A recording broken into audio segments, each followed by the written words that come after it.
నమస్కారం ఫ్రెండ్స్. నేను పెట్టిన టైటిల్ ప్రకారం ఏంది అంటే ఇది 2001 ఫిబ్రవరి 27th 28th ఆ యొక్క ఎండింగ్ ఆఫ్ ద ఫిబ్రవరి 2002లో గోద్రా సంఘటన జరిగింది. దాని మీద ఇప్పటికీ అది వివాదాలు చర్చలు జరుగుతూనే ఉన్నాయి. ఆ క్రమంలో రీసెంట్గా బీబీసీ ఒక డాక్యుమెంటరీ కూడా రిలీజ్ చేసింది. ఇది చేస్తే అప్పుడు మళ్ళా ఈ యొక్క మోడీ బ్రిటన్ ప్రధాని అయినటువంటి రిషి సునక్ ద్వారా ఆ రిపోర్టు పబ్లిక్లకు రాకుండా చేయడానికి శతవిధాల ప్రయత్నం చేస్తున్నాడు. ఆ క్రమంలో ఈ మొత్తం మారణకాండం చేసింది కేవలం ఒకే ఒక్క వ్యక్తి, నరేంద్ర దామోదర్ దాస్ మోడీ లేదా నరేంద్ర మోడీ. కేవలం తను గుజరాత్ ఎన్నికలలో గెలవడానికి 2002లో కాదంట్రా. ఆలోచించండి. నేను మాట్లాడినా అంటే గాలి మాటలు చెప్పా. ఓకే, నేను దాదాపు ఒక 20 గంటలు చదువుతా ఉన్నా కంటిన్యూస్గా. ఓకే, సో ఇక ఎవడు చెత్త నెత్తి మీద ఏకాన పెడితే చెల్లనోడు, ఒక అంశం గురించి ఒక 5 minutes మాట్లాడలేని శక్తి లేనోళ్ళు, శాతగాని సన్నాసులు, నిజాన్ని అంగీకరించే దమ్ము ధైర్యం లేనోళ్ళు, వాడు కష్టపడటానికి సహకరించాల్సింది. భారతదేశం ఎందుకు బాగుపడతలేదురా అంటే ఇదే కారణం. వాడు కష్టపడటాన్ని కాలు పట్టుకుస్తాడు. అది చాలా మూర్ఖత్వం. ఈ పొరగాండ్లకు చాలా మందికి చిల్లర ఇచ్చేసో ఏదో రకంగా ఈ రేవంత్ రెడ్డి లాంటి నా కొడుకులు నాశనం చేస్తున్నారు. కేవలం వాడి స్వార్థ ప్రయోజనాల కోసం వ్యవస్థను నాశనం చేస్తున్నారు. అందుకే భారతదేశం బాగుపడదు. భారతదేశంలో ధనవంతులు ఉంటారు కానీ భారతదేశం పేద దేశం ఉంటుంది. ఎప్పుడు చూసినా గతంలో కాంగ్రెస్ ఉన్నప్పుడు డెవలపింగ్ కంట్రీ ఉండే, ఇప్పుడు డెవలపింగ్ కంట్రీ లేదు. ఉన్నోని దగ్గరనేమో 100 కార్లు ఉంటాయి, 1000 కార్లు ఉంటాయి, లక్షల కోట్లు ఉంటాయి. ఇక మిగతా వాళ్ళందరి దగ్గర వాడు అడక తినాలి. This India was like that under this మనువాదుల కింద అట్లనే ఉండే. ఇప్పుడు అదే తయారవుతుంది. బీజేపీ మోడీ చేసే ప్రతి పాలసీ 90% ఆఫ్ ఇండియన్స్, సామాన్యుడు, మధ్యతరగతుడు, పేదోని దగ్గర తీసుకుపోయి ఒక 5-10% ఉన్నటువంటి ధనవంతులకి వాళ్ళ చేతిలో పెడుతుండ్రు. ఆ 5-6 మంది ఆ 5% ఉన్న ధనవంతులను చూసి ఇండియాకి ఇట్లా ఉంది అంటే మన ఇంట్లో మంచిగుంటే మన ఇంట్లో మంచిగున్నట్ట. నేను గాలి మాటలు చెప్పా. ఇప్పుడు కాదు, ఎవడైతే చెత్తనా కొడుకును ఆడుండి మాట్లాడుతావు ఈడుండి మాట్లాడుతావు అనే చెత్తనా కొడుకులారా నేను అడిగేదానికి సమాధానం చెప్పండి. ఎక్కడున్నా సరే ఆ పుస్తకం అయితే మారదు కదరా, ఆ ఇన్ఫర్మేషన్ అయితే మారదు కదా. సర్ ఐజాక్ న్యూటన్ అంటే ఆయన మన దేశానికి సంబంధం లేని వ్యక్తి. ఆల్బర్ట్ ఐన్స్టీన్ అంటే ఆయన మన దేశానికి సంబంధం లేని వ్యక్తి. వాళ్ళ జీవిత చరిత్రలు మన దేశంలో ఎందుకు చదువుకోవాలరా? ఎవడైతే విదేశం నుండి మాట్లాడుతున్నారని చెప్పే గాడిద కొడుకులారా, నువ్వు వాడే ఫేస్బుక్ మన దేశంది కాదు, నువ్వు వాడే వాట్సాప్ మన దేశంది కాదు. ఎక్కడో ఏదో దేశంలో తయారు చేసిన యాపిల్ కంప్యూటర్, యాపిల్ ఫోన్ నువ్వెందుకు వాడుతున్నావురా? ఐఫోన్ ఇలా చైనాలో తయారు చేసే ప్రోడక్ట్స్ నువ్వెందుకు వాడుతున్నావురా? మంచి వాళ్ళని అంటలేను బ్రదర్. ఎవడైతే పొద్దుగా లేస్తే నేను చెప్పే నిజాన్ని అంగీకరించే వాని జీల దమ్ము లేనాడో ఆ చెత్తనా కొడుకులకు అడుగుతున్నా, చెప్పండి రా. ఎక్కడో ఏదో దేశంలో, సౌత్ ఆఫ్రికా దేశంలో ఆ కోలార్ బొగ్గు గన్లలో అక్కడెక్కడో తవ్వంగా వెళ్ళినటువంటి బొగ్గు కావచ్చు, లేకపోతే ఈ యొక్క బంగారం కావచ్చు, మన దేశంలో ఎందుకు వాడుతున్నావురా? ఎక్కడో ఏది మిడిల్ ఈస్ట్ కంట్రీస్లో అక్కడ తవ్వితే భూమిలో వచ్చినటువంటి ఆయిల్, పెట్రోలు, డీజిల్ ఇవన్నీ మన దేశంలో ఎందుకు వాడుతున్నావురా? ఎక్కడో అమెరికా వాడు వాడుకునేటువంటి సాఫ్ట్వేర్ని మన దేశంలో ఎందుకు తయారు చేయరా? చెప్పండి రా. ఎవడైతే నేను విదేశాల నుండి టిక్ టాక్ స్టార్ అంట, నా ఐడీలో ఒక్కటన్నా టిక్ టాక్లో నేను పోస్ట్ చేసినారా వాళ్ళ నా కొడుకులారా? నేను ఫేస్బుక్లో మాట్లాడతా, ఈ ఫేస్బుక్లో మాట్లాడింది అదే డౌన్లోడ్ చేసి యూట్యూబ్లో పెట్టుకుంటా. ఎందుకని? ఎక్కువ మందికి రీచ్ అవుతుంది. అందరు ఫేస్బుక్ చూడకపోవచ్చు, యూట్యూబ్ ఎక్కువ చూస్తారు కావచ్చు అని. ఎండ్ ఆఫ్ ద డే నేను ఏం కోరుకుంటా? నాకు వ్యూసే కావాలి, నేను టిక్ టాక్ స్టార్ కావాలంటే గిన్ని గంటలు ముచ్చట చెప్పడాడు. 5 నిమిషం, 1 మినిట్ 2 నిమిషాలు చెప్తే ఎక్కువ మందికి అంత ఓపిక ఉండదు. కాబట్టి అది కూడా కామెడీ చేసుకుంటా, ఫన్నీ చేసుకుంటా, లేకపోతే ఎవరైనా తిట్టుకుంటా చెప్తే అది ఎక్కువ వ్యూస్ వస్తాయి. నేను కాదురా అయ్యా, నేను 10 మంది చూసినా, 2 చూసినా, 4 చూసినా చెప్తున్నా కదరా. నేను మీడియా చేసే పని చేస్తున్నా అని చెప్పిన. నేను ఎప్పుడైనా కాంగ్రెస్లో మెంబర్షిప్ ఉందారా? నాకు కాంగ్రెస్ మీద సానుభూతి ఉండడం తప్పారా? కాంగ్రెస్ మీద సానుభూతి ఎందుకుందంటే ఆ పార్టీ సిద్ధాంతాలు బాగున్నాయి కాబట్టి, ఆ పార్టీ దేశానికి ఏమైనా చేసింది కాబట్టి, మళ్ళీ వస్తే చేస్తుందని ఆశతోటి ఉంది. వాడు తెలంగాణ ఇచ్చిండు కాబట్టి, దేశానికి స్వతంత్రం తెచ్చిండు కాబట్టి సానుభూతి ఉంది. నాకేమైనా అఫీషియల్ కాంగ్రెస్లో మెంబర్షిప్ ఉందా? లేదు కదా. అవునా కదా? నేను అడిగిన దానికి సమాధానం చెప్పాలి. నేను ముచ్చట తప్పు చెప్తే ప్రూవ్ మీ రాంగ్. రే అవులా నా కొడుక, నువ్వు విదేశాల్లో కూర్చుండి తప్పు ఇన్ఫర్మేషన్ చెప్తున్నావు, ఇది కరెక్ట్ ఇన్ఫర్మేషన్ అని చెప్పు. ప్రజలు అరే రావులే నా కొడుక నాకు చెప్తే చూడరు. నేను ఏడ కూర్చుండి చెప్పినా నేను చెప్పే ముచ్చట్ల విషయం లేకపోతే వాడు చూడాడు. అందులో రియాలిటీకి దగ్గర లేకపోతే, అలా వాళ్ళకి తెలియని కొత్త విషయం తెలియకపోతే, అలా ఏమాత్రం యూస్ఫుల్ లేకపోతే చూడరు. నేను ఒక్కనే పెడతలేను కదరా, ఎంతోమంది అమెరికాలో ఉన్న వాళ్ళు పెడుతుంటారు, ఎంతోమంది ఇండియాలో రోజు 100 వీడియోలు పెడతారు. మరి అమెరికాలో ఉన్న భారతీయులు చూస్తలేరా? ఈ యొక్క మిడిల్ ఈస్ట్ కంట్రీస్ ఉన్న భారతీయులు చూస్తలేరా? ఎంత ఫారిన్ రెవెన్యూ వస్తుందిరా మనకి భారతదేశానికి? ఇలా ఎక్కువ పెట్టుబడులు పెట్టేది మన భారతీయులు ఎన్ఆర్ఐసే. విదేశంలో స్థిరపడినటువంటి లేకపోతే బతకడానికి పోయినటువంటి మన భారతీయులే. మన సినిమా తారల్ని, మన పాలిటీషియన్స్ని అమెరికాలో నాటాలు అని ఇంకో తెలుగు ప్రోగ్రామ్స్ పెట్టి మళ్ళీ మనల్ని ఇన్వైట్ చేస్తారు. 7 సముద్రాలు అవతలు ఉన్న మన భారతదేశం మీద ప్రేమతోటి వాడిని బతికేదో వాడు చూసుకోకుండా మన దేశం కోసం వాళ్ళు సంపాదించిన దానిలో కొంత మనకు పెట్టుబడులు పెడుతున్నారు, మన దేశానికి పంపిస్తున్నారు, మన దేశ ప్రతిష్టని ప్రపంచానికి తెలియజెప్తుంటే, doctor Babasaheb Ambedkar was NRI, Mahatma Gandhi was NRI, చాలామంది విదేశాలకు పోయేసి వచ్చినారు. డాక్టర్ రఘురామ్ రాజన్, మన యొక్క RBI governor, was NRI. He was a professor in Booth university, prestige university, Booth university. వాడిని టైం కేటాయించి వాడు రీసెర్చ్ చేసి, వేరే ఏ దేశంలో ఉన్నా కానీ మన దేశం మీద ప్రాణం కొట్టుకొని వాడు రీసెర్చ్ చేసి వాడి ఎనర్జీ, వాడి ఎఫర్ట్ పెడితే తిడతారా బోసుడికి వాళ్ళు? నువ్వు కష్టపడి నువ్వు కూడా ఇంతకంటే మంచిగా చెప్పురా. నేను చెప్పే ముచ్చట అక్కడ చెప్తే నన్ను ఎందుకు చూస్తారా? Nobody will waste their time. కాబట్టి పిచ్చినా కొడుకులారా, నోరు జాగ్రత్త పెట్టుకోండి. మంచి మాటలతో చెప్తున్నా, లేకపోతే అక్కడ ఉన్న నా అన్నలు తమ్ముళ్ళేది అంతరు పట్టుకోండి. ఓకే, మనం మంచి ఏమో చేసేటోని మీద బురద వెళ్తా అంటే కలవదు. ఓకే, ఆ క్రమంలో మన మెయిన్ టాపిక్ ఇది గోద్రా ఇన్సిడెంట్. దయచేసి మోడీ యొక్క అది అర్థం కావాలంటే నేను చాలా వీడియోలు చూపెడతా. ఈ మధ్యనే బీబీసీ కూడా ఒక డాక్యుమెంటరీ చేసింది. దాన్ని ఆపే ప్రయత్నం శతవిధాలు చేస్తుండే ఈ దుర్మార్గుడు. ఆ క్రమంలో వాడి యొక్క స్వార్థ ప్రయోజనాల కోసం ఆ కరసేవకులు బాబ్రీ మసీద్ కూలగొట్టిన దానికి సంబంధించి విహెచ్పి అని విశ్వ హిందూ పరిషత్ అంటే ఆర్ఎస్ఎస్లో ఒక ఏమంటే సంఘ్ పరివార్ కింద వస్తాయి. సంఘ్ కుటుంబ వాటిలలో విహెచ్పి అనేది ఒకటి.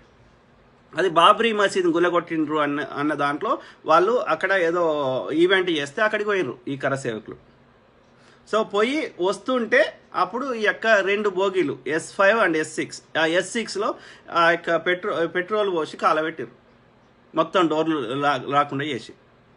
అది బయట వాళ్ళు రీసెర్చ్ చేసిన ప్రకారం బయట నుంచి పోస్తే బయట ఎక్కువ కాలేదు, లోపల ఎక్కువ కాలేదు కాదు, కానీ లోపల నుంచే పోసిర్రు అనేది. అయితే ఈ న్యాయవాదులని అందరిని ఇన్ఫ్లుయెన్స్ చేసి అది 15-20 ఏళ్ళు కోర్టుల కేసులు నడిచి ఎవరో అక్కడ లోకల్ ఉన్న ముస్లిమ్స్ చేసిర్రు అని ఇక వాళ్ళని ఎన్నో లీటర్ల పెట్రోల్ పోయించిర్రు అని చెప్పి వాళ్ళని దోషులుగా శిక్షలు వేసిర్రు.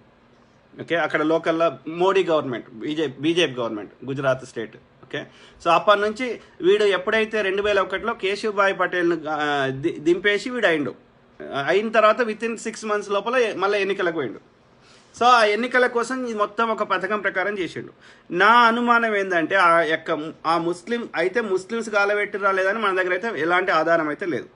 అది వీడు క్రియేట్ చేస్తున్న స్టోరీయా మనకు తెలియదు. సో ఇక్కడ లేకపోతే అదే విహెచ్పి కార్యకర్తలు చేయించిండా మనకు తెలియదు. అర్థమైందా? సో మొత్తం మీద అయితే ఒకవేళ ముస్లిమ్స్ చేసినా అందులో ఎవడో అమ్ముడు పోయి ఉంటాడు, వానికి ఎన్నో పైసలు ఇచ్చి సుపారిచ్చి చేయించుంటారు. అర్థమైందా? ఏది ఏమైనా మాస్టర్ మైండ్ చేయించింది మాత్రం మోడీ అని చెప్తా. ఆ కరసేవకులను చంపింది అయోధ్య నుంచి తిరిగి వస్తుంటే దాన్ని మోడీ చేయించిండు. అది విహెచ్పి కార్యకర్తలతో చేయించిండా, లోకల్లో ఉన్న ముస్లిమ్స్ తోటి చేయించిండా, అది కన్ఫర్మ్ చేసుకోవాలి. కానీ తప్పకుండా మాస్టర్ మైండ్ మాత్రం చేయించింది మాత్రం హిందువులను చంపింది మాత్రం ఆ కరసేవకులను చంపింది 59 మంది కరసేవకులు. అందులో 12 మంది చిన్నపిల్లలు, 20 మంది మహిళలు, తర్వాత ఒక 18-20 మంది మేల్ అడల్ట్ మగవాళ్ళు. ఓకే, మొత్తం 59 మందిని అక్కడ ఆ యొక్క భోగిలో కాలబెట్టడం జరిగింది. సో ఆ కాలబెట్టినాక అది అదే ఎవరు చేయించారు అక్కడ లోకల్లో ఒకడు అమ్ముకున్నాడు కావచ్చు, ఒక మెయినోడు అమ్ముకోవేయండి కావచ్చు, అందులో ఎవడైతే లోకల్ ముస్లిం లీడర్ ఎవడైతే ఉన్నాడో వాడు అమ్ముడు వేయండి కావచ్చు, అమ్ముడు పోయి మిగతా వాళ్ళతో చేయించాడు వాళ్ళకి చిల్లర ఇచ్చి. ఈ పాపం దోషులను శిక్ష వేసింది కిందోళ్ళని. కానీ ఆ మాస్టర్ మైండోడు ఏడో బయటకు పడాడు వాడు. ఈ మాస్టర్ మైండోడు వానితో చేయించినోడు ఏడో బయటపడాడు, వాడు ఏడు శిక్షలు పడాయి. మీరు చూడండి, సావర్కర్ ఎన్ని ప్లాన్ చేసి మహాత్మా గాంధీని చంపించిండు, అక్కడ బ్రిటిష్ ఆఫీసర్ని చంపించిండు, లండన్లో ఎంతోమందిని చంపించిండు సావర్కర్. కథ, రచన, దర్శకత్వం, డబ్బులు ఇవ్వడం, గనులు ఇవ్వడం అన్నీ సావర్కరే చేస్తాడు. కానీ ఏ కేసులో కూడా దొరకలేవాడు. కింద వాళ్ళకి శిక్షలు పడ్డాయి. అర్థమైందా? సో ఏది ఏమైనప్పటికీ అది ప్రాపర్గా ఇన్వెస్టిగేషన్ జరగలే, ఆ కింది స్థాయిలోకి శిక్షలు పడ్డాయి. కానీ నా 2002 ఎన్నికలలో గెలవడం, ఎందుకంటే కేశుభాయ్ పటేల్ మీద చాలా వ్యతిరేకత ఉండే అప్పుడు. ఒకటి ఆయన దింపేసారు, మధ్యలోనే దింపేశారు, మొత్తం టర్మ్ కంప్లీట్ కాకముందే దింపేశారు. 2023 మార్చిలో ఎన్నికలు రావాలి అఫీషియల్గా. ఎందుకంటే 1998 మార్చిలో ఎన్నికలు జరిగినాయి. ఆ 5 years తర్వాత, అంటే మార్చి 2003లో ఎన్నికలు జరగాలి. కానీ అక్టోబర్ 2001లోనే అతన్ని దింపేసి మోడీని సీఎం క్యాండిడేట్ అనౌన్స్ చేశారు. ఎందుకు అనౌన్స్ చేశారు? బీజేపీలో ఉన్నప్పుడు కేంద్ర అధిష్టానం అంటే ఎల్కే అద్వానీ, వాజ్పేయి గారు వీళ్ళు ఈ మోడీని సీఎం చేశారు. ఎందుకు చేశారు అంటే కేశుభాయ్ పటేల్ ఒకటి ఆరోగ్య కారణాలను బయటకు చెప్పారు. కానీ మెయిన్ కారణం ఏంటి అంటే అప్పుడు ఉప ఎన్నికలు జరిగినాయి. ఉప ఎన్నికలు జరిగితే బీజేపీ చాలా ఘోరంగా పర్ఫార్మెన్స్ చేసింది. ఎందుకంటే 2001లో ఎర్త్క్వేక్ వచ్చింది, భూకంపం వచ్చింది భుజ్లో, దాన్ని సరిగ్గా హ్యాండిల్ చేయలేదు. ప్లస్ హైలీ కరప్టెడ్ ఉన్నాడు, ప్లస్ పవర్ని యొక్క ఏమంటారు అధికారాన్ని దుర్వినియోగం చేస్తున్నాడు, పేదరికము, ఏ రకం కూడా ఆ కేశుభాయ్ పటేల్ యొక్క ప్రభుత్వం మీద తీవ్ర వ్యతిరేకత ఉన్నది. ఆ వ్యతిరేకత ఆ ఉప ఎన్నికలలో క్లియర్గా కనిపించింది. అందుకని కేంద్ర అధిష్టానం ఎన్నికలు దగ్గర పడుతున్నాయి, మళ్ళీ కేశుభాయ్ పటేల్ ఉంటే బీజేపీ ఓడిపోతుంది అని చెప్పి వాళ్ళు ఏం చేశారు, కేశుభాయ్ స్థానంలో నరేందర్ మోడీని పెట్టారు. నరేందర్ మోడీ అప్పటికి ఎమ్మెల్యే కాదు, ఒక ఆర్ఎస్ఎస్ ప్రచారక కార్యకర్త మాత్రమే. అంటే అప్పటి వరకు డైరెక్ట్ పాలిటిక్స్లో లేడు, ఒక ఆర్ఎస్ఎస్లో ఒక ప్రచారకర్తగా మాత్రమే, సేవకుడిగా మాత్రమే ఉన్నాడు. అయితే అంతకుముందే నరేందర్ మోడీకి ఎందుకు ఆ స్థానం పెరిగింది బీజేపీలో?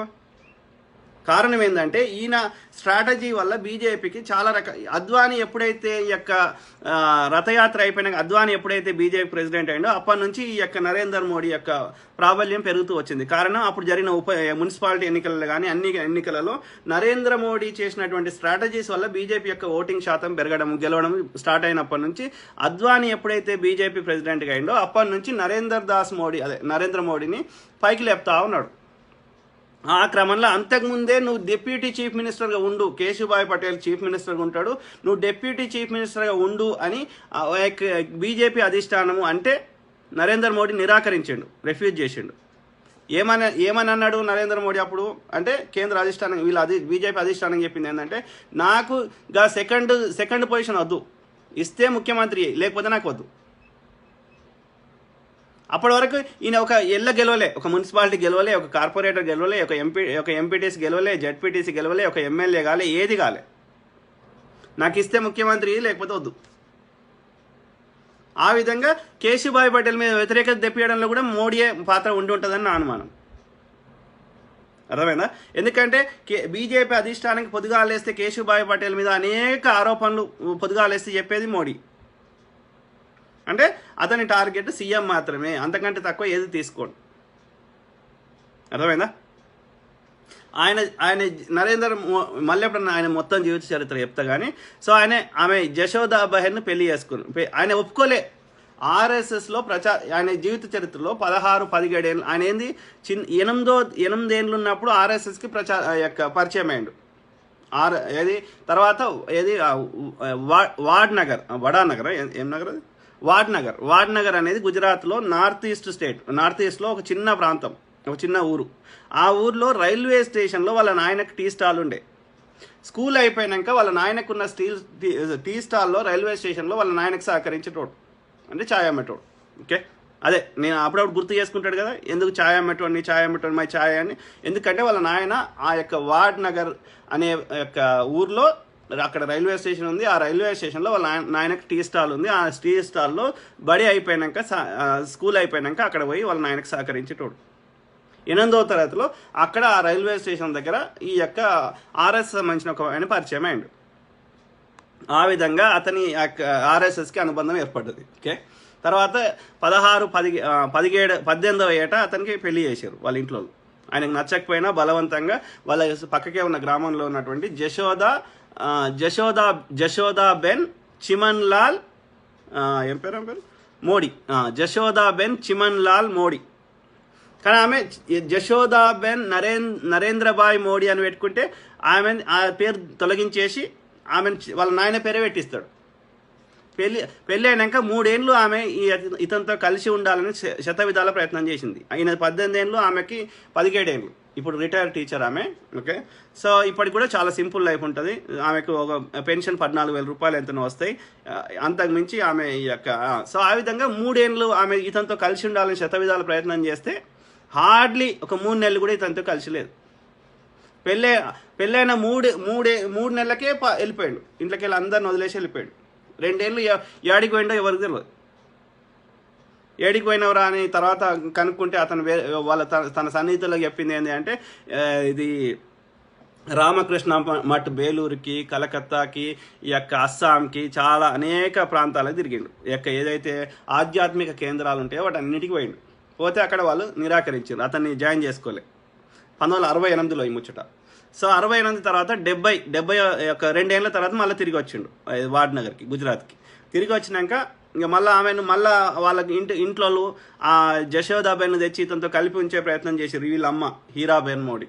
కానీ ఇతను ఉండకుండా నువ్వు మీ తల్లిగారింటికి వెళ్ళిపోయి చదువుకోపో, నువ్వు 17 ఏళ్ళే ఉన్నావు, నువ్వు చదువుకోపో అని చెప్పి ఆమె అంటే ఇక ఇతను అవాయిడ్ చేయడం వల్ల ఆమె అది మొత్తానికి ఇక అర్థమైపోయింది ఆమెకి. వీడు నాతో కలిసి ఉండడని ఎప్పుడైతే అర్థమైందో అప్పుడు ఇక ఆమె ఇతనితో మాట్లాడడం కానీ రావడం కానీ పూర్తిగా మానేసింది. అంటే ఆమెతోటి హార్డ్లీ 3 ఏళ్ళు ఉన్నాడు. మరి అఫీషియల్గా డివోర్స్ తీసుకున్నాడా? తీసుకోలే. ప్లస్ ఈయన ఏది గుజరాత్ ముఖ్యమంత్రిగా అయినప్పుడు కానీ, గుజరాత్ ఎమ్మెల్యేగా అయినప్పుడు కానీ, ఆయన పొలిటికల్ ఏనాడు కూడా ఆర్ఎస్ఎస్లో ఉన్నప్పుడు కానీ నాకు పెళ్ళి అయినట్టుగా ఏనాడు చెప్పుకోలే. 2014 పార్లమెంట్ ఎన్నికలకి, లోక్సభ ఎన్నికలకి ఆడ 2002లో గవర్నమెంట్ చట్టం తెచ్చింది. ఏది నువ్వు ఏది దాయొద్దని, నీ యొక్క పర్సనల్ డీటెయిల్స్, బయోడేటా మొత్తం చెప్పాలని చెప్పి. సో అప్పుడు అది డాష్ పెడితే అది అట్లా వర్కౌట్ కాదు, నువ్వు పూర్తిగా డీటెయిల్స్ చెప్పాలంటే అప్పుడు అఫీషియల్గా రాసిండు. అంతవరకు దాకా పెళ్ళైనట్టుగా ఎక్కడ ఆయన చెప్పలేదు, దాన్ని నిరాకరించేటోడు. అంటే ఆ టాపిక్ని అసలు తేనియకపోతుండే. అర్థమైందా? ఎందుకు అని కనుక్కుంటే అట్లా చేస్తానంట ఆర్ఎస్ఎస్లో ఆ ప్రచారక చేయనియరంట, బ్రహ్మచారులకి ఇస్తానంట అది. అంటే ఆయన జీవితం అంతా చూడు. సో ఆ విధంగా 2 ఏళ్ళ తర్వాత తిరిగి వచ్చిన తర్వాత ఏది ఆ యొక్క వాళ్ళ అంకుల్ వాళ్ళ మామ అహ్మదాబాద్లో ఉంటే వాళ్ళ మామ క్యాంటీన్లో పనిచేయడానికి పోయిండు అహ్మదాబాద్కి. పోయిన తర్వాత అది కూడా ఎక్కువ రోజులు చేయకుండా ఇక అప్పటి నుంచి ఒక 70వ దశకం నుంచి ఆయన ఈ యొక్క ఏది ఆర్ఎస్ఎస్ ప్రచారకర్తకి ఫుల్ టైం డెడికేటెడ్ అయ్యిండు. ఆర్ఎస్ఎస్ రిలేటెడ్ పని చేసుకుంటూ వచ్చాడు. అర్థమైందా? 70 నుంచి అంటే యంగ్ ఏజ్ నుంచి ఆర్ఎస్ఎస్లో ఫుల్ టైం పనిచేసిండు ఆర్ఎస్ఎస్కి. సో ఆర్ఎస్ఎస్ నుంచి పనిచేసిన తర్వాత ఇది జశోదాబెన్ గురించి అది అయిపోయింది ఆమె తర్వాత ఆర్టీఐ ఫైల్ చేసింది. ఆమె పాస్పోర్ట్ అప్లై చేసుకుంటే పాస్పోర్ట్ నిరాకరించిండు. ఆమెను అనేక రకాల ఇబ్బంది పెట్టిండు. కానీ ఆమె పబ్లిక్లో చెప్పాలంటే భయపడుతుంది. కానీ కొన్ని ఇంటర్వ్యూలలో చెప్పింది విదేశాలకు వాళ్ళ చుట్టాలు ఉంటారు. ఈ గుజరాత్లో ఎక్కువ మంది విదేశాలు ఉంటారు, ముఖ్యంగా అమెరికాలో ఎక్కువ ఉంటారు. సో పోదామని ఆమె ఎన్ని విధాలు ట్రై చేసినా పాస్పోర్ట్ అప్లై చేస్తే నిరాకరించుడు. ఆమె పేర్లు నరేంద్రబాయ్ మోడీ అని పెడితే జశోదాబెన్ నరేంద్ర పెడితే వాళ్ళ నాయన పేరు పెట్టుడు. తర్వాత ఆర్టీఐ కింద నాకు ఒక ప్రధానమంత్రి భార్యగా నాకు ఏమేమి సెక్యూరిటీ ఉంటాయి, ఏమేమి కావాలంటే వాటి ఆర్టీఐ అప్లికేషన్స్ నిరాకరించుడు. ఆమెను అనేక రకాల ఇబ్బంది పెట్టాడు సింపుల్గా. అంటే ఆమెను ఎంత అయితే అంత అవాయిడ్ చేసే ప్రయత్నం అప్పుడు చేసిండు, ఇప్పుడు చేస్తున్నాడు. ఆమెను ఏ రకం కూడా ఒక హ్యూమన్ బీయింగ్కి ఇచ్చే ట్రీట్మెంట్ ఇవ్వడు అన్నట్టు. సో ఆ తర్వాత ఏది 70వ దశకం కదా, 75లో ఎమర్జెన్సీ పెట్టింది ఇందిరాగాంధీ గారు. 75 నుంచి 77. సో ఆ 75 నుంచి 77 అయితే ఆయన మొత్తం అండర్ గ్రౌండ్ వెళ్ళిపోయాడు, అదృశ్యం అయిపోయాడు. అదృశ్యం అయిపోయి ఆ ఎమర్జెన్సీలో ఎవరైతే లీడర్లు అరెస్ట్ కాబడ్డారో ఎవరైతే ఉన్నారో ఆర్ఎస్ఎస్ని బ్యాన్ చేయడం జరిగింది. అనేక ఆర్గనైజేషన్స్ బ్యాన్ చేసింది, అందులో భాగంగా ఆర్ఎస్ఎస్ని కూడా బ్యాన్ చేసింది. అప్పుడు అండర్ గ్రౌండ్ వెళ్ళిపోయి డిస్గైజ్ వెళ్ళిపోయి వివిధ రకాల వేషాలు వేసి సిక్కులో వేషము లేకపోతే ఇంకో వేషం వేసి అట్లా తప్పించుకొని తిరుగుతూ ఎవరైతే ఆ యొక్క ఎమర్జెన్సీ కాలంలో ఇబ్బందులు ఆ యొక్క అరెస్ట్ కాబడుతుర్రో అట్లాంటి వాళ్ళందరికీ సహకరించడం మొదలుపెట్టిండు. ఆ విధంగా అట్లా పరిచయాలు పెరిగినాయి ఆర్ఎస్ఎస్ ద్వారా. అట్లా ఈ జార్జ్ ఫెర్నాండెజ్ వీళ్ళంతా పరిచయం అయ్యారు. ఓకే, ఆ తర్వాత అప్పుడు ఆర్ఎస్ఎస్లో పొలిటికల్ 1980లో ఈ జనసంఘ్ జనతా పార్టీ అవన్నీ తీసేసి బీజేపీ అని ఇప్పుడున్న పార్టీ పేరు పెట్టారు 1980లో. పెడితే అందులో పొలిటికల్ ఈ యొక్క ఆర్ఎస్ఎస్లో పొలిటికల్ వింగ్ బీజేపీ. సో అప్పుడు 1985లో ఈ యొక్క బీజేపీలోకి ఇతన్ని ఆర్ఎస్ఎస్ నుంచి బీజేపీలోకి ఇతన్ని పంపించేశారు. ఎవరు? ఆర్ఎస్ఎస్ యొక్క అధినాయకత్వం 1985లో. తర్వాత అది సో అంతేగా 71 ఆర్ఎస్. తర్వాత అతను ఏం చదువుకున్నాడు అంటే అఫీషియల్గా ఏం రాశారు? BA bachelors of arts, BA in political science and 78లో. అదేవిధంగా 83లో MA masters of arts in political science. అవి ఏది 78లో 83లో అని ఒక SOL SOL university, Delhi university, Gujarat యూనివర్సిటీలో పేర్లు చెప్పారు. ఆ ఢిల్లీ యూనివర్సిటీలో గుజరాత్ యూనివర్సిటీలో కనుక్కుంటే ఆ టైంలో 78లో కానీ 83లో కానీ అలాంటి కోర్సులు వాళ్ళు ఆఫర్ చేయలేదంట ఆ యూనివర్సిటీలలో. అంటే ఆయన యొక్క ఆ ఎడ్యుకేషన్ ఫేక్. ఓకే, అంటే ఫస్ట్ నుంచి ఆయన ఫేక్ ఉన్నాడు. ఓవరాల్ మనం తెలుసుకోవాల్సిన సారాంశం ఏంటంటే, ఓకే, ఎమర్జెన్సీ చెప్పిన తర్వాత ఆర్ఎస్ఎస్ ప్రచారక్, తర్వాత 85లో బీజేపీలోకి వచ్చిండు. తర్వాత 87లో అహ్మదాబాద్లో మున్సిపల్ ఎన్నికలైనాయి గుజరాత్లో. ఆ ఎన్నికలలో ఇతని వల్ల బీజేపీకి లాభమైంది. అర్థమైందా? అప్పుడే 86లో అద్వానీ యొక్క బీజేపీ ప్రెసిడెంట్ అయ్యిండు. అప్పుడు అద్వానీ ఇతని ఆ యొక్క గుజరాత్ మున్సిపాలిటీ ఎన్నికల్లో ఇతని యొక్క పర్ఫార్మెన్స్, ఇతని యొక్క స్ట్రాటజీలు వర్కౌట్ అయ్యి బీజేపీకి మంచి ఓట్లు రావడంతో, మంచి గెలవడంతో అద్వానీ ఇతని రాజకీయాల్లో పైకి లేపుకుంటూ వచ్చాడు. ఓకే, తర్వాత 87లో గుజరాత్ స్టేట్ బీజేపీకి సెక్రటరీగా అయ్యిండు. తర్వాత 90లో రథయాత్ర చేసిండు అద్వానీ. తర్వాత 91లో మురళీ మనోహర్ జోషి ఏక్తా యాత్ర చేసిండు. ఆ 2 యాత్రలకు వాళ్ళ పక్కకుండి అనేక రకాల వాళ్ళకి అసిస్టెంట్గా పనిచేసిండు అద్వానీ గారికి, మురళీ మనోహర్ జోషి గారికి. తర్వాత నేషనల్ బీజేపీ యొక్క నేషనల్ కమిటీకి సెలెక్ట్ అయ్యిండు ఆ యొక్క 91లో. తర్వాత 2 ఏళ్ళు మళ్ళీ ఎందుకో మరి 92 నుంచి 94 పాలిటిక్స్ నుంచి డిసపియర్ అయిపోయాడు. మరి అంటే పర్సనల్గా ఏదో స్కూల్ పెట్టాలి, ఎక్కడో స్కూల్ పెడతా అది అని చెప్పి. తర్వాత 94లో మళ్ళీ బ్యాక్ పాలిటిక్స్లోకి వచ్చిండు, ఎలక్టోరల్ పాలిటిక్స్లోకి. తర్వాత 95లో గుజరాత్ ఎన్నికలకి గెలవడానికి చాలా ఇతని యొక్క స్ట్రాటజీ మంచిగా వర్కౌట్ అయింది. అందుకని ఇతన్ని బీజేపీ నేషనల్ సెక్రటరీగా 95లో ఇతన్ని అపాయింట్ చేయడం జరిగింది. ఆ విధంగా ఢిల్లీ పాలిటిక్స్కి పరిచయం అయ్యిండు. ఆ విధంగా బీజేపీ గెలవడానికి హర్యానా, హిమాచల్ ప్రదేశ్లో ఇతన్ని ఇన్ఛార్జిగా వేసారు 95లో. తర్వాత 98 ఎలక్షన్స్లో ఇతను కేశుభాయ్ పటేల్ సహకరించిండు. ఆ యొక్క అలా 2 గ్రూపులు ఏర్పడ్డాయి, కేశుభాయ్ పటేల్ అండ్ ఇతని పేరేంది శంకర్ సింగ్ వాఘేలా. సో ఆ కేశుభాయ్ పటేల్ సహకరించి కేశుభాయ్ పటేల్ గెలిచి స్టడీ చేసిండు 98లో. సో 98 ఎన్నికలు అయిపోయాక మళ్ళీ 2003లో కావాలి. కానీ 2001లోనే కేశుభాయ్ పటేల్ పక్కకు తొలగించేసి మోడీ అయిండు అక్టోబర్ 2001లో. ఓకే, అర్థమైందా?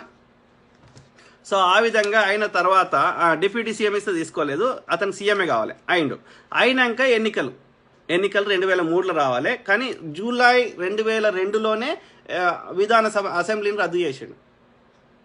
గోద్రా ఇన్సిడెంట్ ఎప్పుడైంది? ఫిబ్రవరి 27, 2002. అర్థమైందా? ఇతను సీఎం ఎప్పుడైండు? అక్టోబర్ 2001. అయినాక ఎప్పుడు అతను ఎమ్మెల్యే కాదు, అందుకని రాజ్కోట్ నుంచి ఎమ్మెల్యేగా ఫిబ్రవరి 24 రోజు గెలిచిండు బై ఎలక్షన్స్లో. ఫిబ్రవరి 24 రోజు గెలిచిండు రాజ్కోట్ నుంచి ఎమ్మెల్యేగా.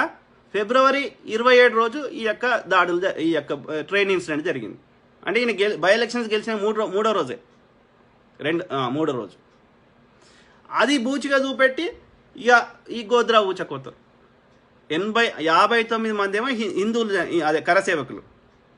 ఆ కరసేవకులు చనిపోయారు అనే బూచి చూపెట్టి ఒక వాళ్ళ అఫీషియల్గానే 1000 మంది చెప్తున్నారు. 1000 మందిలో దాదాపు 800 మంది ముస్లిమ్స్, 200 మంది హిందువులు. అది గవర్నమెంట్ లెక్కలు. కానీ అక్కడ లోకల్ వాళ్ళు, అక్కడ గ్రౌండ్ రిపోర్ట్స్ చెప్తుంది ఏంది, 1000 మంది. ఒక దగ్గర 60 మంది చచ్చిపోతే 30 మందినే, 29 మందినే రాశారు చచ్చిపోయినట్టు. అట్లా కాకుండా ఆ తర్వాత ఎలక్షన్ కమిషన్ ఆఫ్ ఇండియా అప్పుడు ఎన్నికలు 2020 ముందస్తుకు పోయిండు. జూలైలో అసెంబ్లీ రద్దు చేసిండు. ముందస్తుకు పోతే అసెంబ్లీ రద్దు చేసినాక వితిన్ 6 months లోపల ఎన్నికలు పెట్టాలి. సో గుజరాతీ అల్లర్లు అవుతున్నాయి, వీని సీఎంగా రాజీనామా చేయమంటారు అన్నీ అన్నా కానీ వీడు రాజీనామా ఎవరికి ఇచ్చిండు? ఈవెన్ వాళ్ళకి ఎన్డీఏ, అప్పుడు గవర్నమెంట్ ఎన్డీఏ ఉండే, వాళ్ళకి సపోర్ట్ కూడా విత్డ్రా చేసారు టీడీపీ అండ్ యొక్క డిఎంకే. విత్డ్రా చేసి తను రిజిగ్నేషన్ చేయమంటే గోవాలో వాళ్ళ బీజేపీ యొక్క జాతీయ యొక్క కార్యవర్గ సమావేశంలో బీజేపీ అధిష్టానానికి ఇచ్చిండు రెసిగ్నేషన్. ఇస్తే స్పీకర్కి ఇవ్వాలి, ఇస్తే అది వాళ్ళు రిజెక్ట్ చేసారు, అంటే రిజిగ్నేషన్ తీసుకోలే. ఆ విధంగా మళ్ళీ ఎన్నికలకు పోయిండు. సో అప్పుడు గౌరవ యాత్ర అని చేసి, సో ఆ క్రమంలో ఏది ఎన్నికల టైం వరకు ఎలక్షన్ కమిషన్ ఆఫ్ ఇండియా చెప్పింది ఏమని, ఒక 150,000 అంటే దాదాపు 1,50,000 నుంచి 2 లక్షల మంది ముస్లిం ఓటర్లు గల్లంతైనాయి. ఆ ఓట్లలో ముస్లింల ఓట్లు లేవు డిసపియర్ అయినాయి. అర్థం చేసుకోండి, ఒక్కొక్క నియోజకవర్గంలో తక్కువలో ఒక 10,000 20,000 మంది ఇక ముస్లిమ్స్ లేకుండా చేసిండు. అంటే బేసికల్గా ఆ ఎన్నికలు గెలవాలి, కాంగ్రెస్ లేకుండా చేయాలి. ఇక బీజేపీ, ఎందుకంటే కేశుభాయ్ పటేల్ మీద తీవ్ర వ్యతిరేకత ఉంది. ఆ ఎన్నికల్లో బీజేపీ గెలిచేది కాదు 2002 ఎన్నికలలో. కాబట్టి 2000 ఎన్నికల్లో గెలవడానికి, ముస్లింల ఓట్లు మొత్తం లేకుండా చేయడానికి, ప్లస్ అభివృద్ధి గురించి అంశాలు ప్రజలు మాట్లాడుకోకుండా ఉండడానికి, ఒక డే టు డే ప్రజా సమస్యలు మాట్లాడకుండా ఉండడానికి, మతం పేరు మీద హిందూ ముస్లిం అని చెప్పి వాళ్ళ మైండ్లని పోలరైజ్ చేయడానికి, ప్రజల దృష్టి మరల్చడానికి ఈ యొక్క గోద్రా మారణకాండని స్టార్ట్ చేసిండు. హిందువులను చంపింది వీడే, కరసేవకులని ఆ బూచి చూపెట్టి లక్షల మంది ముస్లింలను చంపింది వీడే. ఇప్పటికీ అది కాంట్రవర్సీయే. అది వీడు కావాలని చేసిండు అని చెప్పి, ఆ యొక్క కావాలని 3 రోజులు ఫిబ్రవరి, అది ఏం చేసిండు, ఆ కరసేవకులు చనిపోయాక పోయి విజిటింగ్ చేసి, అది న్యూస్లో వచ్చేటట్టు చేసి, మీడియాలో వచ్చేటట్టు చేసి, దాన్ని ఆ యొక్క శవాలని ఆ పురవీధులలో గోద్రా ఇన్సిడెంట్ జరిగిన ప్లేస్ నుంచి యొక్క గుజరాత్ అహ్మదాబాద్ మొత్తం పురవీధులలో ఆ శవాలను బట్టి తిప్పుకుంటా, హేట్ స్పీచ్ ఇచ్చుకుంటా తీసుకుపోయారు. అంటే లేనోనికి కూడా ఆ యొక్క మన హిందువులను చంపేసిండ్రు, ఇప్పుడు వాళ్ళందరినీ ముస్లింలను చంపేయాలి అని వాళ్ళు పబ్లిక్లో చెప్పేసారు. విహెచ్పి వాళ్ళు వీళ్ళంతా అందరు కత్తులు అన్ని రెడీ పెట్టుకోండి, మొత్తం యొక్క జెనసైడ్ అంటే ఎట్లయితే హిట్లర్ చేసిండో యొక్క మొత్తం వాళ్ళని యొక్క యూదులను చంపేటట్టు, ఆ విధంగా మొత్తం గుజరాత్లో ఉన్న ముస్లిం చంపడానికి మొత్తం ప్లాన్ చేశారు. బీజేపీ, ఆర్ఎస్ఎస్, విహెచ్పి ఈ సోకాల్. ఎందుకని?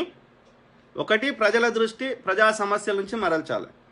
రెండోది, ముస్లిం ఓటర్ లేకపోతే వీడికి వ్యతిరేకంగా ఓటేసేటోడు ఉంటాడు. ఇంకోటి, ఇట్లా మీరు కూడా ఓటేయకపోతే మిమ్మల్ని కూడా చంపేస్తామని బెదిరియడం. ఇలా అదే కదా చేసింది గుజరాత్లో. ముస్లిమ్స్ కూడా ఎందుకు ఓటేసారు బీజేపీకి? ముస్లిమ్స్ సచ్చినయ్యారు, బుల్డోజర్ గుద్దు చంపుతా అని బెదిరియడం. అంటే ఎట్లన్నా చేసి తన అధికారం ఉండడం కోసం ఎంత నీచానికైనా దిగజారుతారు. ఫిబ్రవరి 28 రోజు ఈ గొడవలు జరుగుతుంటే 3 రోజులు మార్చి 1 దాకా కావాలని గ్రౌండ్లో పోలీసులను పెట్టినా కానీ పోలీసు వాళ్ళు కూడా వాళ్ళని చంపుతున్నారు, బాధితులనే చంపుతున్నారు. ఈ ముచ్చట్లు పబ్లిక్లో చెప్తుంటే ఒక స్పెషల్గా వాని యొక్క నేను చూపెడతా డాక్యుమెంటరీ అవన్నీ చూపెడతా. చూపెట్టే కంటే ముందు దాని నేపథ్యం చెప్తున్నా. సో అప్పుడు ఆ యొక్క విధానసభలో వాళ్ళ యొక్క స్పెషల్గా మీటింగ్ పెట్టిండు మోడీ ఆ యొక్క అధికారులతోటి, అందరితోటి, మంత్రులతోటి, అధికారులతోటి పెడితే అందులో 3 రోజుల దాకా వాళ్ళు దానికి రియాక్షన్ జరుగుతుంది, మీరు గ్రౌండ్లో ఏం చేయకండి, ఆపకండి అని చెప్పారు ఊచకోతలు. అంటే వీడే స్టేట్ స్పాన్సర్డ్గా గవర్నమెంటే కావాలని చంపించింది. అందుకే అంటున్నా, బీజేపీ పరిపాలించే రాష్ట్రాల్లో గొడవలు అవుతాయి, నాన్ బీజేపీ పరిపాలించే రాష్ట్రాల్లో, సెక్యులర్ పార్టీలు ఉన్న రాష్ట్రాల్లో కర్ఫ్యూలు అవుతాయి. కర్ఫ్యూలు ఎందుకైతాయి? ఆ బీజేపీ పరిపాలించే రాష్ట్రాల్లో ఏవైతే గొడవలు చేస్తారో నాన్ బీజేపీ పరిపాలించే రాష్ట్రాల్లో కూడా అట్లే గొడవలు చేయాలని ట్రై చేస్తారు. ట్రై చేసినప్పుడు అక్కడ ఉన్నటువంటి సెక్యులర్ పార్టీలు ఆ గొడవలు కానివ్వవు. ఇట్లా ఓట్లు పోలరైజ్ చేయడానికి వీళ్ళు గెలవడానికి కోసం గొడవలు పెడతారు, హిందూ ముస్లిం గొడవలు పెడతారు. హిందువులను కొట్టేది వీడే, హిందువులను కొట్టినరు చంపిర్రు అని చెప్పి ప్రచారం చేసేది, ముస్లిం కొట్టిర్రు అని చెప్పి ప్రచారం చేసేది వీడే. మీరు చూడండి భారతదేశం జరిగిన ఇప్పుడు ఏ అటాక్ అయినా చూడండి, హిందువుల మీద జరిగిన ఏ దాడి అన్నా చూడండి, బీజేపీ పరిపాలిస్తున్నప్పుడు జరుగుతుంది. నాన్ బీజేపీ పరిపాలించేటప్పుడు కాంగ్రెస్ ఉన్నప్పుడు కర్ఫ్యూలు అవుతాయి, బీజేపీ పరిపాలించారు దంగే అవుతాయి, ఈ గొడవలు అవుతాయి. ఎందుకైతాయి? ఎన్నికలు రాగానే పుల్వామా అటాక్ వస్తుంది, ఎన్నికలు రాగానే గుళ్ళు కొలుతాయి, ఎన్నికలు రాగానే ఈ యొక్క బిపిన్ రావత్ జరుగుతుంది, ఎన్నికలు రాగానే సర్జికల్ స్ట్రైక్స్ అవుతాయి, ఎన్నికలు రాగానే హిజాబ్ ఇన్సిడెంట్ వస్తుంది. ఏదన్నా మతం రిలేటెడ్ ఏదైనా గొడవలు కావాలంటే ఎన్నికల ముందు ఎందుకు వస్తాయి? అది కూడా బీజేపీ పరిపాలించే రాష్ట్రాలు ఎందుకు ఎక్కువ అవుతాయి? ఆలోచించండి. మనం కామన్ సెన్స్ అయితే ఉంది కదా, వాడు కోర్టుని మోసం చేస్తాడు కావచ్చు, వాళ్ళని ఇప్పుడు ఏవైతే ఆధారాలు ఉంటే వాళ్ళందరినీ చంపేస్తున్నాడు. మీరు చూడు, ఈ యొక్క ఈయన పేరేంది, ఆ యొక్క జగన్మోహన్ రెడ్డి, వైఎస్ వివేకానంద హత్య రిలేటెడ్ ఉన్న వాళ్ళందరినీ చంపేశాడు. సొంత మామ, పిల్లనిచ్చిన మామ గంగిరెడ్డి అని భారతి వాళ్ళ వైఎస్ జగన్మోహన్ రెడ్డి వాళ్ళ ఇది పిల్లనిచ్చిన మామ, అదే భారతి వాళ్ళ తండ్రి. అలా పోస్ట్ మార్టం చేసిండు ఆయనకి అపోలో హాస్పిటల్లో డాక్టర్. సో ఆయన చంపేశారు. అట్లా ఆ యొక్క ఎవరెవరైతే ఆ కేసులో ఆ నిందితులు ఆధారాలు ఎవరైతే చెప్పేటానికి ఉంటారో వాళ్ళందరినీ చంపేస్తారు. అట్లా గుజరాత్ యొక్క హోమ్ మినిస్టర్ హిరేన్ పాండ్యా ఆయనను చంపేశారు. ఏ ఆధారాలు ఉంటే ఆధారాలు బయటకు రావద్దు. అర్థమైందా? ఆ విధంగా అక్కడ ఈ యొక్క స్పెషల్గా మీటింగ్ పెట్టి 3 రోజుల దాకా అక్కడ గ్రౌండ్లో పోలీసు వాళ్ళు ఉండొద్దు, ఉన్నా కానీ విక్టిమ్ని చంపాలి కానీ ఆ ముస్లిమ్స్ చంపాలి కానీ అని చెప్పి వాళ్ళకి ఆర్డర్స్. ఆ మీటింగ్కి పోయినటువంటి ఒక ఆయన కాశ్మీరీ పండిత్ ఐపీఎస్ ఆఫీసర్ సంజీవ్ భట్, అది ఆయన కేసు కూడా వేసిండు సుప్రీంకోర్టులో. వేస్తే ఆయన తీసుకుపోయి వేరే ఎప్పుడో తప్పుడు కేసు బనాయించి వేరే ఎప్పుడో ఒక 20 ఏళ్ళకి 30 ఏళ్ళ కింద ఏదో లాకప్ డెత్ అయితే అదే 30 మందిని 20 మంది గొడవ చేస్తుంటే ఆయన తీసుకొని జైల్లో పెడితే ఆ జైల్లో ఒక ఆయన చనిపోయిందంట. వాళ్ళు ఆ సంబంధించి కేసు వేసి అతన్ని లాకప్ డెత్కి ఇతను టార్చర్ పెట్టిండని అతను కేసు వేసి ఆ కేసులో ఇది లైఫ్ ఇన్ ఇంప్రిజన్మెంట్ జీవిత కారాగార శిక్ష వేసి అతను జైల్లో కూర్చొని పెట్టారు కాశ్మీరీ పండిత్ సంజీవ్ భట్. ఎందుకంటే ఆ మీటింగ్కి ఆయన పోయిండు. ఆ రోజు ఆ మీటింగ్లో చెప్పిండు మోడీ గ్రౌండ్లో ఎలాంటి పోలీస్ అని పెట్టొద్దని. 3 రోజులు ఎంతమంది ముస్లింలు చచ్చిపోయినాయని. 3 రోజుల తర్వాత ఇంటర్నేషనల్ ఆర్గనైజేషన్స్ అన్నీ వచ్చి ఈ గొడవలు చేస్తుంటే, ఈ మీడియా వచ్చి గొడవలు చేస్తుంటే అప్పుడు కర్ఫ్యూ పెట్టి ఇట్లా నేను ఏదో చెప్పినట్టు యాక్టింగ్ చేస్తున్నాడు.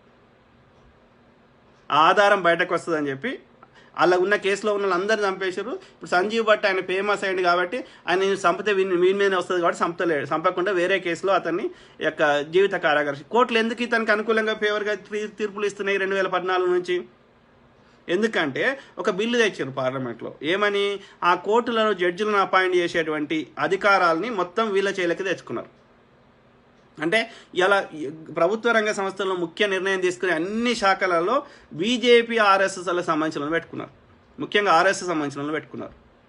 వాళ్ళ క్వాలిఫికేషన్ లేవు. అక్కడ ఎంతోమంది బీజేపీ అనుబంధం సానుభూతి ఉన్న వాళ్ళు కూడా వ్యతిరేకించారు ఆ యొక్క అపాయింట్మెంట్స్ని. ఇలా ఏ సంస్థ అయినా ఎందుకు పనిచేస్తలేదు? కారణం కోర్టులు కావచ్చు, ఏదైనా బీజేపీకి ఫేవర్గా ఎందుకు ఉంటున్నాయి?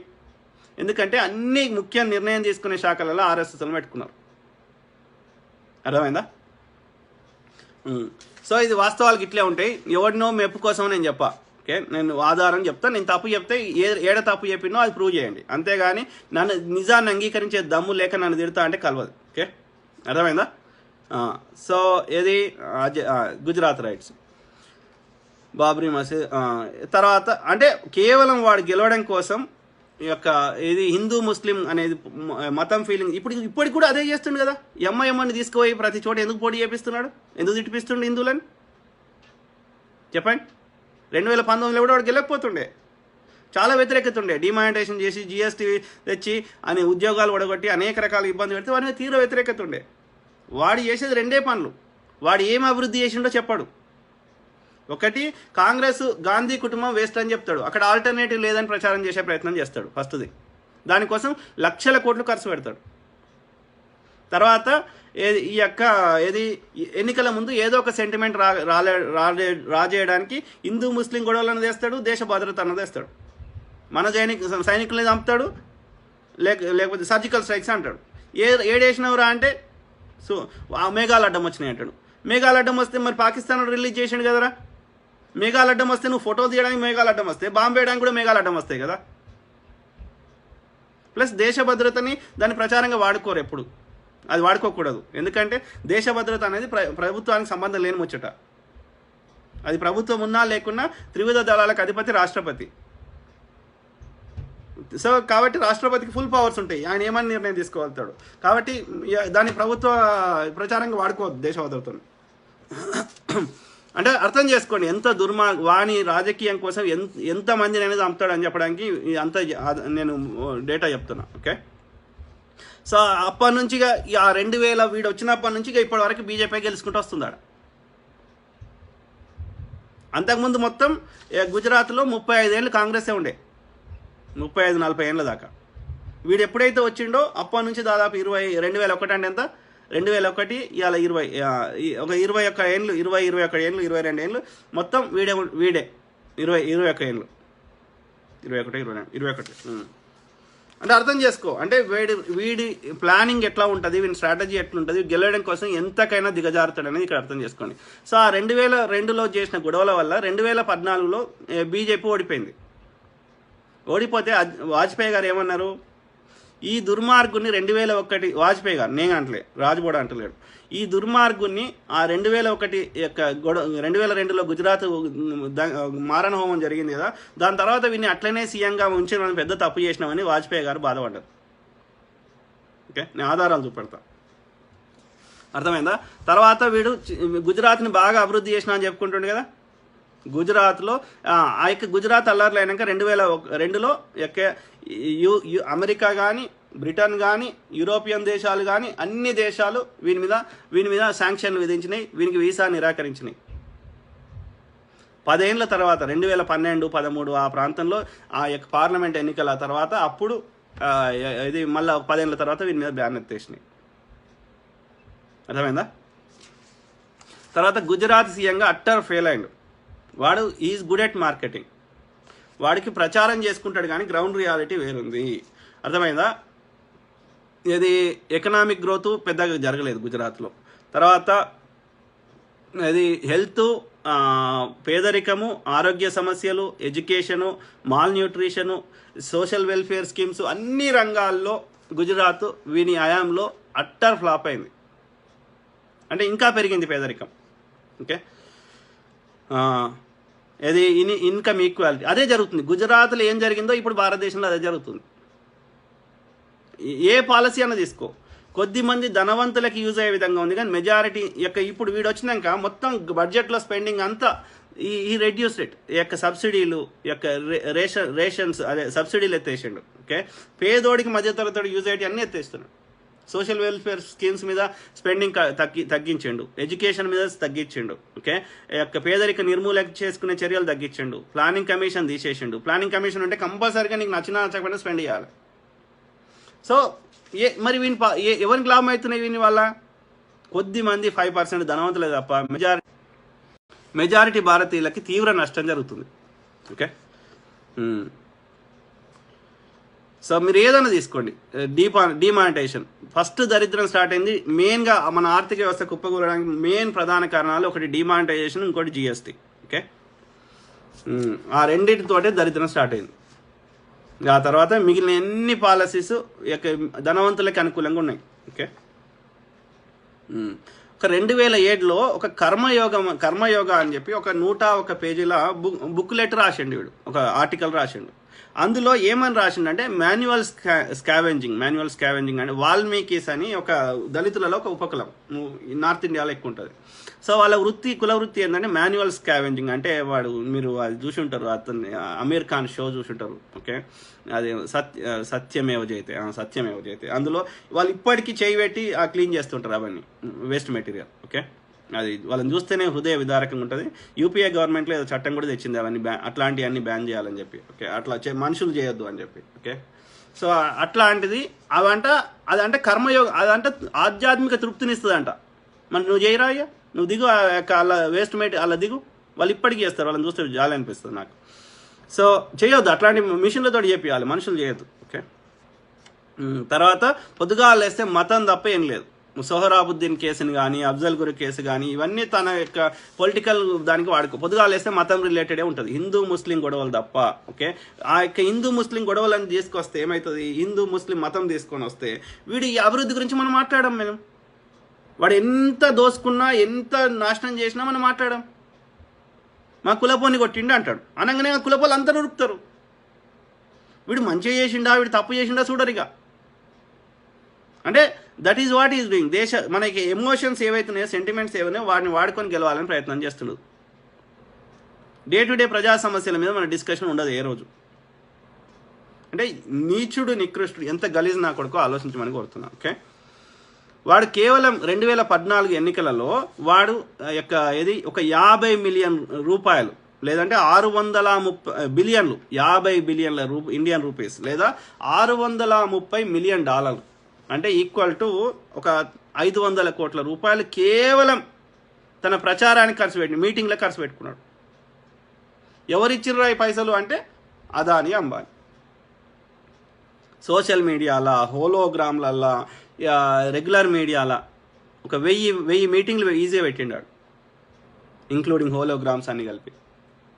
అంటే వాడు ఏం బీజేపీ ఓడికి ఉన్నది ఏంటంటే స్ట్రెంత్ ఏంటంటే మీడియాని చేయలో పెట్టుకొని వాడు ఏం చెప్తే అదే కరెక్ట్. రాహుల్ గాంధీ పప్పు అంటే పప్పు అనాలిగా, అర్థమైందా? ఆ మీడియాని చేయలో పెట్టుకొని పొద్దుగాలు వేస్తే ఫేక్ ప్రచారం చేస్తా, ఇందిరాగాంధీ మీద బురద వెళ్తా, నెహ్రూ గారి మీద బురద వెళ్తా. వీడు చేసిన అభివృద్ధి ఏముంది? ఏమీ లే. దేశాన్ని అరిష్టం పట్టిస్తున్నాడు. వాడి మీడియాని చేయలో పెట్టుకొని వాడు చెప్పిందే రాజ్యం అని అనుకుంటుండు వాడు. అర్థమైందా? మనకు బుద్ధి ఉండాలి. సో ఆ విధంగా ఇక వాడు ఈ స్ట్రాటజీలతోటి గెలుచుకుంటూ వస్తున్నాడు, ఈ యొక్క అబద్ధాలు ప్రచారం చేసి మన యొక్క మైండ్లను పాడు చేసుకుంటా. ఓకే, సో ఆ విధంగా వాడు ఇప్పటివరకు ఒక్కటి కూడా మనకు డే టు డే యూజ్ అయ్యేది ఒక్కటి చేయలే. ఆ క్రమంలో మెయిన్గా మనం మెయిన్ టాపికే ఆ యొక్క వాళ్ళ యొక్క బీబీసీ అది చూద్దాం. బీబీసీ వాళ్ళు ఈ రిపోర్ట్ ఇచ్చిర్రు.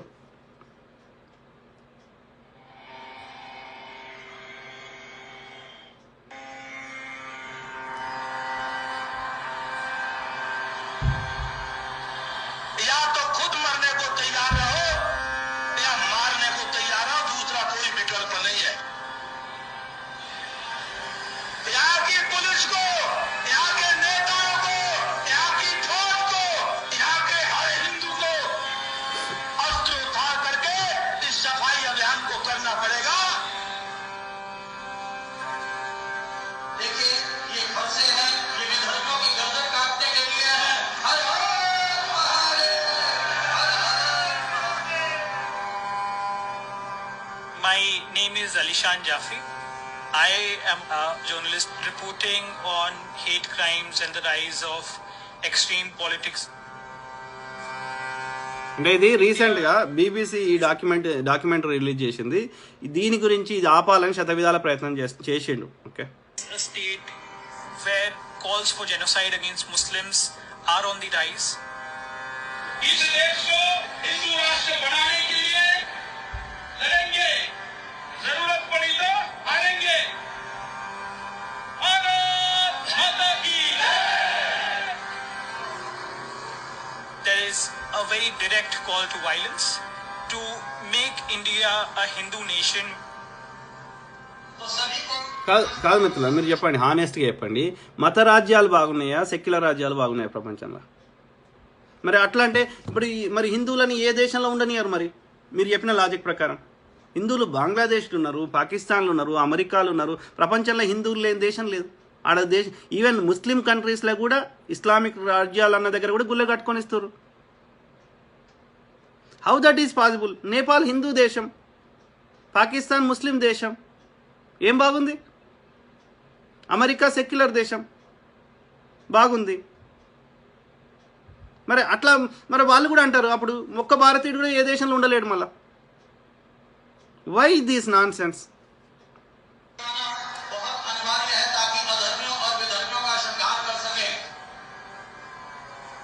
Prime Minister of this country should have spoken against it, but he does not speak up.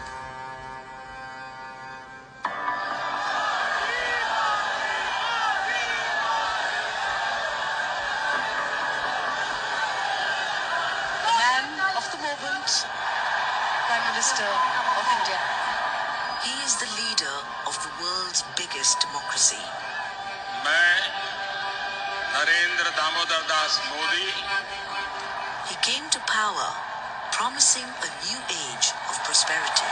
Bharat माता की भारत माता की But his rule has been marred by religious turmoil. There have been violent protests in opposition to a new citizenship law which many see as discriminating against the nation's Muslim minority. Many in India see this law as anti-Muslim. massive building as of now is going on.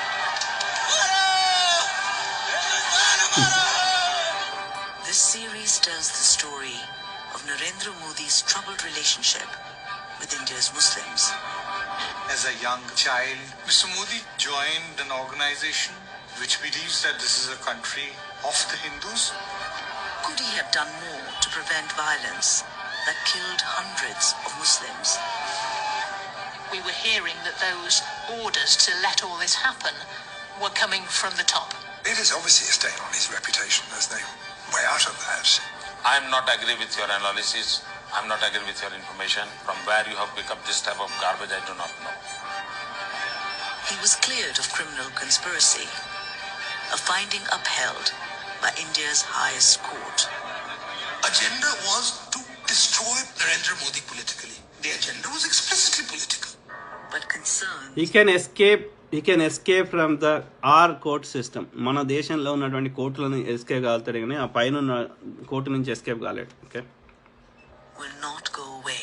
Questions remained over Mr. Modi's head for a long time and they remain ఇవి నేను చెప్తలేను, వాజ్పేయి గారు అన్నారు, వాజ్పేయి గారి కోడలు అన్నది, బీజేపీలో ఉన్న వాళ్ళే చెప్పారు, నేను కాదు. Okay, Narendra Modi has promised to build a new India. But what does that mean for the millions of people who belong to its largest minority? This regime wants to disenfranchise the Muslims and make India a Hindu nation. Her her Mahadev.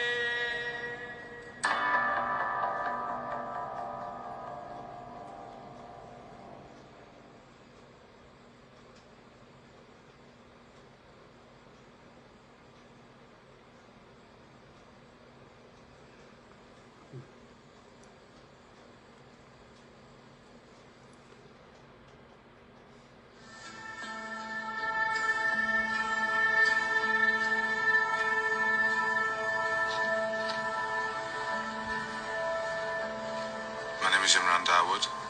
I live in Yorkshire. My grandparents are from India, so is my father. It was very exciting hearing the stories from family members of what India was about. So it's a great opportunity to do a trip at the age of 18.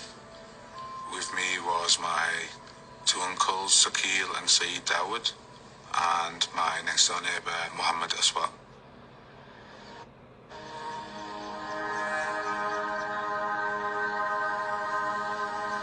Gujarat state. We were on our way back from the Taj Mahal. It was a long journey. When we actually entered the state, I remember the driver saying literally, "We're home now, boys, we're home." And then we get to a roadblock. There's cars being stopped by people chanting Hindu chants. They were like vetting them. It was very common for people to decorate their cars' windscreens with Arabic literature. So straight away they'd say the owner is a Muslim. The car in front gets through and then it's our turn. The mob surrounded us, waving their weapons. Suddenly we have an attack.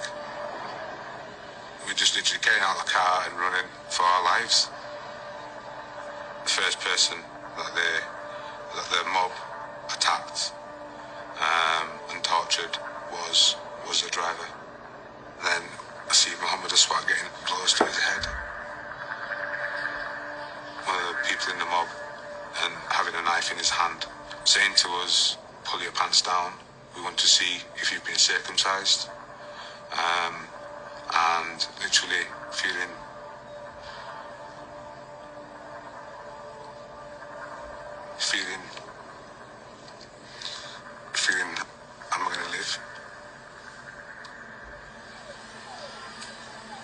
got stabbed, and then police vehicle pulls up, and then as I get in, you remember Muhammad, unconscious, and this is before me blacking out. That's the last thing I see. I do not know what happened to my uncles.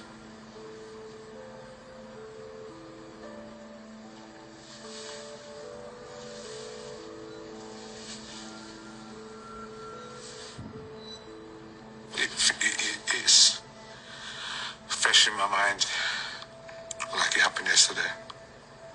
But sadly, 20 years on, nothing's happened. There's evidence out there of what has happened, and clearly these people are walking free. It feels like there's no justice there.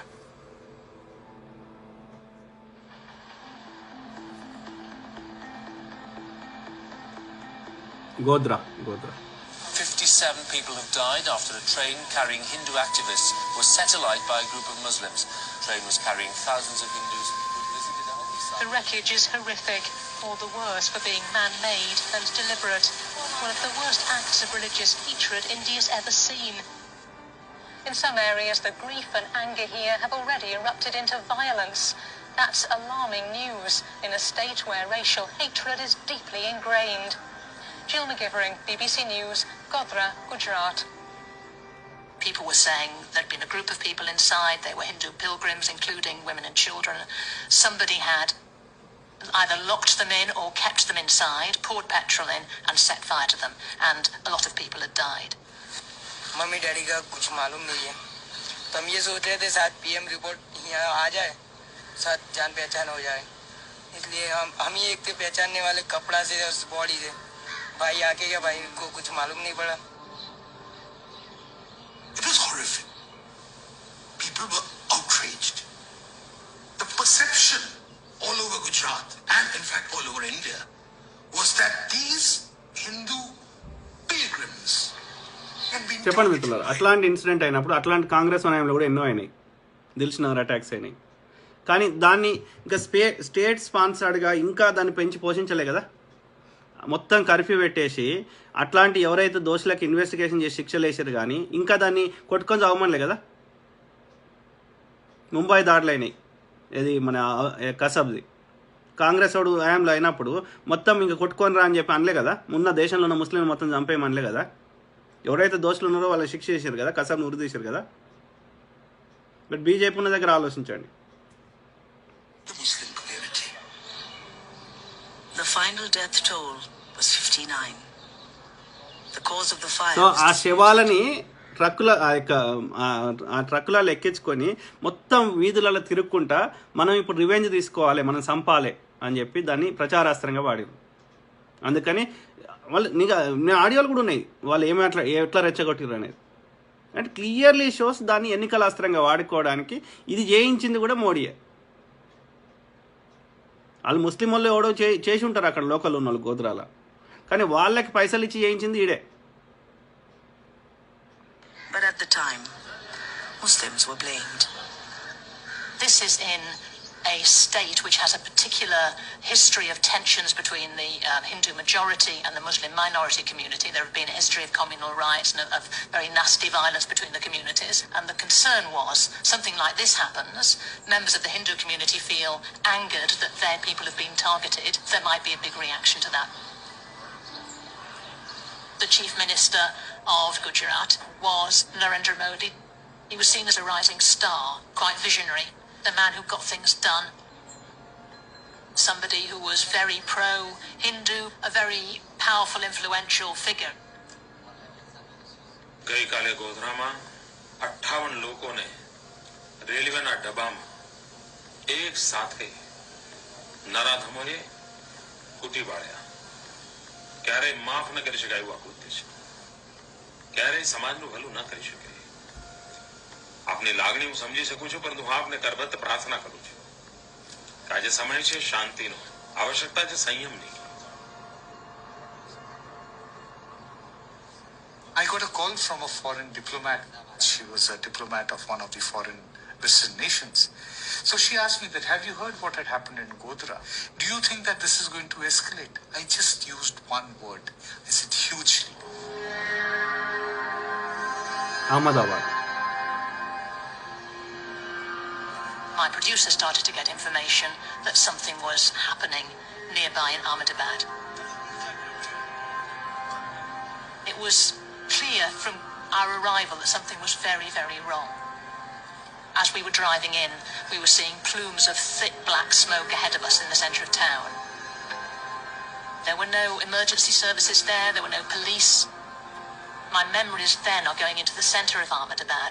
There's a quite well-known square. There's a big area, there's an arch, and it was mostly on fire.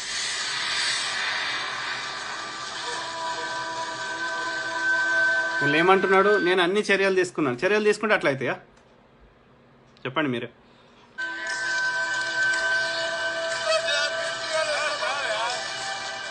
I remember a man who was a Hindu with his hands to his face watching his business, it was a travel agent's, burning.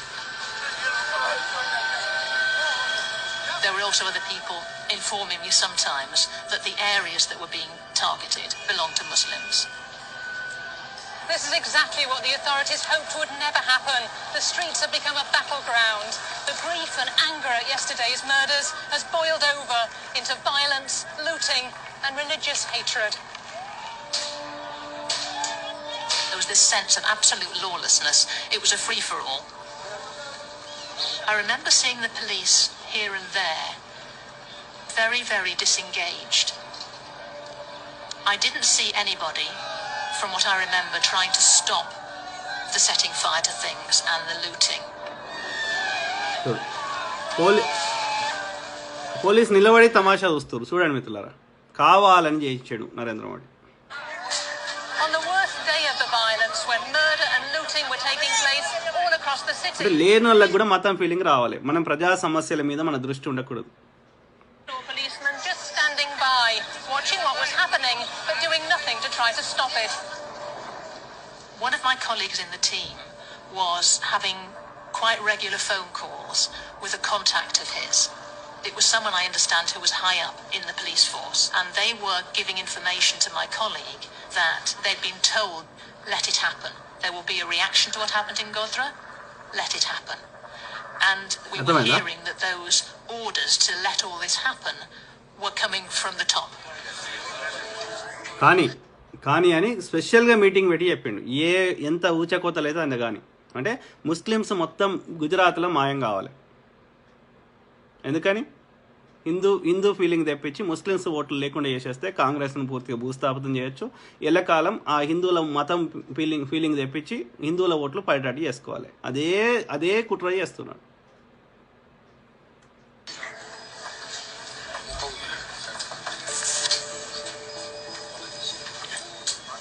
कल शाम के बाद काफी मात्रा में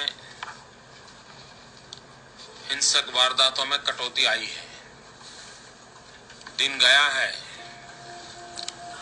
मुझे लगता है कि स्थिति सामान्य होने में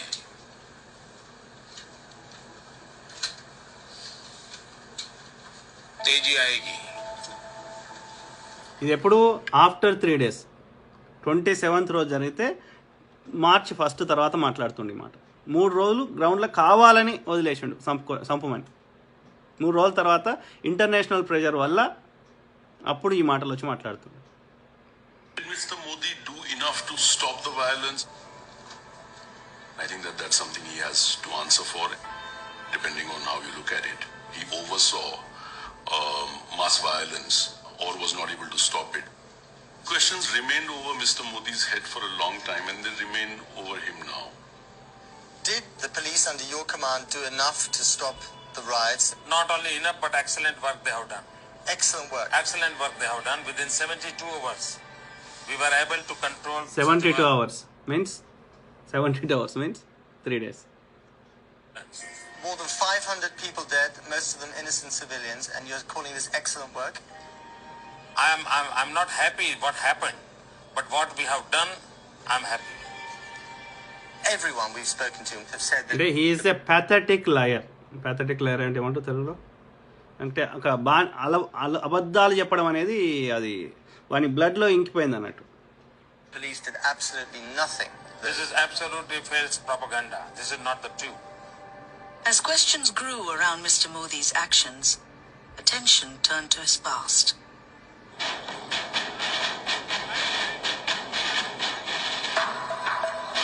సో ఇండియా బాగుపడాలంటే ఈ ఆర్గనైజేషన్ బ్యాన్ చేయాలి. ఈ చెడ్డీ గ్యాంగ్ బ్యాన్ చేసినప్పుడు ఇండియా బాగుపడుతుంది.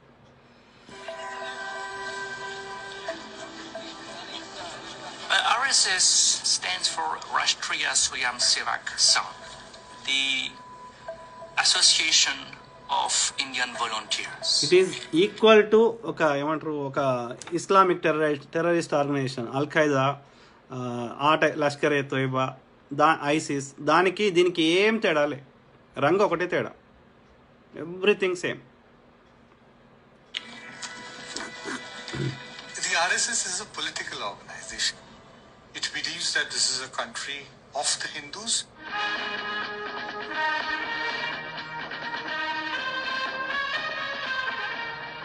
The RSS was formed in 1925 to unite Hindu society and spread Hindu culture, but the Boy Scout image is deceptive. Based on principles of discipline, patriotism and unquestioning obedience, the RSS seeks to establish the superiority of Hindus over all other races. So every decision maker in RSS is Brahmin. North Indian Brahmin, Maharashtra Brahmin. ఇది ఆర్ఎస్ఎస్లో నిర్ణయం తీసుకునే ప్రతి position. చచ్చిపోయేది పాపం పొరగాన్లు, బీసీలు. RSS took shape in the 1920s when in Europe we saw.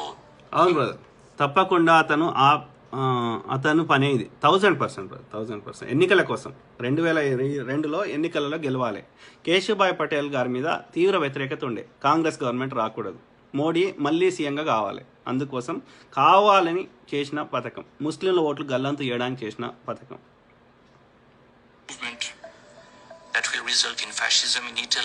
కానీ అతను అనుకోలే ఏది ఇంత రియాక్షన్ వస్తుంది వరల్డ్ వైడ్ అని.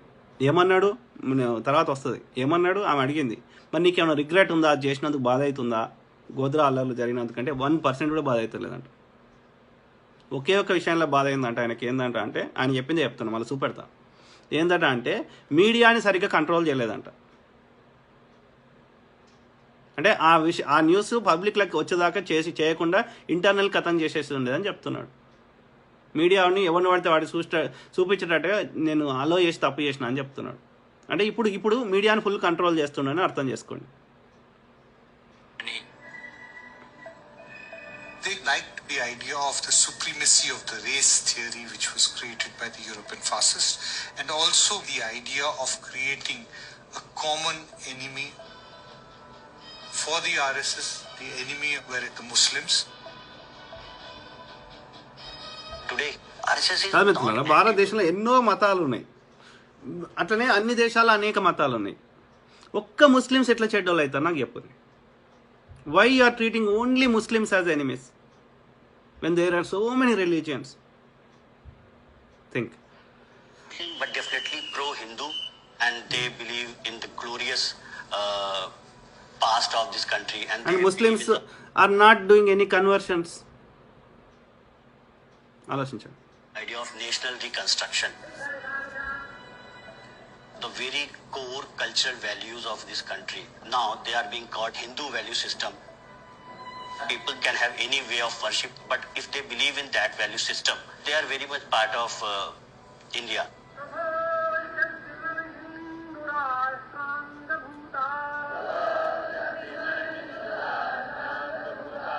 RSS always recruits children.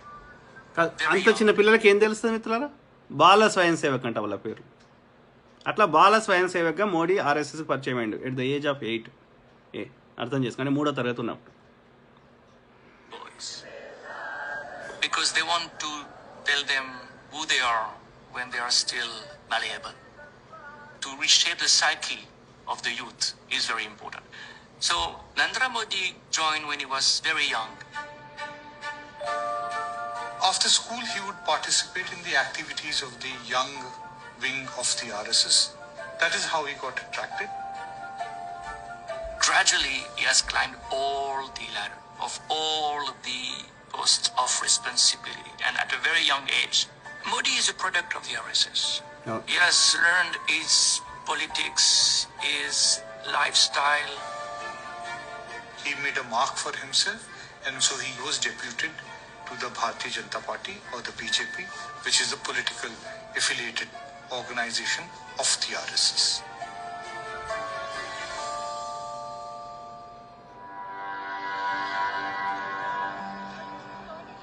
Gujarat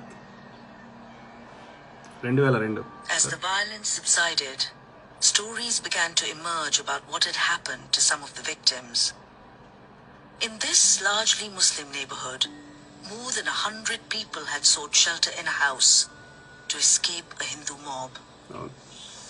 Imtiaz Pathan and his family were among them. मारो काटो बूम बॉस ज्यादा क्राउड बहुत आवाजें थी ने भी थोड़ा उनको पथराव किया 2 नंबर मकान था 3 नंबर 4 नंबर वो लोग जलाने लग गए थे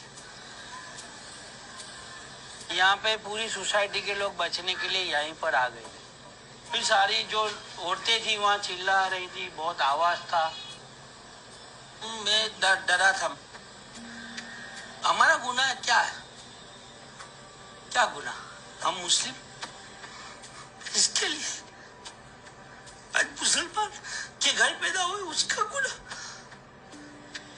The house belonged to a Muslim former Congress Party MP, Ishan Jaffrey. ये लोग चिल्ला रहे थे అట్లా చంపుతారు వాళ్ళ యొక్క వాళ్ళ వాళ్ళ తండ్రుల్ని తల్లుల్ని బిడ్డల్ని చంపుతారు ఈ ఆర్ఎస్ఎస్ విహెచ్పి చంపేస్తే అందులో ఎవరో ఒకరు ఆ బాధ తట్టుకోలేక వాళ్ళ కుటుంబ సభ్యులు చచ్చిపోతే 100 మందిలో ఒకరు రియాక్ట్ అవుతారు రియాక్ట్ అయితే మన హిందువులను కొట్టిర్రు అని మళ్ళీ దుష్ప్రచారం చేస్తారు భయంసాలు అల్లర్లు చేసేది వీళ్ళే పార్టీషన్ చేప్పుడు అల్లరి చేసింది వీళ్ళే చూడండి ఇషాన్ జాఫ్రీ అని ఆయనను చంపేసిర్రు వాళ్ళ 100 మంది ఆయన దాచుకోవడానికి పోతే ఆయనను చంపేసిర్రు వాళ్ళ వైఫ్ ఇప్పటికీ కొట్లాడుతుంది ఆమె కేసులన్నీ ఇప్పటికీ అన్ని రిజెక్ట్ చేస్తుర్రు సుప్రీంకోర్టు వాటిని పరిగణలోకి తీసుకుంటలేదు ఇప్పటికి కొట్లాడుతుంది ఆమె ఈషా జాఫ్రీ జాకియా జాఫ్రీ ढूंढो जाफरी को मारो जाफरी कहाँ है जाफरी कहाँ है यानी कि एक एमपी थे तो वो ఇది హిందుత్వమా హిందుత్వంలో ఇట్లా ఎక్కడైనా ఉందా ఇట్లా చెప్పండి ఎక్కడైనా హిందూ స్క్రిప్చర్స్లో ఉందా మనం కాపాడడానికి భారత యొక్క ఆర్మీ లేదా పోలీసులు లేరా how can A paramilitary group ఒక ప్రైవేటు ఇప్పుడు రజాకార్లకి వీళ్ళకి ఏం తేడా ఉంది ఒక నక్సలైట్కి ఒక అల్ఖైదా తీవ్రవాదికి ఒక ఒక ఆర్ఎస్ఎస్ వాళ్ళకి ఏం తేడా ఉంది when you are holding weapon when you are taking law into your hands you are criminal అందుకే కదా నక్సలైట్లని మనం బ్యాన్ చేస్తున్నాం కదా వాళ్ళు ఇది భీమ్ ఆర్మీ అని పెట్టుకుంటే వాళ్ళని ఇది చేశారు కదా so when you are holding weapon then what is the use of it's against the constitution of India you cannot hold weapon unless you have licence थोड़ा बचत होगी पुलिस आएगी ये चीज यहाँ पर అంటే తీవ్రవాది కాదా అంటున్నా ఈ ఆర్ఎస్ఎస్ వాళ్ళు తీవ్రవాదులు కాదా అంటున్నా ఆయుధాలు పట్టుకున్న వాళ్ళు కదా అల్ఖైదాకి ఈ ఆర్ఎస్ఎస్కి ఐసిస్కి ఏం తేడాలే ఇంటర్నేషనల్ లెవెల్లో this organisation should be banned as an extremist terrorist organisation I'm requesting United Nations please take actions not taking actions is also you are making to let bad things happen across the world to increase the hatred and will be not only it will stop within India, it will spread to across the world. I'm requesting the great nations like America, Great Britain, Australia, Germany, European countries, Islamic countries, I'm requesting please intervene, please take actions. And please ban this extremist organizations. They have nothing to do with Hindutva or Hinduism. They are using Hindutva for their political gains, killing so many innocent people. And they are not developing the country. It's an extremist organization continuously filling hatred in the innocent minds of Hindus. Please ban this organisations. लगी हुई थी और यहाँ पर उनका landline number था और एक डायरी थी उनकी, यहाँ से उन्होंने फोन कॉल कर रहे थे पूरे नेताओं को, कांग्रेस के लीडरों को, यहाँ के जितने उनके कांटेक्ट थे भाजपा के लीडरों को। సో ఇట్లాంటి వాళ్ళకి ఎట్లా సపోర్ట్ చేస్తారా ఇట్లాంటి తీవ్రవాద సంస్థలకి? పిచ్చి నా కొడుకు। अफसरों को फोन किए, कोई मदद आई नहीं थी। उन्होंने नरेंद्र मोदी को फोन लगाया तो मिला मिनिस्टर थे, तो उन्होंने क्या जवाब दिया? तो जाफरी साहब बिल्कुल मायूस हो गए, जैसे उनका चेहरा उतर जाता, मायूस हो जाता है इंसान, कैसा हो जाता है शायद। मैंने बोले सर नरेंद्र मोदी को फोन लगाया और अब शब्द गालियां बोल रहा है, बदतमीजी कर रहा है। जाफरी साहब ने बोला कि अब कोई मदद आने वाली नहीं है, बस यही लग रहा था कि अब एंड है, खत्म हो जाऊंगा। अभी जाफरी साहब होकर के उनका जो किचन था वहां पर गए, वहां पे जाके दंगाइयों को बोला कि अगर तुमको मुझको मारने से संतोष होता है तो मैं बाहर आ रहा हूं, तुम ये औरतें बच्चे और इनको छोड़ दो। तब हमने काफी रोका जाफरी साहब को कि मत जाओ आप, पर जाफरी साहब नहीं माने, उनकी गर्दन काटी, उनको बहुत सारे सब अलग कर दिया था। और A judge later ruled that Mr. Jaffrey had provoked the mob by firing his gun at it. Imtiaz survived by hiding upstairs. The violence only stopped when the police eventually arrived. 69 लोगों को मार दिया था, 69 को। ఆయన MP ఉన్నాడు కాంగ్రెస్ నుంచి జాఫ్రే ఆయన. సో ఆయన శత విధాల ప్రయత్నం చేసిండు. ఆయనకు పెద్ద ఇల్లు ఉంది, ఆయన కాపాడుతాడేమో అని 100 మంది ముస్లిం సోదరులు మహిళలు అందరు వచ్చి ఆడ తలదాచుకున్నారు. నన్ను చంపు ఆయన అన్ని విధాల ప్రయత్నం చేసిండు ఆపమని. నరేంద్ర మోడీకి కూడా ఫోన్ చేస్తే ఫోన్ ఎత్తలే. సో ఆ తర్వాత నన్ను చంపండిరా, కానీ పాపం ఇన్నోసెంట్ ఉన్నారు వీళ్ళని వదిలేయరా అని చెప్పి బతిలాడుకుంటే ఆయనను చంపేసిర్రు. అందులో 100 మందిలో కొద్దిగా మంది తప్పించుకున్న వాళ్ళు తప్ప 69 మంది 70 మందిని ఆడ ఉన్న వాళ్ళని చంపేసారు, ఆ బిల్డింగ్లో తలదాచుకున్నారు. అట్లాంటి ఇన్ని కోకొల్లలు ఇన్సిడెంట్. इनमें से मेरी अम्मी की लाश मिली, मेरे बड़े अब्बा की लाश मिली। బిల్కిస్ బానో కేసు అప్పుడే అదే. वो खानदान के 10 मेंबर को मार दिया। ఇక మహిళలను అయితే ఎంతమందిని రేప్ చేసి చంపిండ్రు లెక్కలేదు. చిన్నపిల్ల ముసలామె ఏం తేడా లేకుండా పొలాలను దాచుకుంటే కూడా పోయి చంపేశారు. ఆ 3 డేస్లో జరిగిన మారణహోమం 3 డేస్ కావాలని ఆపలే, గ్రౌండ్లో పోలీసులు పెట్టలే. అర్థం చేసుకోండి, తన ఎన్నికల కోసం ముస్లిమ్స్ ఉండకూడదు, ముస్లిం ఓట్లు కాంగ్రెస్కి పడతాయి. ముస్లిం ఓట్లు లేకుండా చేసేసి మిగతా వాళ్ళకి మతం పిచ్చి తెప్పిస్తే ఇంకా అన్నం మూసుకొని గెలుస్తాయి ఎన్నికలలో. ఇది కుట్ర. హిందువులను చంపింది వీడే, ముస్లిం చంపింది వీడే. मैं मानता हूं पूरा नरेंद्र मोदी ही जिम्मेदार है ये चीज। వాడు ఇండియాలో ఉంటే నన్ను కూడా చంపేస్తాడు ఇవన్నీ చెప్తుంటే. मोदी अगर चाहते तो दंगा नहीं होता।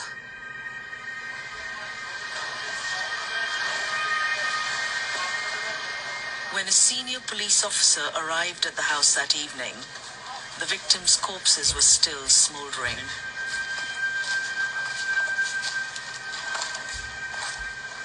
Their allegation that police could have done more in Ahmedabad today. There's always scope for improvement, I concede. There's always scope for improvement. I'm sure we could have done better, but I think I would take it as my inadequacy, if that is to be said. Police వాడు నిస్సిగ్గు ఒప్పుకుంటుండు, నేనేం చేయగలుగుతుండే కానీ చేయలేకపోయినా అని. ఎందుకు రాని కనుక్కుంటే పైనుంచి orders, ఏం చేయొద్దని పోలీసు వాళ్ళకి. Don't intervene, let it happen. This was the order given by the chief minister of Gujarat, mister Narendra Damodar Das Modi. అవులే లుచ్చ నా కొడుకు. The killings would trigger a long legal battle that made serious allegations about the police response and Mr. Modi's role in the violence. So what I'm trying to say moral of the story, ఇట్లాంటి ఇంకెన్ని చూస్తామో నరేంద్ర మోడీ ఉన్నంతకాలం, ఈ BJP RSS అనే organisations ఉన్నంతకాలం. చూడండి మీరు continuous ఏ ఎన్నికలు వచ్చినా చూడండి. తిరుపతి ఎన్నికలప్పుడు గుళ్ళు కొన్నాయి, 2019 ఎన్నికలప్పుడు పుల్వామా అటాక్ జరిగింది, జరుగుతూనే ఉంటాయి. మీరు చూడండి. In 2009, Imtiaz gave evidence. మనకు బుద్ధి ఉండాలి. కేరళలో, తమిళనాడులో వాళ్ళు ప్రజలు జాగరూకతతో ఉన్నారు. ఎడ్యుకేషన్ లేకపోవడం వల్ల దే ఆర్ ఎక్స్ప్లాయిటింగ్. చదువుకుంటే ఈ ఇట్లాంటి వాటిలలో మనం పోము, ఆలోచిస్తాం. ఇప్పుడు నాకు 100 వచ్చి చెప్పినా నేను వినను. కాబట్టి తప్పకుండా మీ దండం పెడతా, మీరు చదువుకోకున్నా సరే, చదువుకుంటే ఉద్యోగం వస్తుంది అనుకుంటే భ్రమ. చదువుకున్నాడు వ్యవసాయం చేసుకున్నా, ఏ పని చేసుకున్నా డిఫరెంట్గా చేసుకుంటారు. దయచేసి చదివియండి.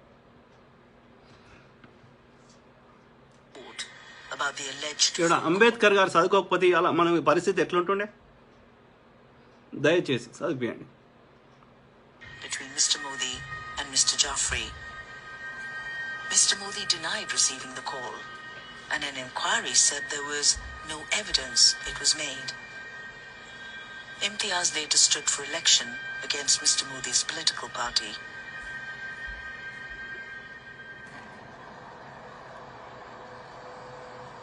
London. In Britain, the government was alarmed by what had happened in Gujarat. I was very worried about it. I was taking a great deal of personal interest because India is a really important country with whom we have relations. So we had to handle it very carefully. What we did was to establish an inquiry and have a team go to the Gujarat and find out for themselves what had happened. And they produced a very thorough report. The report, sent as a diplomatic cable and marked restricted, has never been published before. Extent of violence much greater than reported. Widespread and systematic rape of Muslim women. Violence politically motivated. Aim was to purge Muslims from Hindu areas. Their systematic campaign of violence has all the hallmarks of ethnic cleansing. This former senior diplomat was one of the investigators. He's speaking publicly for the first time. ఎవరైతే ఇట్లాంటి పిచ్చివాటికి support చేస్తున్నారో హిందుత్వ అనే పేరు మీద, విదేశాల్లో ఉన్న హిందువులను చంపేస్తే ఊరుకుంటారా? ఇలా మలేషియాలో ఎంతమంది ఉంటారు హిందువులు? అమెరికాలో ఎంతమంది ఉంటారు? ఎన్ని లక్షల మంది ఉంటారు? Can you accept that? కదా, ఇలా మన భారతీయ సంతతి చెందిన ఆమె వైస్ ప్రెసిడెంట్ అయింది అమెరికాలో. మన దీపావళి పండుగని వాళ్ళు అఫీషియల్ జరుపుకుంటున్నారు అమెరికాలో. ఎన్నో దేశాల్లో ప్రధానులు అయినరు మన దేశంలో. ఇలా మారిషస్ ఇవ్వండి, ఎన్ని గుళ్ళు ఉంటాయో ఆఫ్రికా ఖండంలో. లండన్లో ఎంతమంది హిందువులు ఉంటారు? వాళ్ళందరూ అక్కడున్న ప్రభుత్వాలు అక్కడ ఉన్నటువంటి మెజారిటీ చంపేస్తా అంటే, లక్షల మంది ఊచకోతలకు వస్తా అంటే. So please do not support non sense. వాడికి అధికారం కావాలంటే వాడు ఏం అభివృద్ధి చేసిండో చెప్పి ఓట్లాడుకోమని ఎవడు ఆపుతున్నాడు? వాడే మంచి చేస్తే వానికే ఓటేస్తారు. Religion is a personal choice. నేను ఏ దేవుని మొక్కుంటే నీకే జరిగే నష్టమేంది? As long as I'm following the constitution of India, రాజ్యాంగంలో చట్టాలను పాటించిన వరకు నేను పర్సనల్గా అల్లాను మొక్కుంటే ఏమైంది, శివుని మొక్కుంటే నీకే వచ్చిన నష్టమేంది? ఆలోచించండి. What the British inquiry found, he's asked to remain anonymous. At least 2,000 people were murdered during the violence. The vast majority were Muslim. We described it as a pogrom, a deliberate and politically driven effort targeted at the Muslim community. The violence was widely reported to have been organized by an extremist Hindu nationalist group, the VHP, who have a relationship with the RSS. The VHP and its allies could not have inflicted so much damage without the climate of impunity created by the state government. Narendra Modi is directly responsible. The report contained an extraordinary claim. Reliable contacts have told us Narendra Modi met senior police officers on the 27th of February and ordered them not to intervene in the rioting. Police contacts deny this meeting happened. There were pretty credible reports. He had specifically instructed the police not to intervene. The police contact who we talked to consistently denied that. So we did have conflicting reports on what his direct role had been. But we did feel it was clear there was a culture of impunity that created the environment for the violence to take place. That, undoubtedly, came from Modi. While Modi remains in power... Okkate simple. Why these kind of riots happen only in the BJP ruling states? Not in other states where secular governments are there. That clearly shows it is a state-sponsored things happening there. అర్థమైందా? గవర్నమెంటే కావాలని చేయిస్తుంది. BJP పరిపాలించే రాష్ట్రాలనే జరుగుతాయి గొడవలు. సెక్యులర్గా ఉన్న non BJP పరిపాలించే రాష్ట్రాలు జరగవు. జరిగినా దానికి చర్యలు ఇమ్మీడియట్గా వాటిని కంట్రోల్ చేస్తారు. ఇంత ఊచకోతలు దాకా పోతుంది. దట్ ఇట్ సెల్ఫ్ షోస్ అక్కడ ఇంకా పెద్దగా లాజిక్లు వెతకాల్సిన అవసరం లేదు. మనం కోర్టు నుంచి తప్పించుకోవచ్చు, ఎందుకంటే నీవు ఆధారం లేదు కాబట్టి కోర్టు నుంచి తప్పించుకుంటావు. బట్ నువ్వు మా హృదయాల నుంచి పైన దేవుని కోర్టు నుంచి తప్పించుకోలేవు. Reconciliation will be impossible. It was very shocking. These were very serious claims that Chief Minister Modi had played a pretty active part in pulling back the police and in tacitly encouraging the Hindu extremists. That was a particularly egregious example of political involvement, really to prevent the police from doing their job, which was to protect both communities, the Hindu and the Muslims. So the options open to us were fairly limited. We were never going to break diplomatic relations with India. But it is obviously a stain on his reputation. There's no way out of that.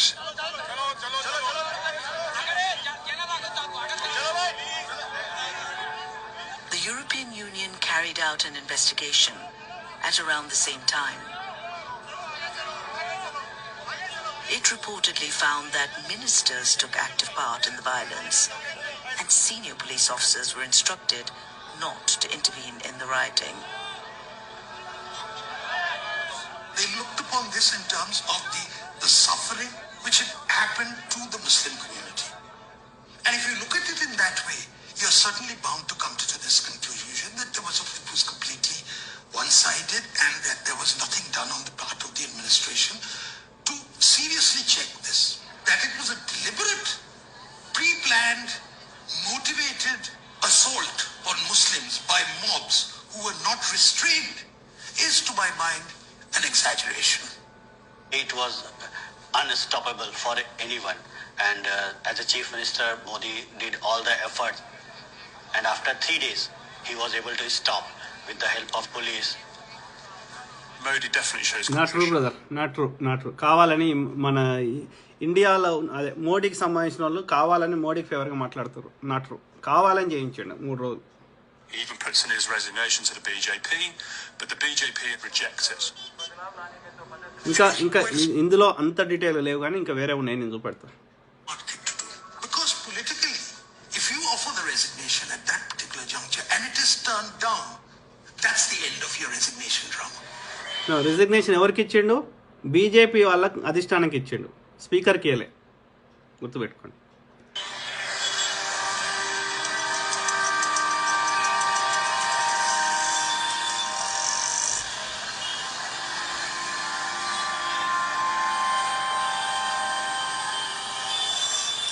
My name is Cedric Prakash. I'm a Jesuit priest. My background has been on human rights, justice and peace. In Gujarat, human rights workers set up a citizens' tribunal headed by 3 retired judges to investigate the violence. Father Cedric helped them. We wanted people from the government, officials, to come and depose before the citizens' tribunal. It was not easy. They were frightened. Their careers were at stake.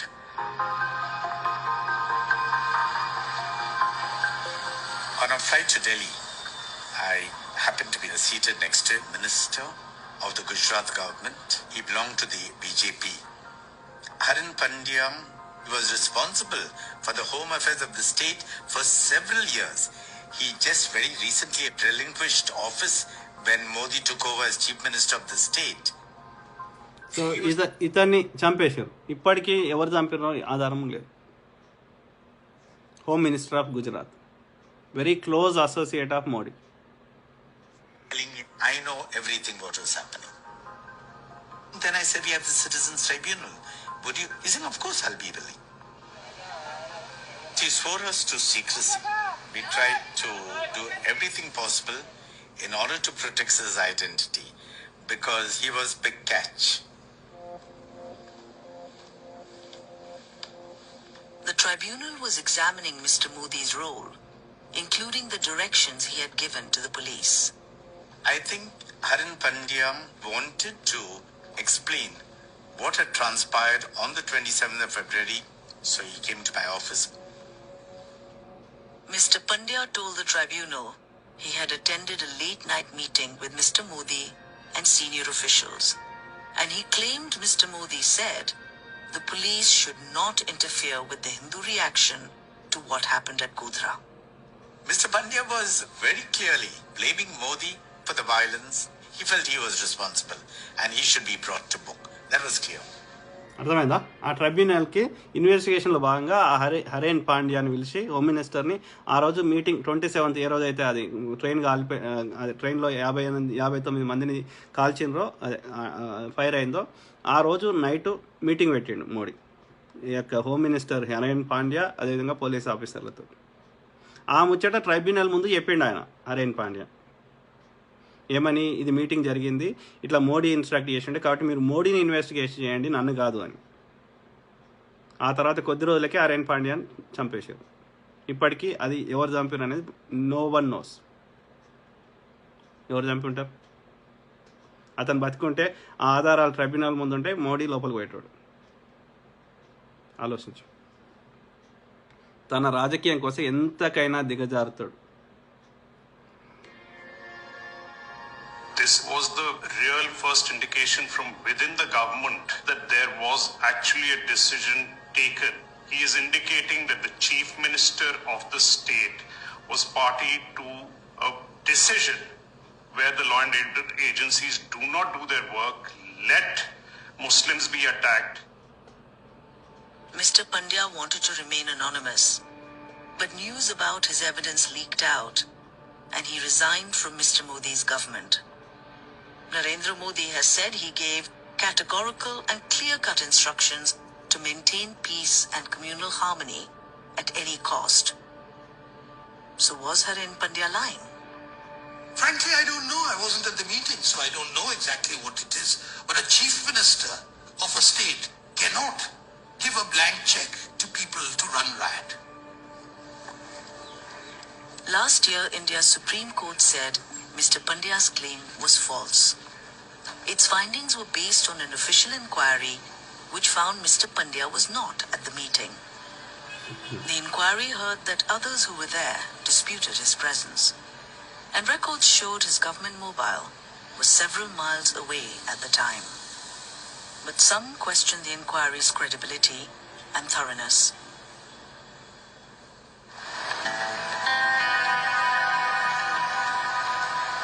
For most politicians, allegations like this would be devastating.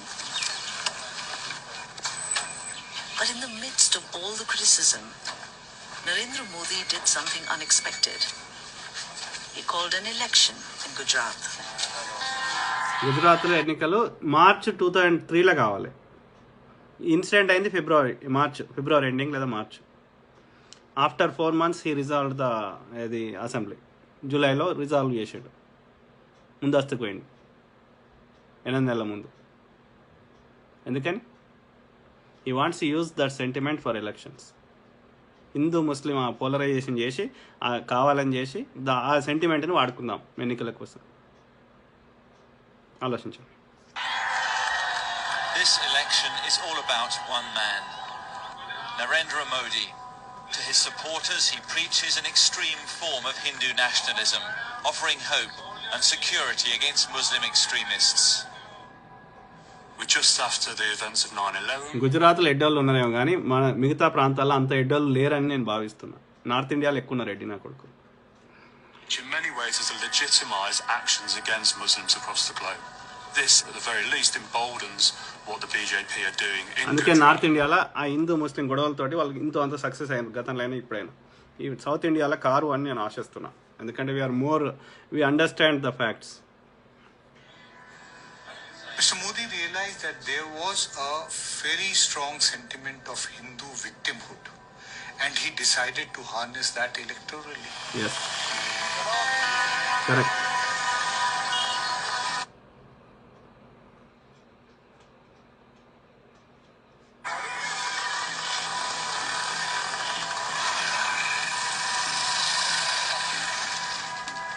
Ram ભક્તોને રેલવેના ડબ્બામાં સળગાવી દીધા હતા. હવે આપણા ગામને ખબર હતી કે જોરથી તો કોઈ ભાઈ સમાચાર મળ્યા હતા. ત્યાર પછી આપણા ગામમાં આપણે કોઈની દુકાન બાળી હતી ભાઈ, આપણે કોઈનું માથું વાળ્યું હતું, આપણે કોઈ બેન બેટીની ઇજ્જત લીધી હતી. તેમ છતાંય આપણા ગુજરાતમાં દુશ્મનો, ગુજરાતના વિરોધીઓ એમ જ કહે છે કે તો ગામે ગામ આગ લાગી ગઈ. એટલી હદે આપણા ગુજરાતને બદનામ કરી મૂક્યું. એ બધાને જવાબ આપ્યો છે આ ગુજરાત ગૌરવ યાત્રા. ఎన్నికల కంటే డిసెంబర్లో ఎన్నికలు, ఓకే, జూలైలో రద్దు చేసిండు అసెంబ్లీ, ఓకే. ఆ ఎన్నికల కంటే రెండు నెలల ముందు సెప్టెంబర్ అక్టోబర్ ఆ టైంలో, ఇది 2002లో, అంటే గుజరాత్ అల్లర్లు అయిపోయినాక ప్రపంచం అంతా మన గుజరాత్ మీద పగబెట్టుకున్నారు. అందుకని మన మీద పొద్దుగా లేస్తే ఇక్కడ కొట్లాట్లు అయినాయి అని అబద్ధాలు ప్రచారం చేస్తారు. నిజంగా అయినాయా అని చెప్పి అట్లా గౌరవ యాత్ర అని ప్రచారం చేసిండు. చెప్తారా? ఆ హిందువుల దగ్గరికి పోయి గొడవలు అయినాయి అంటే కాలేదంటారు వాళ్ళు. ముస్లింల దగ్గర పెడితే చెప్పేటోళ్ళు. ఆలోచించండి. The violence against Muslims became part of the messaging that Narendra Modi used in the election campaign. It is the violence and how he reacted to it that has constructed the persona of Narendra Modi. Bharat Mata ki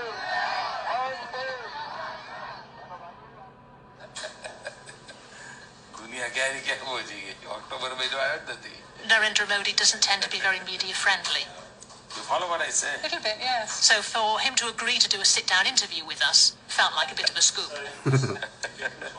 He struck me as a very charismatic, very powerful, quite menacing figure. So you're now coming up to elections. There seems to me to be a state in turmoil. We're seeing repeated violence. We're seeing people living in fear. What has gone wrong with this breakdown in law and order here? I think you have to correct your information first. The state is very, very peaceful. So the Muslims who would say that they are still terrified, they are still frightened to go back to their homes, they still feel that the people who murdered their relatives have not been brought to justice, what would you say to them? I am not agree with your analysis. I am not agree with your information. This is absolutely misguided information to you. From where you have picked up this type of garbage, I do not know. Some people have been accusing your government of not doing enough to stop this, of not protecting Muslims even now. These are also false propaganda made by our opponents, and you are also a captive of this false propaganda. పాపం విలేకరుని కూడా తిడుతుండు. Can you explain more? Who is perpetuating this false propaganda? That the information I'm reporting is taken from what I have seen with my own eyes, both at the times of the riots and now. Those were our opponents. నా opponents కాదు, నేను డైరెక్ట్గా అక్కడ interview చేసిన వాళ్ళ బాధితులు చెప్పింది అంటే కాదు అంటున్నాడు. నా మీద కావాలని బురద చల్లుతున్నా అంటున్నాడు. Reports that have already been published into what has happened. They have no right to talk about the internal matter of any government. I'm very, very clear in my mind. If they have done wrong. Some would say it is a human right, or is a general international interest. Please don't try to preach us the human rights. We know what the human rights are. ఎవరు కూడా ఎవరు మాట్లాడొద్దంట, international organisations కానీ ఎవరు మాట్లాడొద్దంట. మాకు human rights గురించి మాట్లాడొద్దంట. చూడండి వాడిని తెలివితేటలు.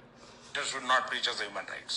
When you look back over the last month, you've been the leader of this state through a very difficult period. Do you think there's anything that you should have done differently?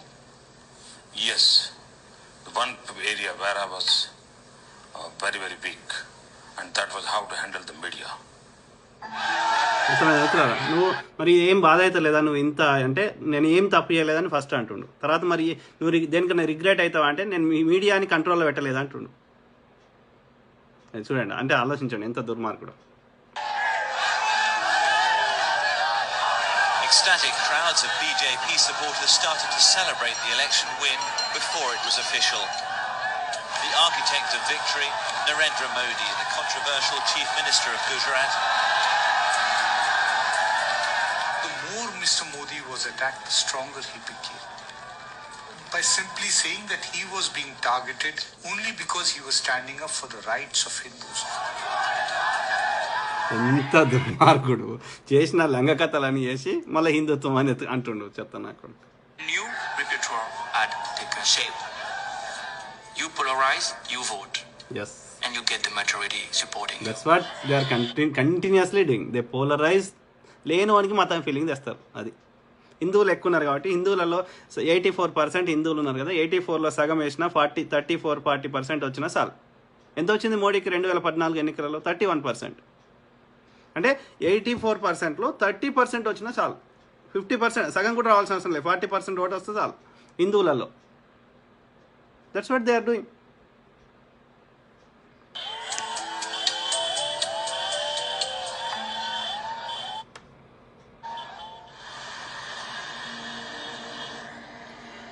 March 2003. I just entered a taxi and suddenly I got a call from a journalist friend of mine and she said, "Do you know what has happened to Harin Pandya?" She told me that he was killed. I'm a Home Minister. He's found dead in a car under very suspicious circumstances. The entry point of the bullet wound is at the groin. There is no blood lying there where there should have been blood. There is no way from the position he was in that he could have been killed sitting in the car. Evidence suggests he was killed elsewhere, his body put in the car and placed there. The death of Harin Pandya వేరే దగ్గర చంపి అలా తీసుకొచ్చి పెట్టి is a mystery, well kept mystery probably. There is ఎవరు చంపుతారు? ఆయన ఒక్కడే ఆధారం ఇచ్చిండు. ఆ రోజు మీటింగ్ అయింది, నరేంద్ర మోడీ ఇట్లా కావాలని పోలీసులను పెట్టొద్దని చెప్పిండు, ఆయన చెప్పిండు ఆ ట్రిబ్యునల్కి. అంటే ఇప్పుడు ఆయన హోమ్ మినిస్టర్ని చంపిండు అంటే మిగతా వాళ్ళని భయపడతారు. ఇక ఎందుకురా ఈ రిపోర్ట్లు మనకెందుకు, మనం కూడా చంపుతాడని భయపడతారు. no serious investigation. The murder of Harin Pandya remains one of the big mysteries even today. Mr. Pandya was killed in a murder which has really not been answered yet.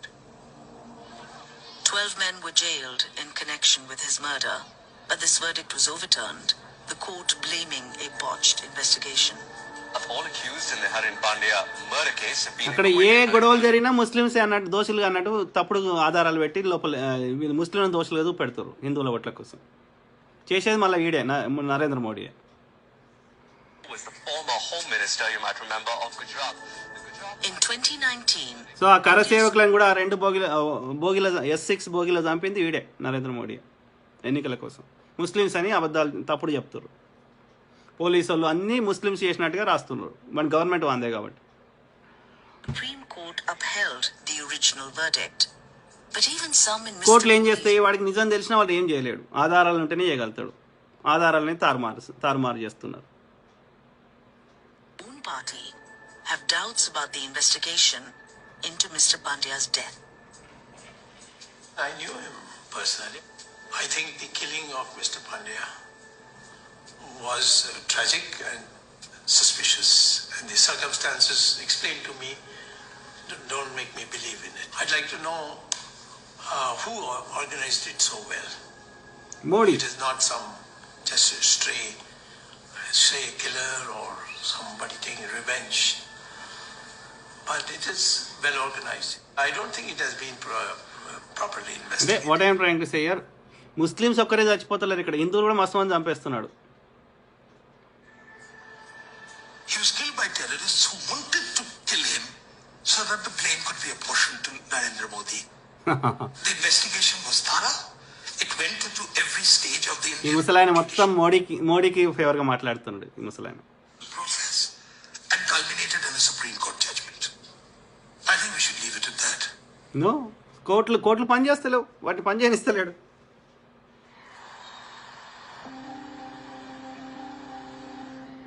Yorkshire, London. In Yorkshire, the Dawood family were losing faith that the police in Gujarat would catch the men who killed Saeed, Shakil and Mohammed. There were some serious doubts arising in terms of what the Indian police were doing, because on the one hand they were saying that they were doing everything, on the other hand we were seeing no results whatsoever. In respect to the investigation, we had no confidence in the Indian police. It turned out that the police hadn't even, done basic investigations. They hadn't gone to the scene of the crime. Family members went to the crime scene themselves and made a terrible discovery. They found burnt remains, including bone fragments, bits of teeth. It seemed from what everybody was indicating that those remains were Said and Sakil's. The police seemed to be putting up a wall and were completely disinterested in helping us get to the truth. Then there was an unexpected development. The controversial Chief Minister of Gujarat, Narendra Modi, has arrived in London on a short visit. He presides over the state where as many as 2,000 people were killed in communal riots. I thought this was a great opportunity for the family and for the victims for him to be arrested here in the UK. The idea was that the family would go to court and seek to prosecute Narendra Modi. We had pages, hundreds of pages of reports. All of them were clear that this was a massacre. Most importantly, that there was state collusion. And so the chain of command went all the way to the Chief Minister. Although the offence took place in India, it could be prosecuted in this country. An Indian diplomat said when news of the plan leaked, there was panic. Mr. Modi was reportedly urged to leave Britain on the next plane. I argued in front of the judge for Narendra Modi's arrest. The judge said, I can see all the things that you put before me, Mr. Khan, but really what I need is the witness statements. And the evidence that we would need to prosecute it would have been somebody somewhere along the chain of command saying, yes, there was an order not to take any action allowing this to happen. Mr. Khan says that the evidence that has emerged since then, even though it is fiercely contested, has made him more convinced of the merits of his case. Knowing what we now know and the information that we now have, if we had had that at that time, I'm pretty sure that a summons would have been issued for Modi's arrest. లండన్లో అతన్ని arrest చేయాలి, prosecute చేయాలి, శిక్షించాలి అని చెప్పి లండన్కి వచ్చినప్పుడు చేద్దామని చాలామంది కేసులు ఫైల్ చేశారు జడ్జికి. కానీ పైనుంచి ఆర్డర్స్ ఉన్నాయి, ప్లస్ అతన్ని ఇమ్మీడియట్గా డిప్లొమాట్ నెక్స్ట్ డేనే వెళ్ళిపోమని చెప్పిండంట లండన్ నుంచి. అంటే అరెస్ట్ చేసేటోళ్ళం ఇంకా మాకు కొంచెం టైము దొరికింటే అని చెప్తున్నాడు. Particularly disappointed the judge didn't issue the warrant, but we understood this was going to be quite a long campaign in terms of getting answers and getting justice and holding people to account.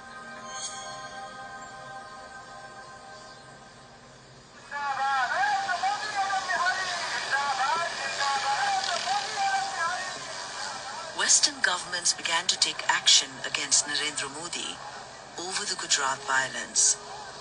The UK imposed a diplomatic boycott and de facto travel ban. There was essentially a travel ban imposed on Modi. I would like to have seen much stronger action, but I think we probably did end up doing as much as we could. In 2005, the US government formally revoked a visa for Mr. Modi under a law that targets government officials responsible for severe violations of religious freedom. The US is saying this is not acceptable. Mr. Modi, would you like to speak to the BBC, Mr. Modi? Barred from entering the United States, barred from entering the United Kingdom. On the international stage, it makes him somewhat of a pariah.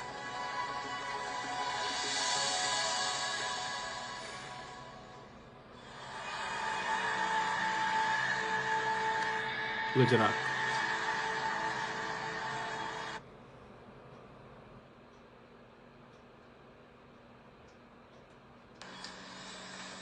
In 2007, a reporter went undercover in Gujarat to investigate what had happened during the violence. Posing as a Hindu extremist, he secretly filmed one of the killers boasting about the role he had played. Babu Bajrangi was accused of leading a mob that killed around 100 people. किसी को नहीं छोड़ा, बनपले नहीं चाहिए. मैं तो आज भी बोलता हूँ कि 100 మందిని చంపినట్టు ఆయన. कुछ भी हो, लेडीज हो, बच्चे हो, कुछ भी हो, काटने से हो, कुछ मारो काटो चलाना. कैसा लगता है जब मारते कैसा मजा आता है ना. उसको मार के आके घर पे सो गए. Mr. Bajrangi made an extraordinary claim about Narendra Modi. He said that when he was arrested for murder, several months after the massacre,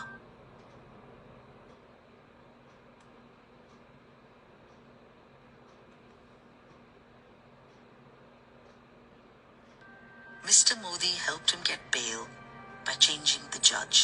फिर नरेंद्र भी हमारे को संदेशा भेजा कि ठहर जाओ, मैं अभी सेटिंग करता हूँ, अभी टाइम निकल गया है. फिर उन्होंने जज को भेजा, जज ने फाइल नहीं कुछ नहीं बोले जाने direct. Mr. Bajrangi later claimed he was reading from a script given to him by the reporter, though a judge ruled the veracity of the sting was not in dispute. In 2012, Mr. Bajrangi was jailed for murder. And he wasn't the only one who made damaging claims about Mr. Modi. Haresh Bhatt, a local BJP politician, ఎవరైతే అది తెలియకుండా వాళ్ళు క్యాజువల్గా మాట్లాడినరో సీక్రెట్గా record చేసారో అవన్నీ బయట పెట్టిన కొద్దీ వాళ్ళని చంపేస్తున్నాడు. జల్ల పెడుతుండు లేకపోతే చంపేస్తుండు, ఆధారాలు బయటకు రాకుండా ఉండడానికి. Modi political meeting addressed by Mr. Modi shortly after the train burning. जब जिस दिन गुजरा हो उस बार सर नरेंद्र भाई को क्या प्रतिक्रिया दें? उनका फेवरेबल, लेकिन हम ये स्टेटमेंट हम नहीं कर सकते.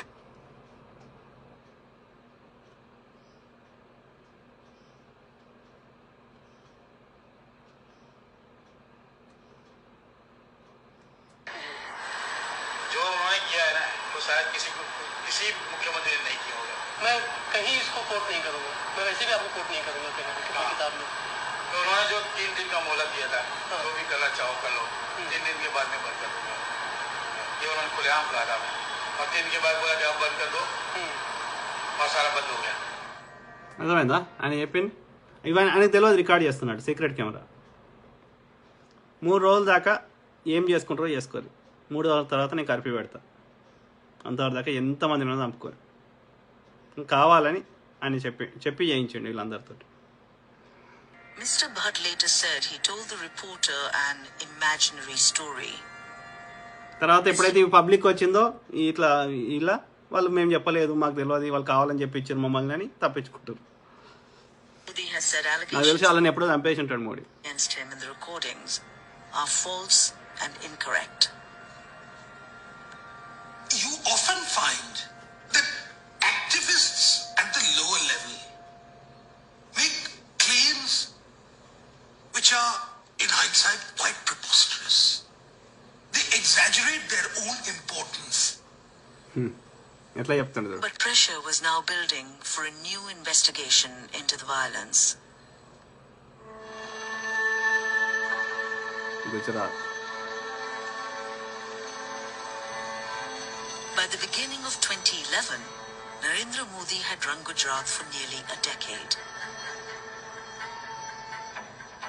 despite the controversies, some were now tipping him for an even bigger job: India's next Prime Minister. Modi started to think about national politics very early on, projecting himself as a national leader. मैं भारत का संतान हूँ, मैं भारत की प्रतिष्ठा और गौरव से जुड़ा हुआ इंसान हूँ.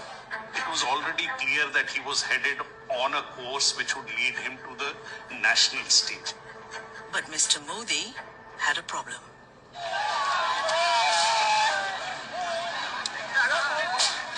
India's Supreme Court had ordered a wide-ranging investigation into the Gujarat violence. A special investigation team, or SIT, was examining the Daud family murders and allegations made by Ishan Jaffri's widow that Mr. Modi was part of a criminal conspiracy that led to the disorder and killings across the state. Modi seems to be unstoppable, but the ghosts of the past don't leave him alone.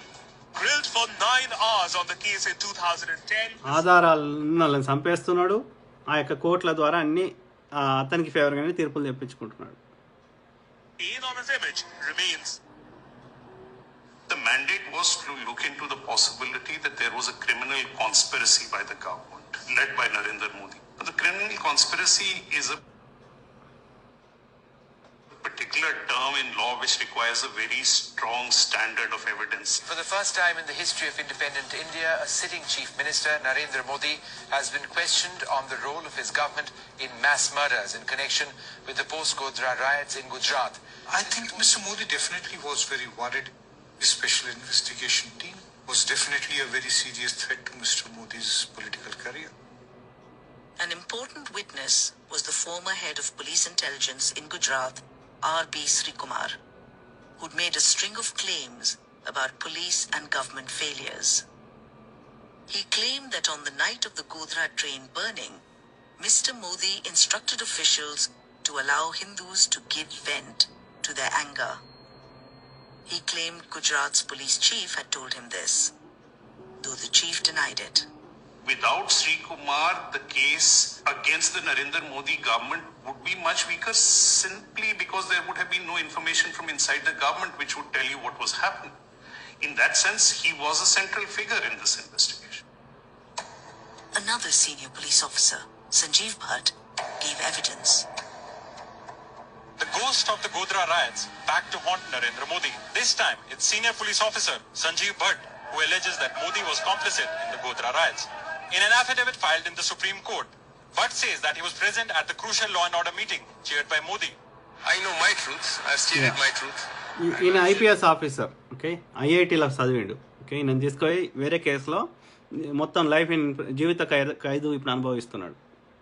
3 ఏళ్ళు అయింది ఇప్పుడు jail నుండి. In an affidavit submitted to the highest court of the land. When he started deposing before the SIT, my father stated that the control room contacted him, saying that an unofficial meeting has been వాళ్ళ కూతురు, IPS officer కూతురు, at the Chief Minister's residence and that his presence was required. He said that Narendra Modi ended up saying that the emotions were running very high in the Hindus and it was imperative that the Hindus be allowed to vent their anger. He said that Narendra Modi had directed the police force to step down, look the other way. Mr. Modi and other officials at the meeting said Mr. Bhatt did not attend, but an independent advisor to the Supreme Court said there was enough evidence to consider prosecuting Mr. Modi. This is a prominent legal person who has reached his own conclusions about what is there, and I think some of those conclusions needed to be taken note of.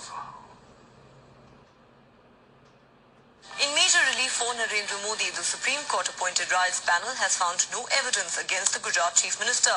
The complainant Zakia Jaffri had accused Modi of ordering officials to give rioters a free hand, the only complaint that named him. So Zakia Jaffri, ఈయన వీళ్ళ wife. 3 years, the SIT ruled that Mr. Modi would face no charges.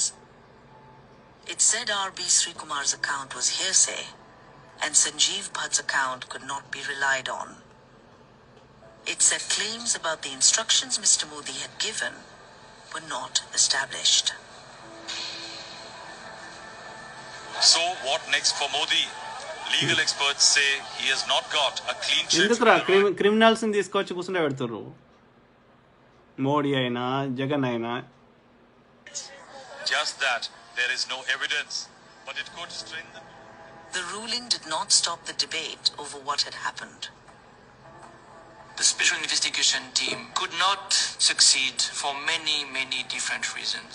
The investigation team had to rely somewhat on the Gujarat police. Much of the investigation on the ground is done by police officers, and among the people who stand indicted are the Gujarat police force itself. The SIT report is really very superficial. It doesn't explain how this pogrom could take place. So of course it underestimates, it minimizes the roles of the top leaders, the chain of command. To establish criminal conspiracy in law is often very difficult. Just because they have arrived at the conclusion there was no criminal conspiracy is not the same as saying the conduct is above question, that there were not serious lapses. That in no way takes away all the important questions that still stand on the 2002 violence. Yes, there were some people who said they were at a particular meeting when others said they were not. Agenda was to destroy Narendra Modi politically. The agenda was explicitly political. I don't think they were concerned about Muslim victims. And these included a section of the media. These included journalists. These included NGOs. Why అందరికి ఎందుకు ఉంటుంది మోడీ మీద కోపం? ఆలోచించండి మిత్రులు. Ultimately, at the end of the day, the SIT findings didn't implicate Mr. Modi. The SIT gave a clean chit to Narendra Modi. We have to have faith on our institution, and we have to put a full stop on something, and we have to move forward. No. That will haunt. వాడు సచ్చి నరకానికి పోయినా కానీ అక్కడ కూడా haunt చేస్తుందని. అంతమంది శవాల యొక్క వాళ్ళ కుటుంబ సభ్యుల యొక్క ఆర్తనాదాలు వానికి వాడి నరకం పోయినా కానీ వాడిని హాంట్ చేస్తూనే ఉంటాయి. The verdict cleared the way for Mr. Modi to run for Prime Minister. The travel bans were lifted. Diplomatic relations with the West were restored. I don't think that I had any doubt that Mr. Modi is going to be the next Prime Minister. Narendra Modi, India's next Prime Minister, riding into Delhi in triumph. After he won an election landslide with his promise that good days are coming for India.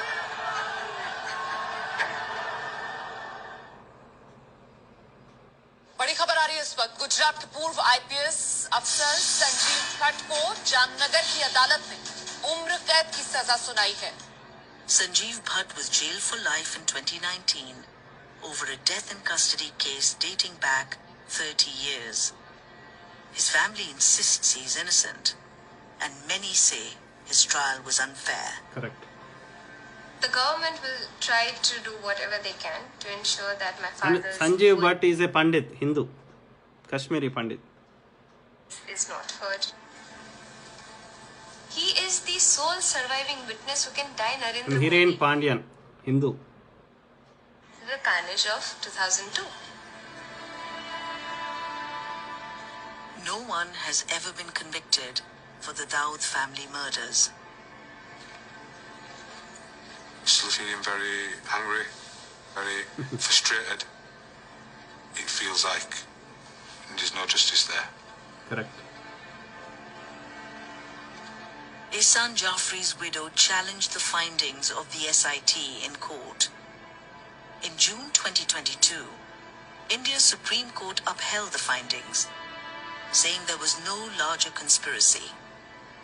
It ruled the testimonies of Sanjeev Bhatt and R.B. Srikumar were replete with falsehood, and said those involved in abuse of process need to be in the dock.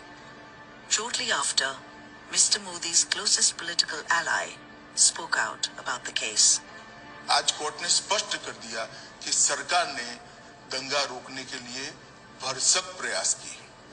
ये लंबी लड़ाई मोदी जी ने बहुत धैर्यपूर्वक सारी वेदनाओं को, वो विष को हजम करते हुए लड़े और आज चमकते सूर्य की तरह सत्य बाहर आया है। मोदी जी जीत कर बाहर आए हैं। నంబర్ 1 లయర్స్ మిత్రులారా. అర్థమైందా? ఆయన బిఏ ఎంఏ చేసిండని ఈ ఆడేమో ఛాయమ్మి అంటే వీడు వచ్చి చూపెడతాడు. అక్కడ యూనివర్సిటీలలో అలాంటి కోర్సులే లేవని వాళ్ళు చెప్తారు, యూనివర్సిటీ వాళ్ళు. అర్థం చేసుకోండి, pathetic liars. The police arrested Mr. Sri Kumar, and a high-profile human rights worker who helped Mrs. Jaffrey bring the case. Sanjeev Bhatt, already in prison, was named in the police complaint too. All three are accused of fabricating evidence. 20 years on, the Gujarat violence remains controversial. None of the people arrested were sources for our report, and the findings of our investigation still stand. 2,000 people were murdered in Gujarat in 2002, in a campaign of violence that was clearly well organized. Yeah. That remains a fact. Now Mr. Modi is in power, it seems to me that history is being rewritten. The Supreme Court gave a judgment which actually brought the whole matter to a closure. The closure was necessary.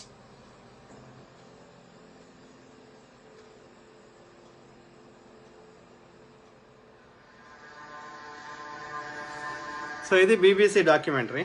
ఇక మీకు అర్థమైన వాళ్ళకి అర్థమైనంత. Okay, అది simple logic, అలా అంత complicated చేసుకొని ఆలోచించాల్సిన అవసరం లేదు. ఓకే, పోలీసు వాళ్ళు ఈజీగా ఆపగలుగుతుండే. ఓకే, సో ఆ విధంగా ఇంకా కొన్ని దీని రిలేటెడ్ చూపెడతా. తర్వాత ఇక మీరే డిసైడ్ చేసుకోండి, మోడీ మంచోడా చెడ్డోడా. Okay,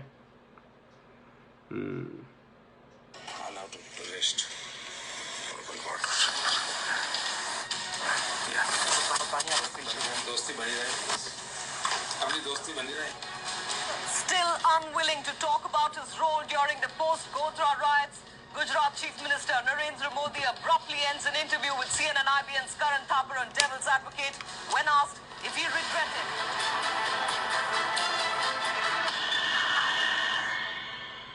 Modi, who was speaking to CNN IBN's Karan Thapar and Devil's Advocate, walked out midway when asked if he regretted the riots of 2002. Here's a look at what happened. Mr. Modi, let's start by talking about you. In the 6 years that you've been Chief Minister of Gujarat, the Rajiv Gandhi Foundation has declared Gujarat to be the best administered state. India today, on 2 separate occasions, has declared that you are the most efficient Chief Minister. And yet, despite that, people still call you to your face a mass murderer, and they accuse you of being prejudiced against Muslims. Do you have an image problem? I think it's not proper to say that people. There are 2 or 3 persons, those who used to talk in this terminology. And I always say, God bless them. You're saying this is a conspiracy of 2-3 people only? I have not said so. But you're saying it's only 2-3 people. This is what I have information. It's not the people's voice. Can I point out to you that in September 2003, the Supreme Court said they had lost faith in the Gujarat government. In April 2004, the Chief Justice of the Supreme Court in open court said that you were like a modern-day Nero who looks the other side when helpless children and innocent women are burnt. The Supreme Court seems to have a problem with you. Correct. I have a small request. Please go to the Supreme Court judgment. And is there anything in writing? I'll be happy to know everything. It wasn't in writing. You're absolutely right. If It was it an is in observation. judgment, It is an observation. if it is in judgment, then I'll be happy to give you the answer. But you mean a criticism in court by the Chief Justice doesn't matter? This is my simple request to you. Please go to the court judgment, find out the sentence which you are quoting, and I will be happy that if the people of the India should know it. Okay. It wasn't just open comment made by the Chief Justice. In August 2004, the Supreme Court reopened over 2,100 cases out of a total of around 4,600, almost 40%. And they did so because they believed justice hadn't happened in Modi's Gujarat. I'll be happy. And I'm happy because of this judgment. Because ultimately the court of law will take the decision. I'll tell you what the problem is. Even 5 years after the Gujarat killings of 2002, the ghost of Godhra still haunts you. Why have you not done more to allay that ghost? This I gave it to the media persons like Karan Thapar. Let them do and let them enjoy. Can I suggest something to you? I have no problem. Why can't you say that you regret the killings that happened? Why can't you say that maybe the government should have done more to protect the Muslims? What I have to say, I have said at that time, and you can find out my statements. Just say it again. Not necessary. I have to talk about the in 2007 everything. What you want to talk? But by not saying it again, by not letting people hear the message repeatedly, you're allowing an image that is contrary to the interest of Gujarat to continue. It's in your hands to change it. I'll have to rest. Purple water. पानी आप पीछे दोस्ती बनी रहे अपनी दोस्ती बनी रहे You came here, I'm happy and thankful to you. It's okay. Your things are आपके ideas हैं आप बोलते रहिए करते रहिए 3-4 questions I will let you. But Modi sir, Modi sir, कल देखो मैं दोस्ताना संबंध बनाना चाहता हूँ आप उसको कोशिश कीजिए मुझे एक चीज समझाएं sir I'm not talking about doing anything wrong. I'm saying why can't you correct the image? देखिए आपने this is not the time. इसके लिए आपने 2002 में मुझे मिले होते 2003 में मुझे पसंद करें Okay, then one second. And to talk about that aborted interview, we have Karan Thapar here in the studio. Karan, it's not the first time that Modi has been asked the question, but the fact is it's a different election this time. There is no perceptible wave. Do you get a sense that because of political compulsions, possibly Modi is wanting to say that he regrets 2002 at the same time he's నేను అన్నీ చేసినా అంటే మరి నేను కనీసం బాధను వ్యక్తపరచు అంటే వెళ్ళిపోతుంది మధ్యలోకి అర్థం చేసుకోండి looking at an image change here. Tension పడ్డాడు నీళ్ళు తాగిండు నేను పోతా అంటుండు Mr. Modi stopped the interview. I wasn't at all rude. There was no aggression in my voice. Yes. I was asking a question not so much about Godhra, but about the way Modi is perceived and the image problem he has. అందరు నువ్వే చంపినావు అంటారు కదా మరి కాదు అని ఒకసారి మళ్ళీ ఆ ఇమేజ్ పొడగొట్టుకోవడానికి ట్రై చేయొచ్చు కదా అంటే వెళ్ళిపోతుంది మధ్యలోకి వెళ్ళి అర్థం చేసుకోండి Opportunity for him to address an issue, to lay to rest a ghost that's been troubling him for 5, if not 6 years. And rather than use that opportunity, he suddenly stopped the interview. And all I can guess, and it is a guess, is that either I touched a sensitive point, a raw nerve, or maybe somewhere along the line, I worried him because he said to himself, maybe this interview is going to get worse and worse, and I must anticipate a bigger problem. Let's stop it now. ఆయన correct చెప్పింది ఈ second point correct I'm not sure which it was, whether he got scared that it would get worse, or whether I touched a raw nerve, a sensitive point, but whatever it was. Modi క్లియర్గా అర్థమైంది ఇంకా నేను discussion చేస్తే ఎక్కడో చోట నేను దొరికిపోతా అనేది అర్థమైంది మోడీకి అందుకని చక్కగా లేచి వెళ్ళిపోయింది ఈ నోస్ దట్ మీరు చూడండి ఆర్మూర్ ఎమ్మెల్యే జీవన్ రెడ్డి శ్రీరెడ్డి టాపిక్ తీయగానే వెళ్ళిపోతాడు ఆ ఫలానా అందులో హోటల్లో ఎందుకుందిరా రూమ్ అని అడిగిండు ఆ విలేకరు అడగనే నీ ఇంటర్వ్యూ వద్దు నీ తొక్కొద్దని లేచి వెళ్ళిపోయాడు వాడు తప్పు చేయనోడైతే చెప్తాడు ఏమన్నా చేసుకోరా ఏమన్నా ఇన్వెస్టిగేషన్ చేసుకో అంటాడు వాడు ఇంకెక్కువ డిస్కషన్ చేస్తే నిజాలు బయటకు వస్తాయి కాబట్టి వెళ్ళిపోతారు లేకపోతే టాపిక్ డైవర్ట్ చేస్తారు బూతులు తిడతారు ఎందుకంటే దే నో ద ట్రూత్ అంటే నిజం అనేది ఎంత పవర్ఫుల్ అర్థం చేసుకోండి నిజాన్ని తట్టుకునే శక్తి అందరికి ఉండదు దొంగలకి క్రిమినల్స్కి అసలే ఉండదు It could have been an interesting interview. There are many points that you could have possibly covered. The whole image change that Modi appears to be attempting gradually over the few years. The Gujarat development story that he's been talking about at various fora. Absolutely. In fact, when the interview ended, I said to him that my intention was to go on to talk to him about the trouble he was having within his party, the dissent, Keshubhai Patel in particular. I wanted to talk to him not just about his achievements, and they're fairly substantial achievements, we must grant that, but the criticisms his own MLAs make of those achievements so that he could reply to those. And those were things I think he would want to talk about. But for whatever reason, whatever cloud came across the horizon, he ended the interview, and I spent a whole hour trying to persuade him thereafter to go back and be sensible and redo the interview. but he simply... All I can say, Modi is good at marketing. గంతవరకే పడుతున్నాయి. వాడు ఏది ఉన్నదో అది జనాలకు చెప్తాడు. వాడు వాని గురించి ఎక్కువ చెప్పుకుంటాడు, వేరే వాళ్ళ గురించి. ఏదన్నా ఉంటే ప్రాపగాండా చేసేట్లో ఫస్ట్ ప్రచారం. వాడు గ్రౌండ్ రియాలిటీ వేరుంటుంది, వాడు చెప్పేది వేరుంటుంది. అది అభివృద్ధి గురించి, గుజరాత్ అభివృద్ధి అయింది అని కావచ్చు, లేకపోతే రాహుల్ గాంధీ పప్పు అని కావచ్చు, లేకపోతే ఈ ముస్లిం చెడ్డోళ్ళు అని కావచ్చు.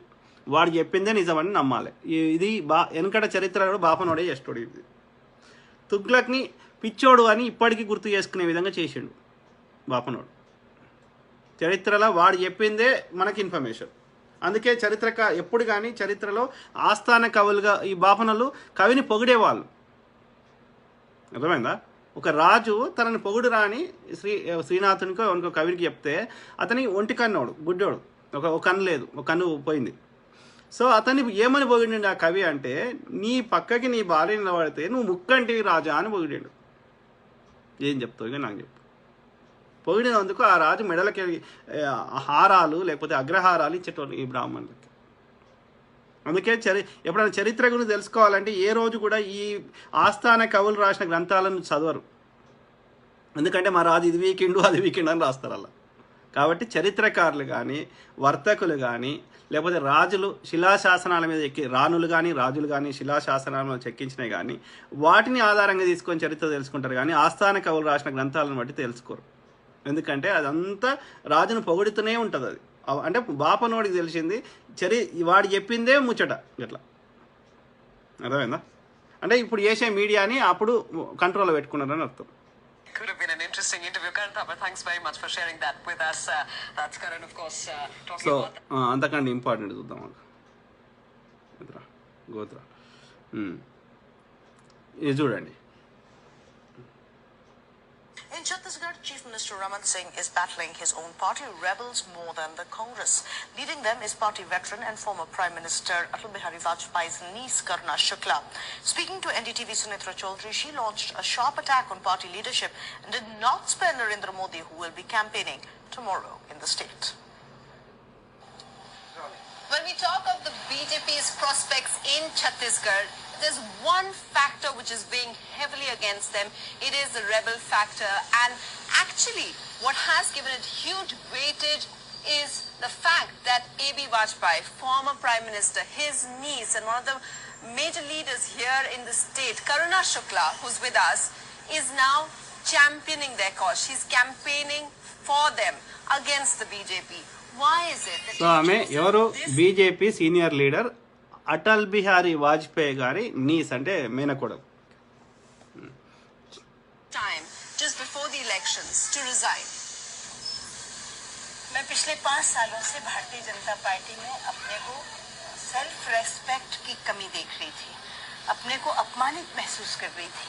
वो भारतीय जनता पार्टी जिसने 2003 का चुनाव हम 6 लोगों को साथ लेकर परिवर्तन यात्रा निकाल कर लड़ा था. 2003 के चुनाव में जिस भारतीय जनता पार्टी में मैं सुबह 9 बजे से लेकर रात के 3-3 बजे तक काम करती थी, और यही नहीं 3 बार मैं राष्ट्रीय उपाध्यक्ष के दायित्व पर रही भारतीय जनता पार्टी में, वाइस प्रेसिडेंट ऑफ पार्टी. जहाँ जहाँ मुझे काम मिला, मैं 3-3, 4-4 महीने अपने घर नहीं आती थी छत्तीसगढ़ वापस. वो उत्तर प्रदेश हो, वो झारखंड हो, वो उड़ीसा हो, और वही इलेक्शन के काम में लगी रहती थी. पूरा देश जानता है मैं कितनी हार्ड वर्कर हूँ, पूरा देश जानता है मैं कितनी निष्ठावान हूँ. MP as well. Yes, पूरा देश जानता है. Some people feel, do you think it's the eroding, there's a change within the party, that, it's a different team taking over, and that's why, is it because, Vajpayee's ideas are not there in the party anymore? Vajpayee ji and Advani ji की party अब Bharatiya Janata party नहीं रही है. అర్థమైందా? Bharatiya Janata party में అప్పుడు వాజ్పేయి అద్వానీ గారు ఉన్నప్పుడు ఎథిక్స్ మోరల్స్ ఇప్పుడు లేవు ఆ పార్టీలో అని ఎవరు చెప్తున్నారు? అటల్ బిహారీ వాజ్పేయి గారి మేనకోడలు బీజేపీకి ఎంత ఆమె చెప్తుంది కదా, కొన్ని నెలలు కూడా ఇంటికి రాకపోతుంది, అంత కష్టపడ్డ పార్టీ కోసం అని చెప్తుంది. బీజేపీలో వైస్ ప్రెసిడెంట్గా పనిచేసింది ఆమె. పేరేంటి? శుక్లా ఏదో చెప్పింది. ऐसे लोगों का जमावड़ा हो गया जो गणेश परिक्रमा पसंद करते हैं, यानी नेताओं के आगे पीछे जो घूमे उनको पसंद करते हैं. पैसे को पसंद करते हैं.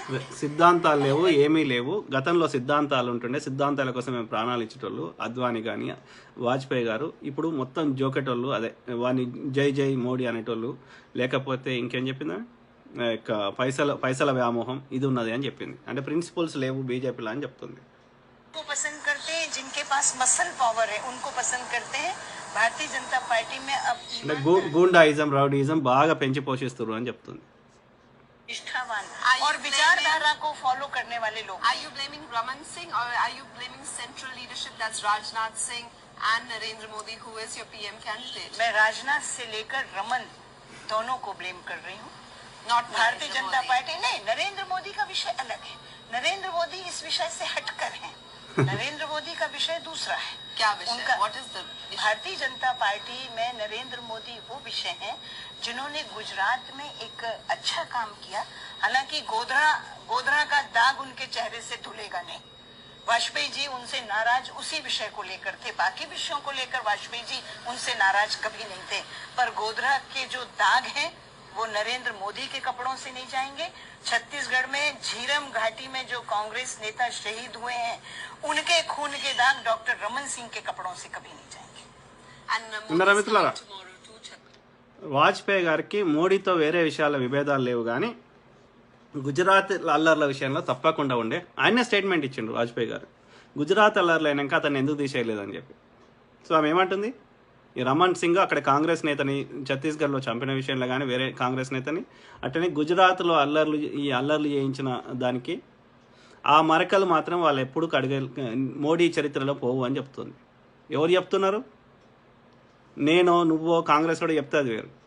బీజేపీ లీడరు, ప్రధానమంత్రి కోడలు అర్థం. అంటే అయినా సరే మోడీకి సంబంధం లేదు గోద్రా అల్లర్లు అంటే మనం ఏం చేయలేం. దానికి కోర్టు నుంచి తప్పించుకుంటా, ఆధారాలన్నీ మాయం చేస్తా, బెదిరిస్తా, చంపేస్తా, నీకు తగ్గట్టుగా తీర్పులు చెప్పుకుంటా అంటే వాడు నిర్దోష అవుతాడా? ఆలోచించండి. So do you think he's a factor here? You will campaign against him? नहीं, मोदी छत्तीसगढ़ में फैक्टर नहीं है. मोदी छत्तीसगढ़ में कोई फैक्टर नहीं है. पिछले 2004 के लोकसभा इलेक्शन में मेरे कोरबा में मोदी जी आए थे. अगर मोदी जी फैक्टर होते तो उस समय करुणा शुक्ला कोरबा इलेक्शन हारती नहीं. और उस समय भी भारतीय जनता पार्टी के संगठन ने और रमन सिंह ने दोनों ने मुझको मिलकर हराया. और करुणा शुक्ला को नहीं हराया उन्होंने, भारतीय जनता पार्टी के नेशनल वाइस प्रेसिडेंट को इलेक्शन लूज कराया. Karuna ji, I know that Sushma Swaraj has called you, and other people have also called you. Smriti Irani. Has Raman Singh called you? He told us in the interview that he is negotiating. Are you going to go back? Raman ji से बड़ा झूठा इस प्रदेश में और इस देश में कोई नहीं होगा. रमन जी ने मुझसे कभी बात नहीं की. सुषमा जी ने भी मुझसे प्रेजेंट पोजीशन जानने के लिए बात की कि करुणा बात क्या है. सुमित्रा महाजन जी ने, माया सिंह जी ने, इन्होंने मुझसे फैक्ट एंड फिगर्स जानने के लिए कोशिश की. और रमन जी टीवी पर ये कहकर कि केंद्रीय नेतृत्व मनाएगा, मैं क्यों मनाऊं, या हम बात कर रहे हैं, हम मना रहे हैं, अपना इलेक्शन स्मूथली निकालना चाहते हैं. You are not coming back? नहीं, बिल्कुल नहीं, सवाल ही नहीं उठता. जिस भारतीय जनता पार्टी में मैंने 32 साल काम किए, 32 years I am working in Bharatiya Janata party. 32 ఏళ్ళు పనిచేసిందంట బీజేపీ పార్టీలో. जो भारतीय जनता पार्टी वाजपेयी जी ने स्थापित की 6 अप्रैल 1980 को, जिसके पहले अध्यक्ष माननीय वाजपेयी जी बने, मैंने अपने मन को मारकर, मैंने वाजपेयी जी का चेहरा सामने रखकर कि चाचा को कैसा लगेगा, ये सब सोचकर मैंने बहुत बड़ा कदम उठाया है. और मैं मर जाऊंगी पर जीवन में मैं भारतीय जनता पार्टी में वापस नहीं जाऊंगी. మిత్రులారా, వాస్తవాలు తెలుసుకోండి. మోడీ అమ్ముడువైన మీడియాలో చెత్త అది నిజం అనుకోకండి దయచేసి, మీ దండం పెడతా. Okay, This is NDTV and you're watching Classics.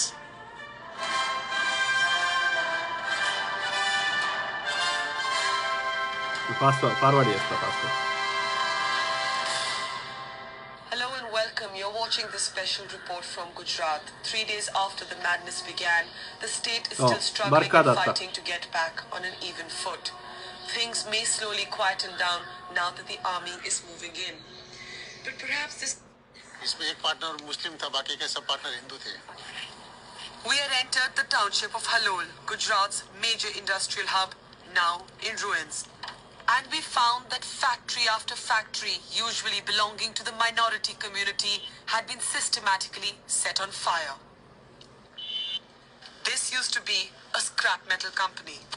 ये बताएं कि कब आए ये 100-150 लोग? ये सब अभी तकरीबन 15-20 मिनट हुए होंगे और ये इधर से सीधा आगे गए। आगे 2-3 जगह भी है, ये सब है। ने जीआईडीसी में 3-4 फैक्ट्रियों को भी आग लगाया है। और ये जो 100-150 लोग हैं, ये लोकल हैं कि कहाँ के हैं? सब आजू बाजू के और बार के सब है, लोकल ही लोग। लोकल लोग हैं कि किसी पार्टी के साथ? नहीं, कोई पार्टी के नहीं है, सब लोकल है। जो गाँव के जैसे जो यहाँ की 3-4 लड़कियाँ जो पकड़ी गई है कल, जो ट्रेन में से उठाया था। The media gaze. This factory was burnt down at least 30 minutes ago. So local వాళ్ళతో చేయించారు అల్లర్లు. ఓకే, नमस्कार दोस्तों, न्यूज क्लिक में आपका स्वागत है। आज हम बात करने जा रहे हैं गुजरात की राजनीति के ऐसे मजे हुए खिलाड़ी से, राजनीतिक से, जिन्हें गुजरात की नब्ज का बहुत बारीक अंदाजा है। शंकर सिंह वाघेला जी, आपका न्यूज क्लिक में स्वागत है। అరౌండ్ 82 ఇయర్స్ ఏజ్, మాజీ ఎక్స్ సీఎం, బీజేపీలో చాలా ఏళ్ళు ఉండే, తర్వాత బీజేపీతో విభేదించి కేశుభాయ్ పటేల్తో విభేదించి ఆయన సొంత పార్టీ పెట్టుకున్నాడు. తర్వాత కాంగ్రెస్కి వచ్చిండు, కాంగ్రెస్లో కూడా చాలా ఏళ్ళు ఉండే, తర్వాత మళ్ళీ వేరే పార్టీలో మళ్ళీ వేరే పార్టీ పెట్టుకున్నాడు. ఇప్పటికి బతుకున్నాడు. మొన్న ఎలక్షన్స్ కూడా కంటెస్ట్ చేసే ప్రయత్నం చేసిండు, గెలిచిండు అనుకుంటా.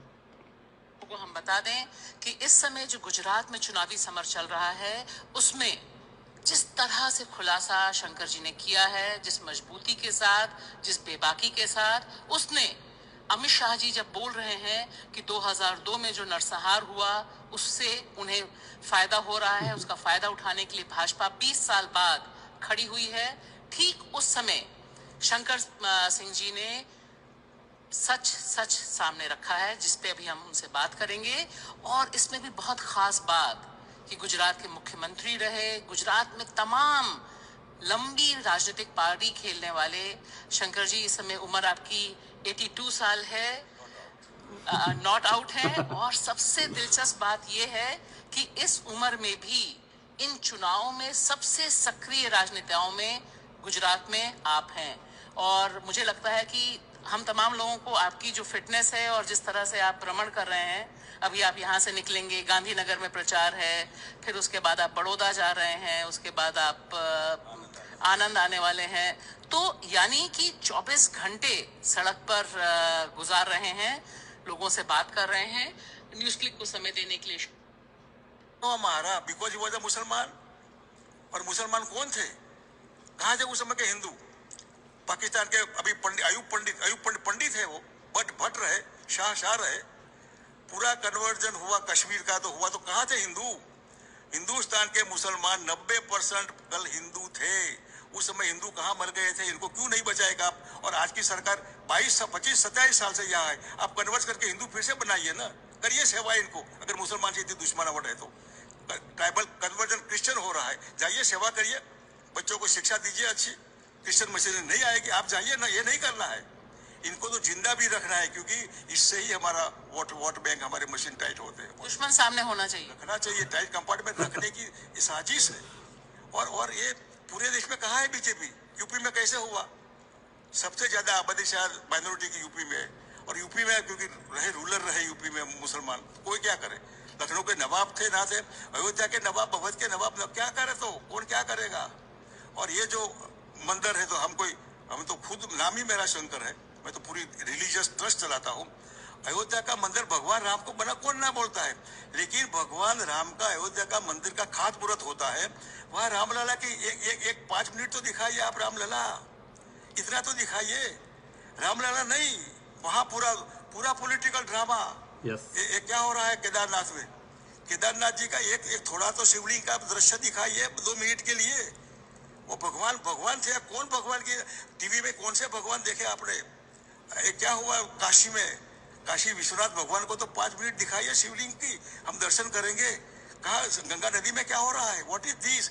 ये जो तो नारा है कि हम राम को लाए हैं, आज बोल रहे हैं। वो किया था, मैंने ये चीज आज नहीं कही, शुरू से कही। देखिए, जो कोई माने न माने, उस समय मैंने कहा कि 1 उंगली उधर तो 5 उंगली आपके सामने है। मैं आपके सामने उंगली करता हूँ, आप डेफर्मेशन करिए मेरे ऊपर। मैं ये बताया था क्योंकि मैं सबको जानता हूँ, जानने वाले आदमी को पीड़ा होगी कि नहीं होना चाहिए, लेकिन पावर के लिए होता है तो फिर आई एम सॉरी, हम कंट्रोल नहीं कर पाए। हम बहुत कोशिश हमने की उस समय। मतलब उस समय आपने कोशिश की थी? कोशिश मतलब ये पब्लिकली मैंने कहा था, कोशिश तो पूरी रात जाकर मुसलमानों को बचाने की कोशिश की थी। पूरी रात हम जागे, मैं सब जगह हमने आदमी भेजे। गांव में तो हम जा नहीं सकते, लेकिन जहाँ भी हमारे लोग थे बीच में खड़े रहे, वरना ज्यादा कैजुअलिटी होती, लेकिन जहां भी गए वहां लोग खड़े रहे और क्षत्रिय लोगों ने काफी इंटरेस्ट लेकर मुस्लिमों को बचाया, ये मैं जरूर कहूंगा। मैं इसलिए ये बार बार आपसे जोर पे दे के बात कर रही हूँ क्योंकि आज जब हम बात कर रहे हैं, इससे जुड़ा हुआ मामला सुप्रीम कोर्ट खारिज कर चुका है।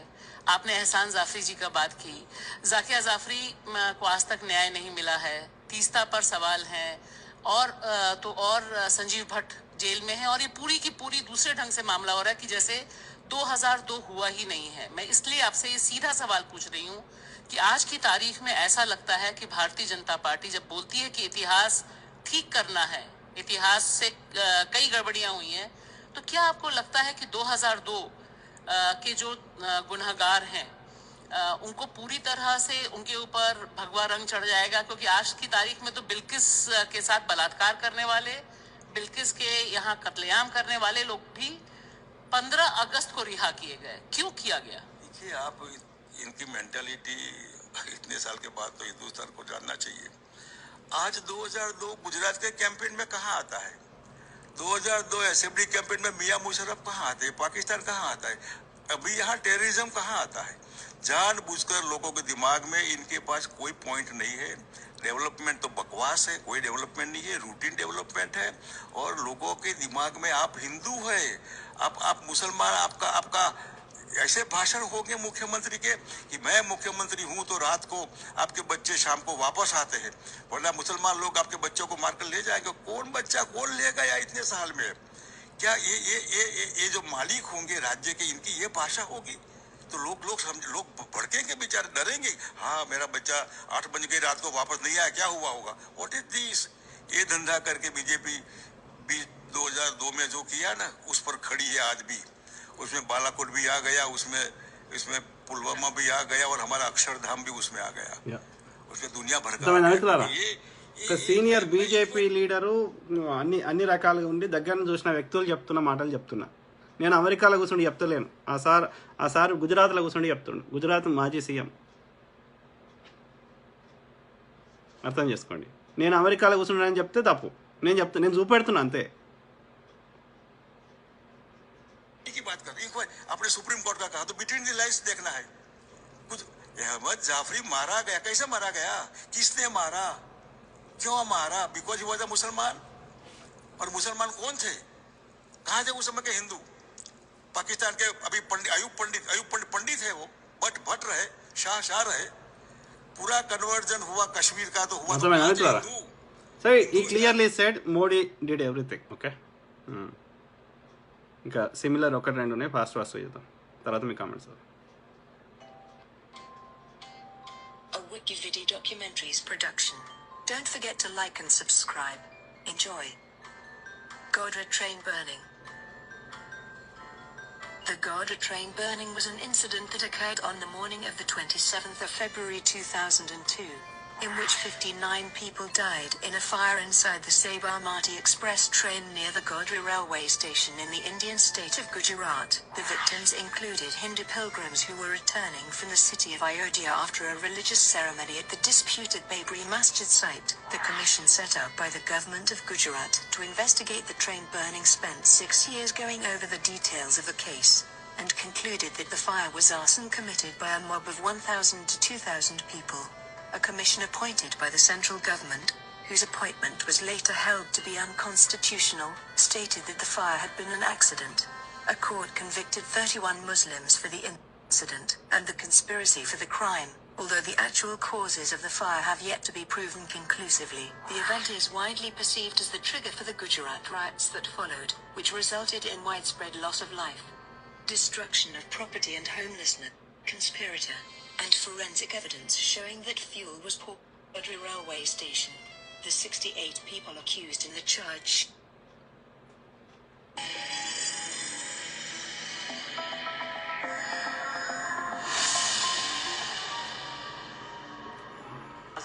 बिल्कुल प्लेटफॉर्म के आगे ही बिल्कुल मस्जिद है, वहाँ उन्होंने फिर देखा मस्जिद, वहाँ भी पत्थरबाजी चालू करी, दोनों तरफ से पत्थरबाजी चालू हो गई।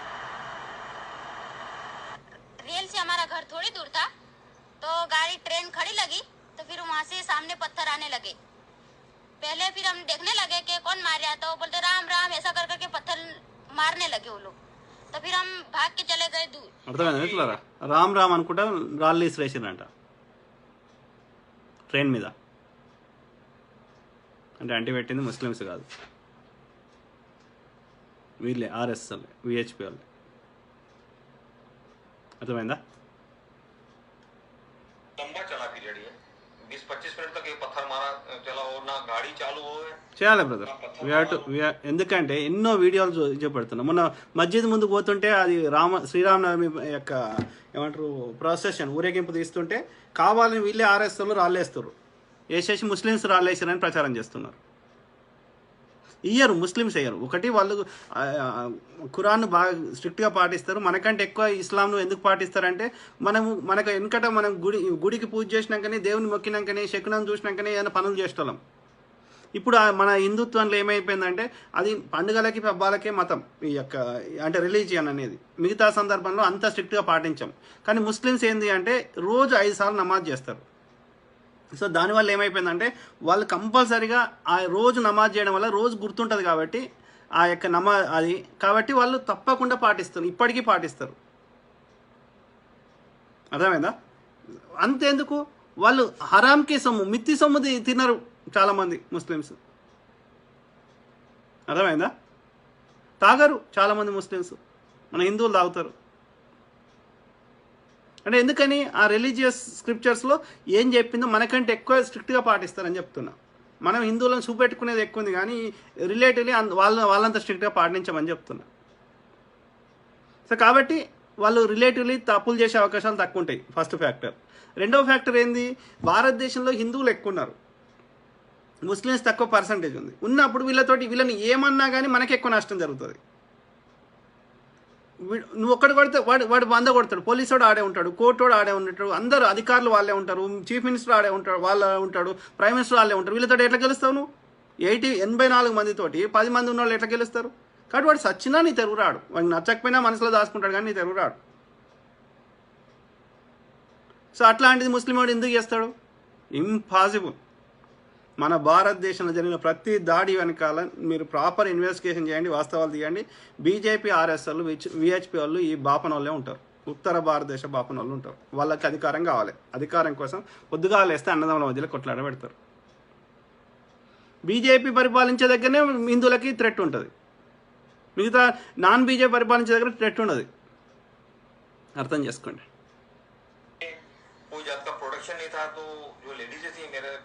అదే బ్రదర్, ఆర్కే ఇన్స్ట్రక్టర్. మనం చెప్పడం మన ధర్మం. ఓకే, నిజాన్ని నేను క్లియర్గా చెప్పిన, నిజాన్ని గ్రహించాలనుకున్న వాళ్ళే నా వీడియోలు చూడమని చెప్పిన. కాబట్టి అట్లీస్ట్ ఒక 100 మంది చూస్తే ఒక్కడైనా మారుతాడని నా ఆశ. ఒక్కడు మారినా చాలు, వాడు ఇంకో 10 మందిని మారుస్తాడు. సో నేను కష్టపడ్డ ఎన్నో గంటలు ఆ శ్రమకి అట్లీస్ట్ ఒక 1% అన్న ఫలితం దొరికినట్టే కదా. సో డెఫినెట్లీ దేవుడు అంటాడు ఉన్నాడు కదా, for every action there is an equal and opposite. చర్యకు ప్రతిచర్య ఉంటుంది. మన ఎఫర్ట్ని ఆ దేవుడు తప్పకుండా ఏమంటారు, he will take it in the right direction. ఎందుకంటే మనం స్వార్థ ప్రయోజనాల కోసం చెప్తలేం కదా.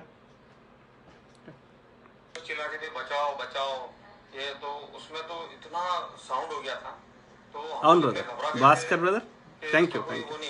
जैसे कि लंबी वाले सीट पर बैठे थे तो धुआं जाली होती है ना, जाली से हमको उधर धुआं दिखती पड़ा। तो हम इनसे बोले कि देखा धुआं माने धुआं निकल रहा है तो इसका मतलब कि आग लग गया है। बाद में ना थोड़ा सा धुआं जैसा महसूस हुआ और एकदम सजेशन आया कि भागो, बोले ट्रेन में आग लगाई। वो तो सब जलन हुआ था, आदमी बेभान हो जावे, गुंगड़ामड़ हो जावे, वो बेभान होके अंदर ही गिर जावे, इतना ఎక్కువ మంది ఇప్పుడు చెప్తుంది హిందువులే, వీళ్ళు ముస్లిమ్స్ కాదు. ఆ ట్రైన్ ఇన్సిడెంట్లో వీళ్ళ సంబంధించిన వాళ్ళు చనిపోయినారు, వీళ్ళకి కాలేనరు, వీళ్ళు చెప్తున్నారు హిందువులే శ్రీరామన్ కూడా కాల్చిరని, రాళ్ళు ఇసిరేసిరని. అర్థం చేసుకోండి. కావాలని ఆ కేసులలో తప్పుడు ముస్లిమ్స్కి చేసినట్టుగా తప్పుడు అది ఇది చేశారు. సో కోర్టులలో వచ్చేటి నమ్మకండి, ఎస్పెషల్లీ గుజరాత్లో. పెడదాం బ్రదర్, ఆర్కే ఇన్స్ట్రక్టర్ చెప్దాం. ज्यादा नहीं हो सकता है, लेकिन वो केमिकल वाला और वो सब होता है तो जला धुआं था, क्योंकि आदमी बेबान हो जावे। दुर्गंध उसकी इतनी तीव्र थी, जैसे डनलोप जलता है, अपने ऐसे फालतू भी धुआं नहीं ले सकते, नीम के पत्ते जलाते हैं तो वो तो जब डनलोप सनमाइगन वो सब जलेगा, सोलवंट ना वो सब मिलके, तो फिर वो तो कितनी तीव्रता होगी वो दुर्गंध की. After examining the materials collected from the burnt S6 coach, forensic experts are now certain that the fire was caused by petrol. Survivors say they did not at first notice the fire. It was the acrid smoke that alerted them to the danger. Petrol is highly combustible, but could it generate the black smoke that the people in the compartment saw was the problem. Smoke will result. ఈ sir ఎవరంటే ఇండియనే. So ఆయన ఇండియనే, ఆయన చూడడానికి తెల్లని లెక్క ఉన్నాడు. So ఆయన ఎవరంటే రిటైర్డ్ ఫోరెన్సిక్ డిపార్ట్మెంట్ ఇది ఆఫీసర్.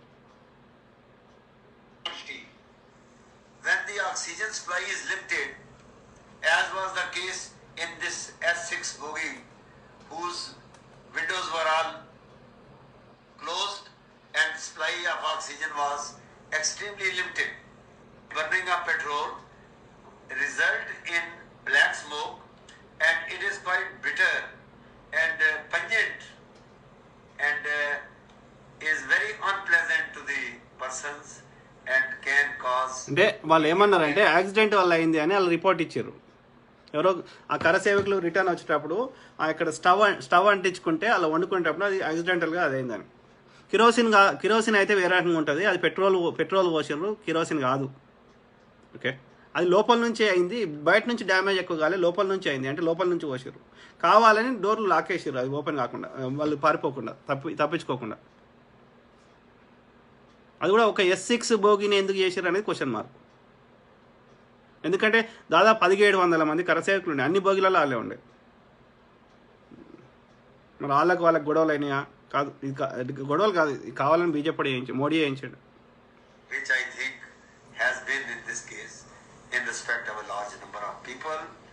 सब अपनी अपनी सेफ साइड करेंगे, कोई बोले अंदर चढ़ा है साधन सामान लेके, ये वो सब बंद कर दिए थे. जो कंपार्ट, जैसे कि मैं ये कंपार्टमेंट में हूँ तो मैंने मेरे बाहरी दरवाजा बंद, ऐसे ही सब ने बंद कर दिए. डिब्बे में सब परिवार वाले था, तो ये डिब्बे में 6 में से 7 में और 7 में से 6 में से 5 में जाओ, तो बीच वाला जो दरवाजा था तो हम लोगों ने पहले से बंद कर रखा कि रात को कोई आवर जोर नहीं हम दो करेंगे. तो उसकी वजह से वहाँ से 6 वाले जब आग लगाई थी तो वहाँ से खोलने की कोशिश कर रहा था, लेकिन हमको ऐसा था कि भाई ये कोई टोले में से कोई आदमी होगा, तो किसी ने खोला और वहाँ से भी धुआं भी आया, उसमें प्लास्टिक जलता हुए, कोई केमिकल की दुर्गंध हो, ऐसी बात भी आई. और लोग वहाँ से एक दो कार्यकर्ता भी आ गए, जैसे काला एकदम हो गया था, कौन था ये भी मालूम नहीं थी, दुर्गंध भी आ रही थी. Under these circumstances, with the limited supply of oxygen, generation of smoke becomes more, and the moment oxygen supply came in larger quantities through the windows, either due to melting or breaking, the fire had resulted into huge flames. As per experiments performed by the experts of forensic science laboratory, I agree with them that it is not possible to throw liquid from a distance as few feet, and that too when you are standing at a much lower platform, the window being 7 feet. Their experiments indicate that hardly 15 to 20% liquid will go inside. That's not possible. I agree with them that more than that liquid will not go inside. Similarly, even if they stand on the heaps of stones as they did, even then their attempt was a failure. मेरा अंदाजा है कि sir ఏమంటున్నా అంటే 7 ఫీట్ల ఎత్తు ఆ విండోలు ఉన్నది, బయట నుంచి ఎంత త్రో చేసినా చాలా కొంచెమే వస్తుంది, అంత పెట్రోల్ లోపలికి రాదు, ఈవెన్ రాళ్ళ మీద నిలబడి వేసినా కానీ రాదు, విండోలకి వెళ్ళి లోపలికి వెళ్ళే జరిగింది అని చెప్తున్నాడు. क्योंकि आग अंदर से लपट निकल रही थी, तो बाहर भी डिब्बे में लपट हुए, कुछ सब अंदर ही से निकल रही थी। ऊंचाई इतनी थी, लगभग नीचे रेलवे लाइन से 7 फुट जैसी ऊंचाई थी। नीचे गिट्टी आ जाती है, इसके बाद वो खिड़की, अब 6 से 7 फुट खिड़की पड़ती है लगभग ऊंचाई। If the inflammable liquid had been thrown or an attempt was made to throw it inside the bogie, the liquid would have fallen on the track and that liquid would have shown its existence by affecting the lower portion of the S6 bogie, which did not take place. As such, it is clear that there was no liquid in huge quantities thrown inside. The government said first that the mob had thrown inflammable material on the coach from the outside. Mr. Sehgal found... so Sehgal ఆయన పేరు, ఆయన forensic ల్యాబ్లో retired. అంటే ఆయనకి ఎంత అనుభవం ఉంటే చెప్తాడు ఆ మాటలు, ఆలోచించండి. Could not have been the case. His opinion matches with the opinion of experts from the Forensic Science Laboratory, Ahmedabad. To locate the point from where the fire actually originated, Mr. Sehgal again examined the coach for evidence. That the fire had burnt inner portion more of the vestibule than the outer portion, indicating that the fire had resulted from inside to outside and not vice versa.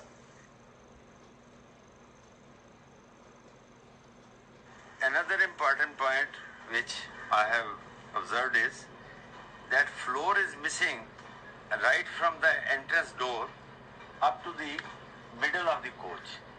This indicates probably the origin of fire, which has started from one door, the fire spread towards the other door, but it could go to the middle of the bogie S6. The doors, windows and vestibules of coach S6 were closed when it caught fire. The car servants and passengers of the coach themselves admit that they closed them. According to the experts of the Forensic Science Laboratory, Ahmedabad, the petrol, at least 60 litres, should have been on the floor near seat number 72 if this sort of damage is to happen. How could it reach its side is the question. Initially, the prosecution was saying that the petrol was thrown from outside after the windows were broken.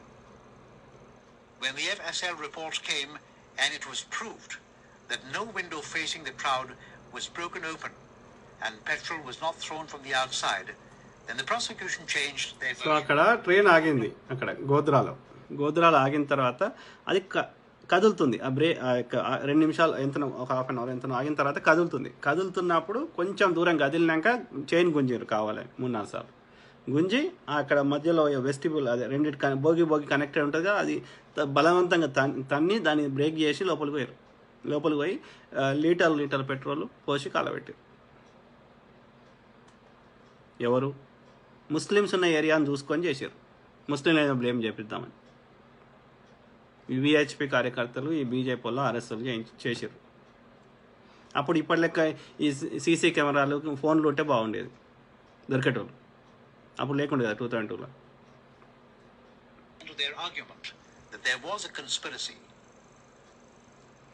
గంతెందుకు, Mahatma గాంధీని చంపి ఈ బాపనోడు ఇది ఆడు సుంతి చేయించుకున్నాడు. నథురామ్ గాడ్సే బాపనోడు, ఉత్తర భారతదేశం తెల్ల బాపనోడు సుంతి చేయించుకుని మహాత్మా గాంధీని 3rd అటెంప్ట్లో చంపి ముస్లిం చంపారని ప్రచారం చేశారు. ఇన్వెస్టిగేషన్లో భాగంగా దొరికారు. సో కాబట్టి వాడి అధికారం కోసం ఎంత నీచానికైనా దిగజారుతాడు ఈ బాపనోడు. ఉత్తర భారతదేశం తెల్ల బాపనోడు, బీజేపీ నడిపించేదంతా బాపనోడు.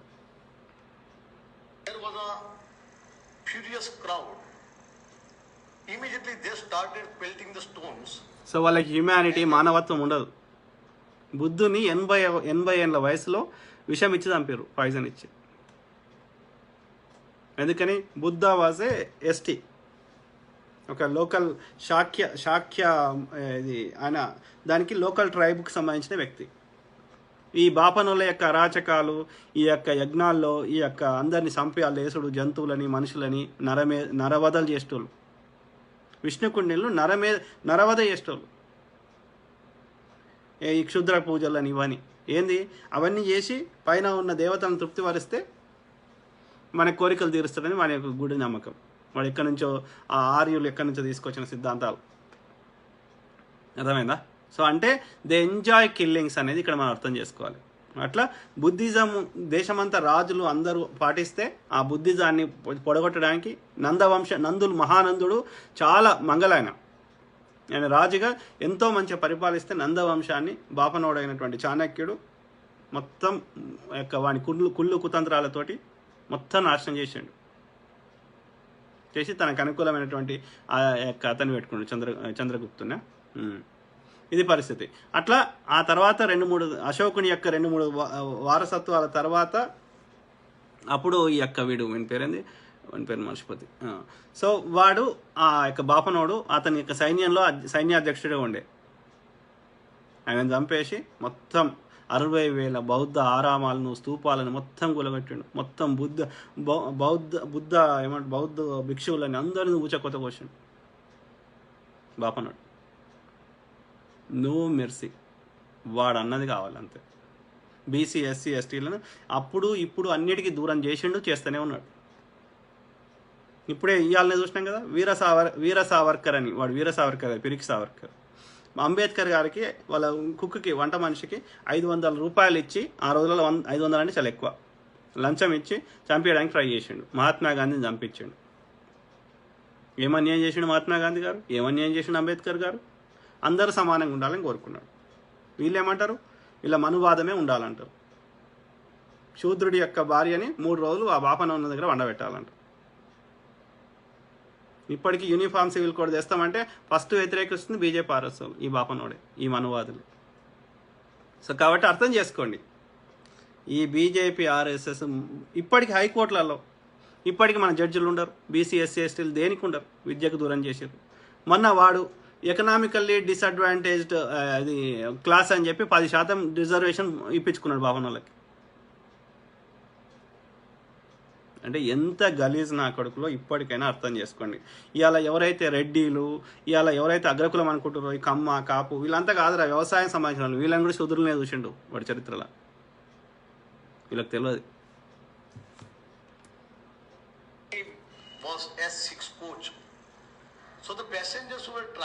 సో బీజేపీ ఆర్ఎస్ అంత గలీజ్ పార్టీ భూమి మీద ఎవడన్నారా? మిగతా వాడు ఎవడొచ్చి నాకు బాధ కాదు, కానీ బీజేపీ ఆర్ఎస్ వస్తే అన్నికంటే వరస్ట్. దయచేసి గుర్తుపెట్టుకోండి, దయచేసి. ఓకే, నిజాలు మారాయి, వాడి ఆలోచన మారది, బాపనోడి ఆలోచన మారది. నేను ఒక 1% మంచి బాపనోళ్ళు అంటలే, నేను 99% ఉన్న గాడి కొడుకుని తిడుతున్నా. And immediately, certain persons, they broke open the windows, and certain persons, through the vestibule between S6 and S7, they made their entry goal, and they poured the inflammable article. బయట నుంచి ఏమో రాళ్లతోటి కొడుతున్నారు ఒక దిక్కు, ఎందుకని లోపల ఉన్న వాళ్ళు బయటకు రావద్దు. అర్థమైందా? కొంతమంది ఏమో ఆ రెండు మధ్యలో ఉన్న వెస్టిబ్యూల్, అదే కనెక్షన్ ఉన్నది, కూలగొట్టి లోపలికి పోయి డోర్లు ఓపెన్ కాకుండా చేసేసి బయట నుంచి తాళాలు వేసి బయట నుంచి లాక్ వేసారు, డోర్లకి వేసి పెట్రోల్ పోసి కాలబెట్టారు. చిన్నపిల్లలు, మహిళలు అని చూడకుండా, చిన్నపిల్లలు, సంటి పిల్లలు కూడా 12 మంది చిన్నపిల్లలు, దాదాపు 20 మంది మహిళలు, 20 మంది మగవాళ్ళు. ఎంత క్రూరులో అర్థం చేస్తుంది. They enjoy killing. చెప్తుండు కదా, నేనే 100 మందిని చంపినాను. వాళ్ళకి పొద్దుగా లేస్తే చంపితే ఆనందం. అది హిందూ చంపిండా, ముస్లిం చంపినవా, does not care. They enjoy. అంటే వాళ్ళు ఇక వాళ్ళని ఏమనాలో నాకు తెలియదు. ఈ విహెచ్పి, బీజేపీ, ఆర్ఎస్ వాళ్ళు వీళ్ళంతా.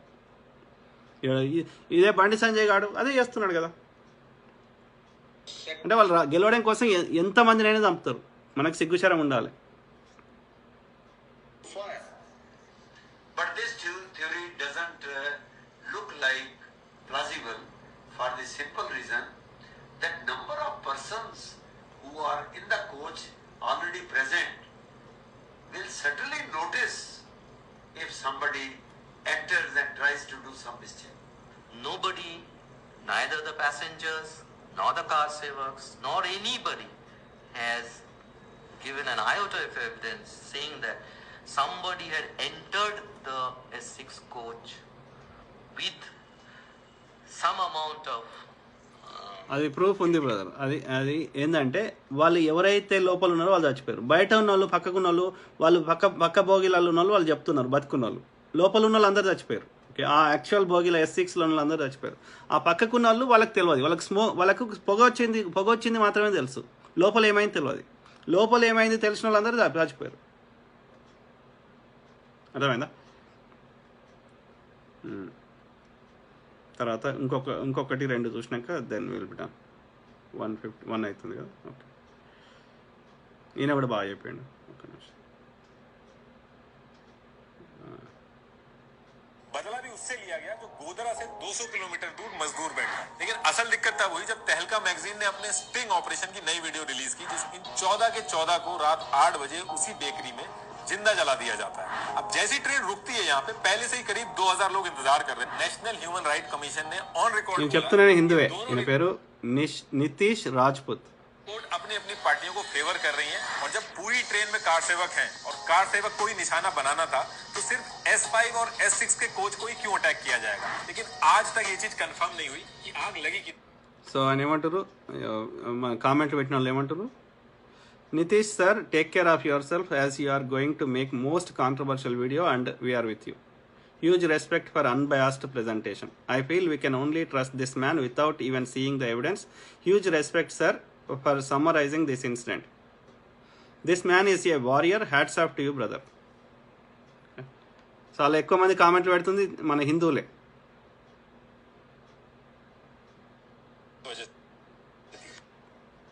देखिए 2002 में बाबरी मस्जिद और राम जन्मभूमि का जो विवाद था उसको करीब 9 से 10 साल हो गए थे। और इस विवाद से ऑल ओवर इंडिया के जो हिंदू और मुस्लिम ऑर्गेनाइजेशन थे वो किसी न किसी तरीके से जुड़े थे। ऐसे ही एक हिंदू ऑर्गेनाइजेशन है विश्व हिंदू परिषद, जिन्होंने अयोध्या में फरवरी 2002 में 100 दिन का पूर्ण आहुति महायज्ञ करवाया। और इस यज्ञ में ऑल ओवर इंडिया से कोने कोने से लोग आए और गुजरात से भी लोग पहुंचे यहाँ पे। ये जो लोग आ रहे थे इस यज्ञ में, इनको कर सेवक कहा जाता है। कर मतलब की हाथ और सेवक मतलब जो सेवा करे। बेसिकली कर सेवक मतलब जो अपनी इच्छा से सेवा करना चाहता हो, और कुछ लोग इनको राम भक्त भी बोलते हैं। तो 22 फरवरी को अहमदाबाद से कर सेवक ट्रेन से अयोध्या पहुंचते हैं इस पूर्ण आहुति महायज्ञ के लिए। अब 22 फरवरी से इनको अहमदाबाद से अयोध्या जाना होता है और 26 को वहां से साबरमती एक्सप्रेस से वापस अहमदाबाद आना था। ये जो ट्रेन से आने और वापस अहमदाबाद जाने का टाइम था, इसके बीच में कई सारे इवेंट्स हैं, तो उसे मैं आगे बताऊंगा ताकि आपको अपनी राय बनाने में आसानी रहे। तो कर सेवक अहमदाबाद से अयोध्या ट्रेन से पहुंचते हैं। 25 फरवरी को यज्ञ खत्म होता है और जो कर सेवक पूरे देश से आए थे वो वापस अपने अपने घर जाते हैं। ऐसे ही गुजरात से जो कर सेवक आए थे वो भी वापस जाने के लिए अयोध्या से साबरमती ट्रेन पकड़ते हैं। 26 फरवरी 2002 को साबरमती एक्सप्रेस फैजाबाद के अहमदाबाद के लिए ट्रेन आती है। इस ट्रेन की कैपेसिटी 1100 की थी, लेकिन इसमें कुछ लोग खड़े होकर भी रहते हैं, तो करीब करीब 2000 लोग थे इस ट्रेन में। और इन 2000 में से 1700 कर सेवक थे। तो सारे कर सेवक एक ही जगह से एक साथ यज्ञ में ఇంకోటి చెప్పాలి మిత్రులారా, మీకు 59 మందిలో కరసేవకులు దాదాపు ఎవరు చనిపోలే. 1700 మంది కరసేవకులు. 1700 మంది కరసేవకులు కాకుండా ఇంకొక 300 మంది మామూలు ప్రయాణికులు, మధ్యలో అయోధ్య నుంచి కాకుండా మధ్యలో ఎక్కిన వాళ్ళు, మధ్యలో ఊర్లలో నుంచి. ఆ కరసేవకులు చచ్చిపోలే ఆ 59 మందిలో. ఆ యొక్క లోకల్ మామూలు మనుషులు చచ్చిపోయారు, ఆమ్ ఆద్మీ సామాన్యం. ఆ 59 మంది అర్థం చేసుకోండి దాన్ని బట్టి. ఇప్పుడు కలబెట్టేదంటే అన్ని కరసేవకులు అందరినీ కలబెట్టాడు కదా భోగిలలో. అంటే ఈ కరసేవకులే చంపేశారు ఈ యొక్క అమాయకులైన మన మామూలు మనుషులని, హిందువులని. కరసేవకులని కాదు, VHP వాళ్ళు చంపేశారు, సామాన్యులు చంపి ముస్లింలు చంపినట్టుగా ఆరోపణలు వేసి దాన్ని కావాలని పెద్ద లెవెల్లో గ్రౌండ్లో పోలీసులను పెట్టకుండా ముస్లింలను ఉచ్చకొత్త కోసారు. ఎందుకని? ముస్లింలు ఉండకూడదు, ఫస్ట్ థింగ్. ముస్లిం ఓట్లు ఉండకూడదు ఫస్ట్ గుజరాత్ స్టేట్లో. రెండవది, ఈ యొక్క కేశుభాయ్ పటేల్ మీద తీవ్ర వ్యతిరేకత ఉంది. ఎర్త్క్వేక్ని సరిగ్గా హ్యాండిల్ చేయలే, అనేక కరప్షన్ ఛార్జెస్ ఉన్నాయి, బై ఎలక్షన్స్లో ఓడిపోయినారు. కాబట్టి వాళ్ళ క్లియర్గా ఇండికేషన్స్ ఉన్నాయి, గ్రౌండ్ రిపోర్ట్స్ ఉన్నాయి. బీజేపీ కంపల్సరీ ఓడిపోతుంది 2003 ఎన్నికలలో. కాబట్టి ఈ ప్రజల దృష్టిని మరల్చి మతం ఫీలింగ్ పిచ్చి పట్టియాలి, మతం పిచ్చి. ఇవన్నీ మర్చిపోవాలి వాడు ఫెయిల్యూర్స్ అని. That's what he did in 2002, in 2018. 2019లో ఏం చేసిండు? Pulwama attack, Balakot surgical strikes. Just to distract Modi యొక్క డిమానిటేషన్ ఫెయిల్యూర్స్, మోడీ యొక్క జిఎస్టీ ఫెయిల్యూర్స్ నుంచి పక్కదొలగడానికి. ఇట్లాంటి ఇంకెన్ని చూస్తామో. మొన్న 5 రాష్ట్రాల ఎన్నికలు జరిగితే బిపిన్ రావత్ చచ్చిపోయాడు, హిజాబ్ ఇన్సిడెంట్ జరిగింది. ఇక మీరు చూస్తూనే ఉండండి, ఎప్పుడు ఎన్నికలు వచ్చినా ఒక వితిన్ 1 ఇయర్, ఒక 1 ఇయర్ ఎన్నికలు వచ్చే కంటే ఒక 1 ఇయర్ ముందు నుంచి ఏదో ఒక ఇన్సిడెంట్ జరుగుతుంది. మీరు చూడండి, అయితే దేశ భద్రత అని ఉంటుంది, గుళ్ళన్న కూలుతాయి, మతం రిలేటెడ్ అని ఉంటుంది, దేశ భద్రత అని, ఈ రెండిట్లో ఏదో ఒకటి ఉంటుంది సెన్సిటివ్ ఇష్యూస్. మన సౌత్ ఇండియాలో ఎక్కువ లేకపోవచ్చు ఈ మతము, ఈ యొక్క దేశ భద్రత. నార్త్ ఇండియాలో చాలా ఎక్కువ ఉంది ఈ మతం ఫీలింగ్, ఎక్కువ ఉంది. అదేవిధంగా ఈ దేశ భద్రత, ఎందుకంటే ఎక్కువ సార్లు మన యొక్క దేశం మీదకి ముస్లిమ్స్ దండయాత్రలు చేసింది నార్త్ ఇండియాలో, కాబట్టి వాళ్ళకి ఫస్ట్ హ్యాండ్ ఎక్కువ అనుభవం ఉంది. సౌత్ ఇండియాలో ముస్లిమ్స్ లిబరల్ ఉండే, కాబట్టి ఆ సెంటిమెంట్ని, ఆ ముస్లిమ్స్ వచ్చి దండయాత్ర చేయడాన్ని, దేశ భద్రతని, అదేవిధంగా హిందూ ముస్లిం గొడవలు అనేది చరిత్రలో అట్లా ఎక్కువ వచ్చింది. అక్కడ పాకిస్తాన్, ఆఫ్ఘనిస్తాన్ ఈ ప్రాంతం నుంచి ఎక్కువ వచ్చింది అన్నట్టు. సో అందుకని ఆ యొక్క నార్త్ ఇండియా బెల్ట్లో ఎక్కువ ఉంటాయి ఈ సెంటిమెంట్. దాన్ని కరెక్ట్గా వాడుకుంటున్నా ఎమోషన్ని మోడీ అని నా కొడుకు బీజేపీ, ఆర్ఎస్ఎస్. సౌత్ ఇండియాలో ఎందుకైతే లేదంటే మనం ఒకటి హిందూ ముస్లిం కలిసి ఉండడం అన్ని మతాల వాళ్ళం, రెండోది ఇక్కడ చదువుకున్న వాళ్ళు ఎక్కువ ఉన్నారు కాబట్టి కొంచెం ఆలోచిస్తారు, ఎవడేం చెప్పినా గుడ్డిగా నమ్మరు. అది కూడా వన్ ఆఫ్ ద. వాడు కేరళలో బీజేపీ రాష్ట్ర అధ్యక్షుడు ఏమంటున్నాడు, ఎందుకురా కేరళలో బీజేపీ గ్రో అయితే లేదంటే ఏమంటున్నాడు, ఏమంటున్నాడంటే ఇక్కడ చదువుకున్న వాళ్ళు ఎక్కువ ఉన్నారంట, అందుకని అయితే లేదంట. అంటే దేశమంతా చదువుకుంటే బీజేపీని బొంద పెట్టవచ్చు, అందుకే చదివించండి, దండం పెడతా. रिलीजियस सॉन्ग चल रहे थे ट्रेन के अंदर, नेशनलिस्ट और जय श्री राम के नारे लग रहे थे, बीच बीच में कश्मीर के नारे भी लग रहे थे. इसमें जो कोच S5 और S6 था, इसमें कहा जाता है कि सबसे ज्यादा कर सेवक थे. ये जो दोनों कोच थे, इन 2 कोच के अंदर जो भी हुआ वही आगे चल के पूरे गुजरात दंगों की वजह बना. सारी इन्वेस्टिगेशन और अलग अलग कमेटी की जो रिपोर्ट आई थी, నేను చెప్పినట్టు ఈ మాత్రం కూడా ఎవడన్నా చెప్తాడా? జర్నలిస్ట్ కోర్సు 3 ఏళ్ళు 5 ఏళ్ళు చేసినాడు ఎవడన్నా ఇండియాలో? చెప్పండి మిత్రులారా. దొంగనా కొడుకులు అయిపోయారు జర్నలిస్టులు. అయితే ఒకరు భయపడుతున్నారు చంపుతారని, లేదంటే దందా చేస్తున్నారు. మన పూర్వీకులకి ఇట్లా ఉండుంటే భారతదేశం అసలు అభివృద్ధి జరగకపోరా అయ్యా. ఇట్లా లేకుండే ప్రతి ఒక్కడు పైసా పైసా పైసా ఏం చేసుకుంటారా నాకు అర్థం కాదు. కాదు మిత్రులారా, ఇప్పుడు ఒక 100 ఏళ్ల కింద పుట్టిన మనిషి ఒక్కడన్నా భూమి మీద ఉన్నాడా నాకు చెప్పురి. లేడు అంటే మనం కూడా ఉండము అని తెలుసు, అర్థమైంది కదా. ఏదో ఒక రోజు వస్తాం కదా, ఆ ఏదో ఒక రోజు రేపు కూడా కావచ్చు. మరి చచ్చిపోయేటప్పుడు ఏం తీసుకోతావురా? దునియాని అడుగుతున్నా, ఎవరిని ఇండివిజువల్గా జనరల్గా అడుగుతా, ఏం తీసుకోవద్దు నేను చచ్చిపోయేటప్పుడు? నేను పొద్దుగాల వేస్తే ఇంత అన్నం పెట్టి దీన్ని పెంచి పోషించి రోజు స్నానం చేపించి అన్నీ చేసిన దీన్ని తీసుకొని ఆయన కాల పెడతారు, బొంద పెడతారు, భూమిలో అన్నం పెడతారు, లేకపోతే కాల పెడతారు. ఎందుకంటే ఎక్కువసేపు ఉంటే దాంట్లోకి పురుగులు వచ్చి మొత్తం డిస్ఇన్ఫెక్ట్ అయ్యి ఆ యొక్క మొత్తం ఇన్ఫెక్షన్ వచ్చి అందరు సస్తారు కాబట్టి. అంటే ఈ యొక్క కలేబరాన్ని ఇది ఎందుకు నేను పొద్దుగాల వేసి ఇది నేను సంతోషపడతాను, ఇది కూడా నీతో రాదు. ఇక దేని గురించి నీ ఆరాటం, నీ తృప్తి లేని జీవితం దేని గురించి? రాసిర్రు ఎవడన్నా బాండ్ పేపర్ని రాసిర్రు, నేను భూమి ఉన్నంతకాలం బతుకుతాను. మీ తాత బతికినాడా? మీ ముత్తాత బతుకున్నాడా? రోజు ఎవరో ఒకరు సచ్చుడు చూస్తూనే ఉన్నాం కదా. అంటే మనం కూడా డెఫినెట్లీ పోతాం. మరి పోతామని తెలిసినాక దేని గురించి కొట్లాట, ఇక దేని గురించి ఈ యొక్క ఫైటింగ్ అనేది ఎవరి వాళ్ళు సెల్ఫ్ అనలైజ్ చేసుకోవాలి. S6 और S5 कोच के इर्द गिर्द ही घूमती है. इस ट्रेन को 4 बजे अहमदाबाद पहुंचना था, लेकिन ये ट्रेन लेट हो जाती है और 6:30 बजे गोधरा से पहले एक जगह है दाहोद, वहां तक ही पहुंच पाती है. और आगे बढ़ने से पहले मैं एक चीज और बता देता हूं कि इस पूरी वीडियो में मैं सिर्फ वही बोलूंगा जो अलग अलग SIT की रिपोर्ट में कहा गया है या फिर पब्लिक प्लेटफॉर्म पे ऑलरेडी अवेलेबल है. कोई भी चीज आप ऑनलाइन वेरीफाई कर सकते हैं और इनके लिंक भी मैं यूट्यूब के डिस्क्रिप्शन ఆయన ఎంత జాగ్రత్తగా చెప్తుండే, నా మనసులో ఏమనిపించినా నేను చెప్పా అంటున్నాడు. అర్థమైందా? अलग अलग थ्योरी है. एक थ्योरी है कि क्योंकि बाबरी मस्जिद को लेकर गुस्सा था और इतने कर सेवक एक साथ ट्रेन में आ रहे थे, तो ये मौका था बदला लेने का, इसलिए आग लगा दी गई. ये एक थ्योरी है. दूसरी थ्योरी है कि दाहोद में एक चाय वाला कोच S6 में घुसता है और उसे घुसने नहीं दिया जाता है. उसके बाद उसको जय श्री राम बोलने को बोला जाता है और उसको लेके लड़ाई होती है. आगे चल के ट्रेन दूसरे स्टेशन पे पहुंचती है तो वहां लोग हमला कर देते हैं इनके ऊपर और S6 में आग लगा देते हैं. अब तीसरी थ्योरी ये है कि इसके पीछे पाकिस्तान के ISI का भी हाथ है. उस एरिया के जो स्लीपर सेल थे जो पाकिस्तान से आए थे, उन्होंने जानबूझ के ये सब चीजें करी ताकि वहां का माहौल खराब हो. देखिए कहानियां और भी हैं, लेकिन ये जो 3 थ्योरियां हैं, इनको CM या फिर PM या फिर SIT या इन्वेस्टिगेटिंग टीम जो थी, इन्होंने ऑन रिकॉर्ड या फिर कहीं ना कहीं बोला है, इसलिए मैंने सिर्फ यही 3 स्टोरी बताई है. तो ये जो 3 थ्योरी है, इन 3 थ्योरी में से कोई भी एक थ्योरी आप पिक कर लीजिए और आगे चल के ये देखते हैं कि उस ट्रेन में हुआ क्या. अब इसके बाद ट्रेन गोधरा पहुंचती है, वहां पे कुछ कर सेवक उतरते भी हैं, कुछ सामान भी खरीदते हैं, और गोधरा स्टेशन से जैसी थोड़ा सा आगे बढ़ती है, ट्रेन की चेन खींची जाती है, वो भी मल्टीपल टाइम खींची जाती है। और ये जो चीज है ये कंफर्म्ड है। ये चीज जो वहां का ड्राइवर था उसने भी कंफर्म की, और जब इन्वेस्टिगेशन हुई तो जितने भी मैकेनिकल डिवाइसेस थे उससे भी कंफर्म। ఆ బ్రదర్ ఆయన తన సేఫ్లో తను చెప్తుండు కానీ బట్ అవన్నీ ఏవి కావు, అవన్నీ వీడు క్రియేట్ చేసిన విహెచ్పి వాడు, బీజేపీ వాడు, వీళ్ళే చేసిర్రు అదంతా. అప్పుడు సీసీ కెమెరా ఉంటే బాగుండు. अब जैसी ट्रेन रुकती है यहाँ पे पहले से ही करीब అది స్మార్ట్ ఫోన్ ఉన్నా బాగుండేది, దొరికేటోళ్ళు దొంగ. और ऐसा नहीं था कि पूरी ट्रेन को इन्होंने टारगेट किया, इन्होंने सिर्फ कोच S5 और S6 को ही टारगेट करा। कोच S5 और S6 पे पत्थर फेंके, घरेलू हथियार से हमला किया। इन दोनों कोच के गेट और विंडोज जो थे वो कर सेवक बंद कर लेते हैं, फिर इसमें आग लग जाती है। जब तक फायर ब्रिगेड आती है 59 लोग जल के मर जाते हैं उस कोच के अंदर, जिसमें 22 मेल, 27 फीमेल और 10 बच्चे थे। अब इसके बाद 4:30 बजे ट्रेन जो जली हुई बॉडी थी कोच में, इनको एज इट इज लेके अहमदाबाद पहुंचती है। गोधरा का एडमिनिस्ट्रेशन ट्राई करता है ऐसा ना हो, बट उनकी मानी नहीं जाती है। ये सारी बॉडीज अहमदाबाद पहुंचती हैं। अब कायदा तो ये कहता है कि ये सारी बॉडीज वहां की किसी भी गवर्नमेंट अथॉरिटी को हैंड ओवर कर देनी चाहिए थी, या बहुत ज्यादा होता तो उनके घर वाले आ सकते थे, लेकिन ऐसा होता नहीं है। ये बॉडीज विश्व हिंदू परिषद को दे दी जाती हैं। वीएचपी का ये कहना था कि कर सेवक हमारे हैं, जो अयोध्या में इवेंट था जो ऑर्गेनाइज कराया था वो भी वीएचपी नहीं कराया था, तो इस पर ही टेक ओवर कर लेते हैं। అది తీసుకుపోయేది కూడా వీధులలో ప్రచారం చేసుకుంటా, ఓకే, వీధులలో శవాలను చూపెట్టుకుంటా తీసుకుపోయారు. అంటే ఎటువంటి వానికైనా ఎంత మండుతుందో చెప్పండి, ఆలోచించండి. అంటే is it not a state sponsored? ఏం చేస్తుండే మోడీ సీఎం?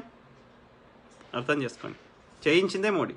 इसको रोकना चाहिए था, बॉडीज का कंट्रोल अपने पास रखना चाहिए था और पोस्टमार्टम वगैरह कराना चाहिए था, लेकिन ऐसा बिल्कुल नहीं होता है। और अभी भी लोगों को न्यूज वगैरह से बस ये पता चल पा रहा था कि S6 और S5 में आग लगी है, लेकिन किसी को कुछ समझ में नहीं आ रहा था कि कोच S5 और S6 में आग लगी क्यों है।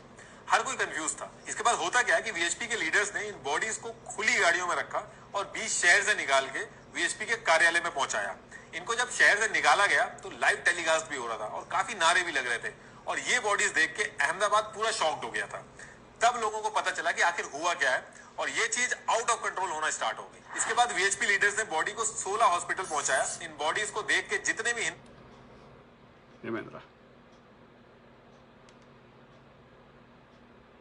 संगठन थे, जैसे कि वीएचपी, बजरंग दल, आरएसएस, इनके लीडर्स भी काफी गुस्से में आ गए थे, और 16 हॉस्पिटल के पास ये सारे लोग इकट्ठे होने चालू हो गए थे। 16 सिविल हॉस्पिटल के पास एक पीसीआर वैन खड़ी थी, जिसने इन्फॉर्म भी किया कंट्रोल रूम में कि सिचुएशन खराब हो सकती है।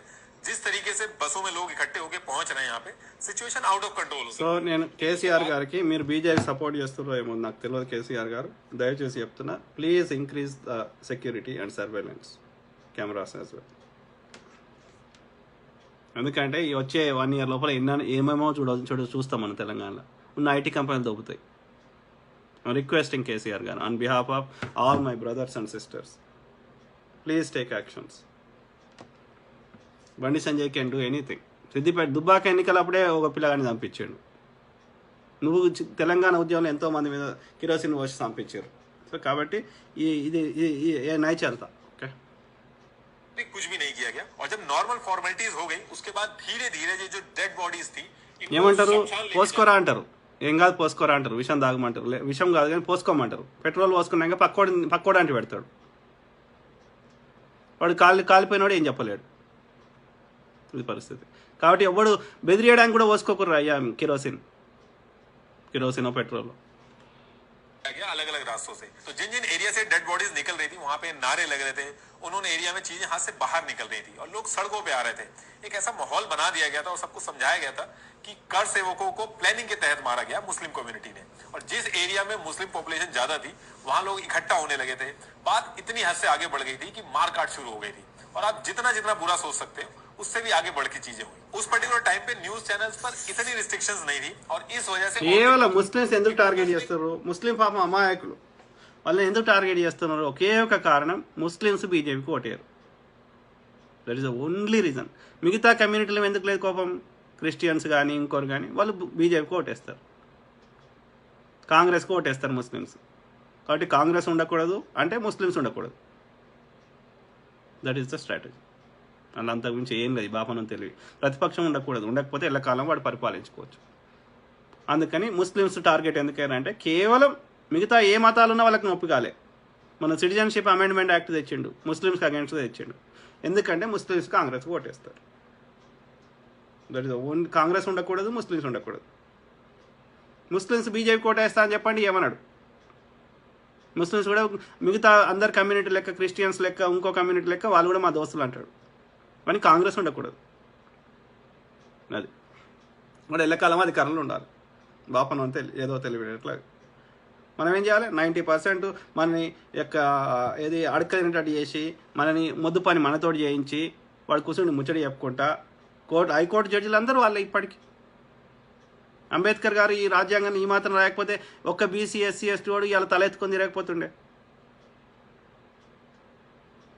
అర్థం చేసుకోండి దయచేసి. ఓకే, కాంగ్రెస్ వాడు, అంబేద్కర్ గారు, ఈ లెఫ్ట్ భావజాలం ఉన్న వాళ్ళు ఉంటేనే ఈ మాత్రం ఉంది. లేకపోతే ఉన్న పైసలు, ఉన్న అధికారం మొత్తం ఈ రైట్ భావజాలం పోతే ఇవాళ బీజేపీ ఏం చేస్తుంది? కొద్దిమంది అదాని, అంబానీలు, బాపనుల చేయాలి ఉంటుంది రాజ్యం. బాపనులు, బనియాలు. మిగతా 90% బీసీ, ఎస్సీ, ఎస్టీలు సెక్యులర్ భావాలు ఉన్న వాళ్ళు అడక తినాలి. సెక్యులర్ అంటే ఏంది? అందరిని కలుపుకోవడు. అదే బూతులు లెక్క చూస్తారు. అందరం సమానం అని చెప్పడం తప్ప. అమ్మ కడుపులెక్కలు అందరు సమానం, అందరు అట్లే వచ్చినాం, అందరికి ఒకటే భూమి ఉంది, అందరు సబ్కా మాలిక్ ఏకై, అందరికి ఒకటే సూర్యుడు ఉన్నాడు, అందరికి ఒకటే చంద్రుడు ఉన్నాడు, అందరి మీద ఒకటే విధంగా ఎండ కొడుతుంది, వాన కొడుతుంది, అందరం సమానం రా అని చెప్పడం తప్ప. అదే బూతు లెక్క మాట్లాడుతారు సెక్యులర్ అంటే. गलीज भड़क ग्राउंड रिपोर्टिंग करते टाइम काफी इंफॉर्मेशन लाइव टेलीकास्ट कर दी, जिससे दंगे और भड़क गए. लाइव जाके बता रहे थे कि देखिए ये मुस्लिम इलाका है, यहाँ पे इनको इतना खतरा और गवर्नमेंट की इतनी कमी है कि यहाँ पे एक भी पुलिस नहीं रख रखी है. ये सारी चीजें लाइव टेलीकास्ट कर दी गई थी. ये लाइव टेलीकास्ट देख के जो लोग दंगे कर रहे थे उनको और आसानी हो रही थी ऐसे इलाके ढूंढने में जहाँ पे पुलिस नहीं थी. और सब कुछ लाइव करने से एक दिक्कत और हुई कि सारी इन्फॉर्मेशन पूरी गुजरात ఆయనకు కూడా ఉన్న ఆయన తెలిసిన కాడికి చెప్తాడు. కానీ ఆడ నేను వీడియోలు కూడా చూపెడతా. పోలీసులు కూడా ఉన్నారు గ్రౌండ్లో. పోలీసులు వీళ్ళని ఆపుతలేరు. ఎవడైతే బాధితులు ఉన్నారో వాళ్ళని చంపుతారు పోలీసులు కూడా కలిసి. అర్థం చేసుకో. गांधीनगर, गोधरा, वडोदरा, सूरत, हर जगह दंगे फैल रहे थे. अब 3 दिन तक कंटिन्यूस दंगे चलते हैं गुजरात के अंदर. 790 मुस्लिम्स, 254 हिंदूज की डेथ होती है और गोधरा के अंदर ऑलरेडी 59 हिंदूज की डेथ हो रखी थी.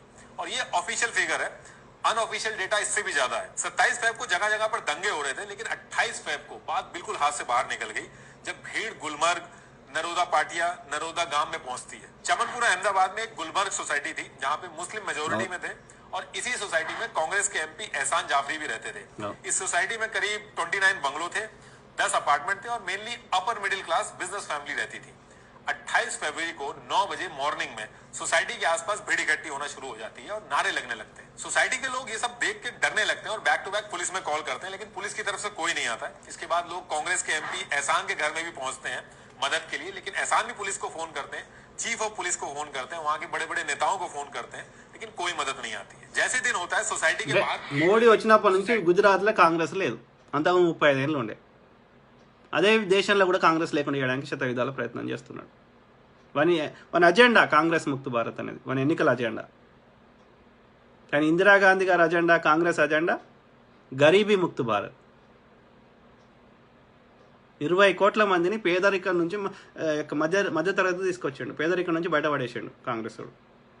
ఈ చూత్య నా కొడుకు మళ్ళీ మొత్తం పేదరికం చేసి పెట్టిండు. గతంలో 2014 కంటే ముందు వరల్డ్ బ్యాంక్ కానీ IMF కానీ ఏమని India was a fastest developing country అని రికగ్నైజ్ చేసింది. ఇప్పుడు హంగర్ ఇండెక్స్లో టాప్ వస్తుంది India. India is no longer developing country. Indians are rich but India is poor country because all Indians money is going into Modi is going into Adani, Ambani and few is rich friends.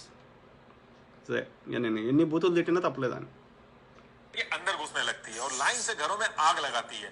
एहसान जो कांग्रेस के MP थे, इनके साथ साथ 69 लोगों को अपनी जान गंवानी पड़ती है. ऑलमोस्ट सारे घरों को डैमेज कर दिया जाता है और 18 घर पूरी तरीके से जला दिए जाते हैं.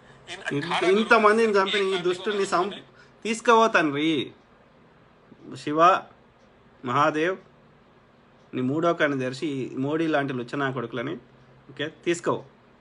భూమి భారతదేశం బాగుపడుతుంది. बाकी कोई भी सोसाइटी में आज की डेट तक वापस नहीं आया. अक्टूबर 2017 में आज तक न्यूज चैनल ने तहलका के स्टिंग ऑपरेशन की फुटेज जो थी उसको पब्लिक कर दिया।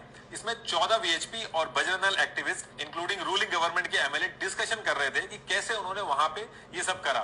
इसके बाद एसआईटी बैठती है और 2016 में 11 लोगों को उम्र कैद की सजा दी जाती है। सेम डेज पूरे गुजरात दंगों की सबसे बड़ी घटना होती है अहमदाबाद के नरोदा पाटिया और उसके बगल में एक गांव है नरोदा गांव, जो कि पूरे 10 घंटे चलती है और इस एक इवेंट में सबसे ज्यादा डेथ होती है। नरोदा पाटिया जो एरिया था वहां पे मेनली मुस्लिम मजदूर ज्यादा रहते थे और कुछ इमिग्रेंट कर्नाटक और मुंबई से भी रहते थे जो मजदूरी करते थे।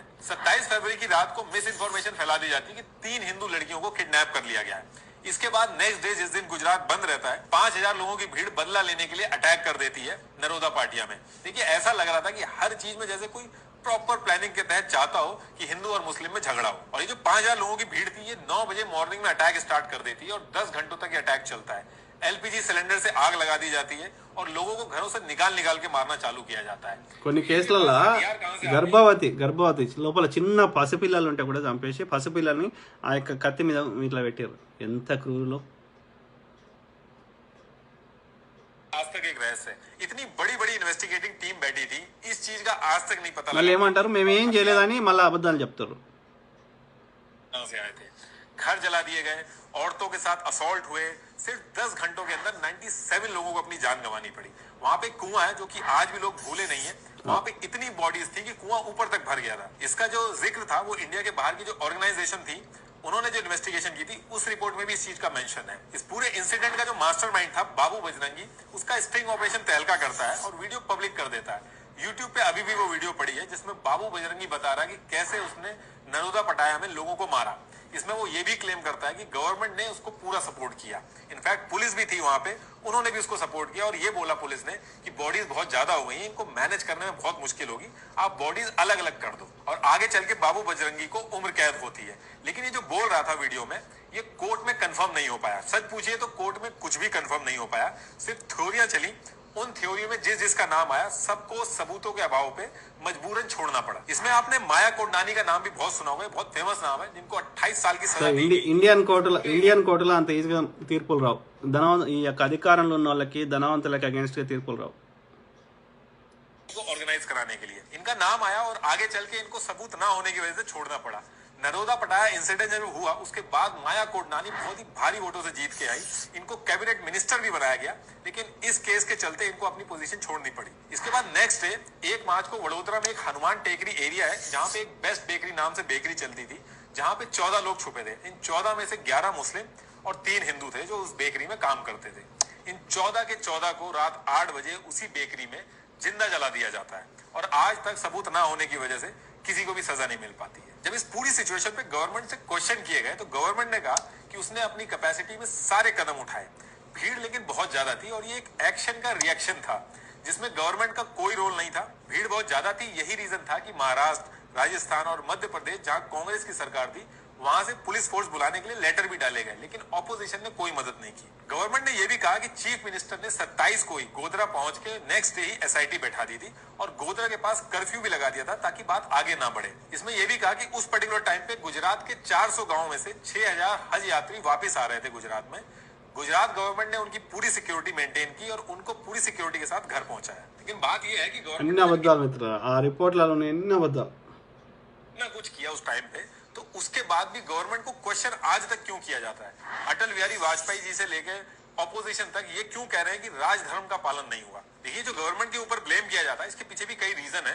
संजीव भट्ट जो कि सीनियर पुलिस ऑफिसर थे गुजरात इंटेलिजेंस ब्यूरो में 2002 के दंगों के टाइम पे, इन्होंने कोर्ट के रिकॉर्डेड स्टेटमेंट में ये कहा कि इनको इन्फॉर्मेशन आने लगी थी पीसीआर से कि माहौल खराब होने वाला है, कर सेवकों की बॉडी शहरों से नहीं निकलनी चाहिए थी और जगह जगह से पुलिस रिपोर्ट भी कर रही थी दंगों के बारे में, लेकिन इनके हाथ बंधे हुए थे।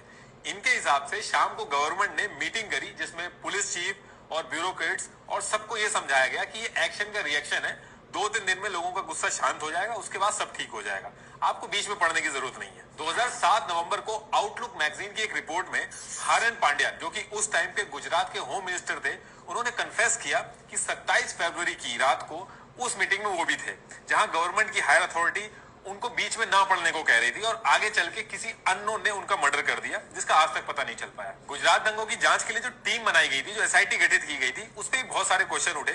गुजरात गवर्नमेंट ने इस चीज की जांच के लिए स्पेशल इन्वेस्टिगेटिंग टीम बनाई, नानावटी कमेटी, जिसको गुजरात दंगे और गोधरा कांड दोनों की एक साथ जांच करने को कहा गया था। और इस कमेटी को लीड कर रहे थे सुप्रीम कोर्ट के रिटायर्ड जज जीटी नानावटी। जब सिख दंगे हुए थे तो उस टाइम पे अटल बिहारी वाजपेयी जी ने इनको ही अपॉइंट किया था। उस टाइम पे इनकी बहुत बात हुई थी क्योंकि इन्होंने फॉर्मर पीएम नरसिम्हा राव तक को पूछताछ के लिए बुलाया था।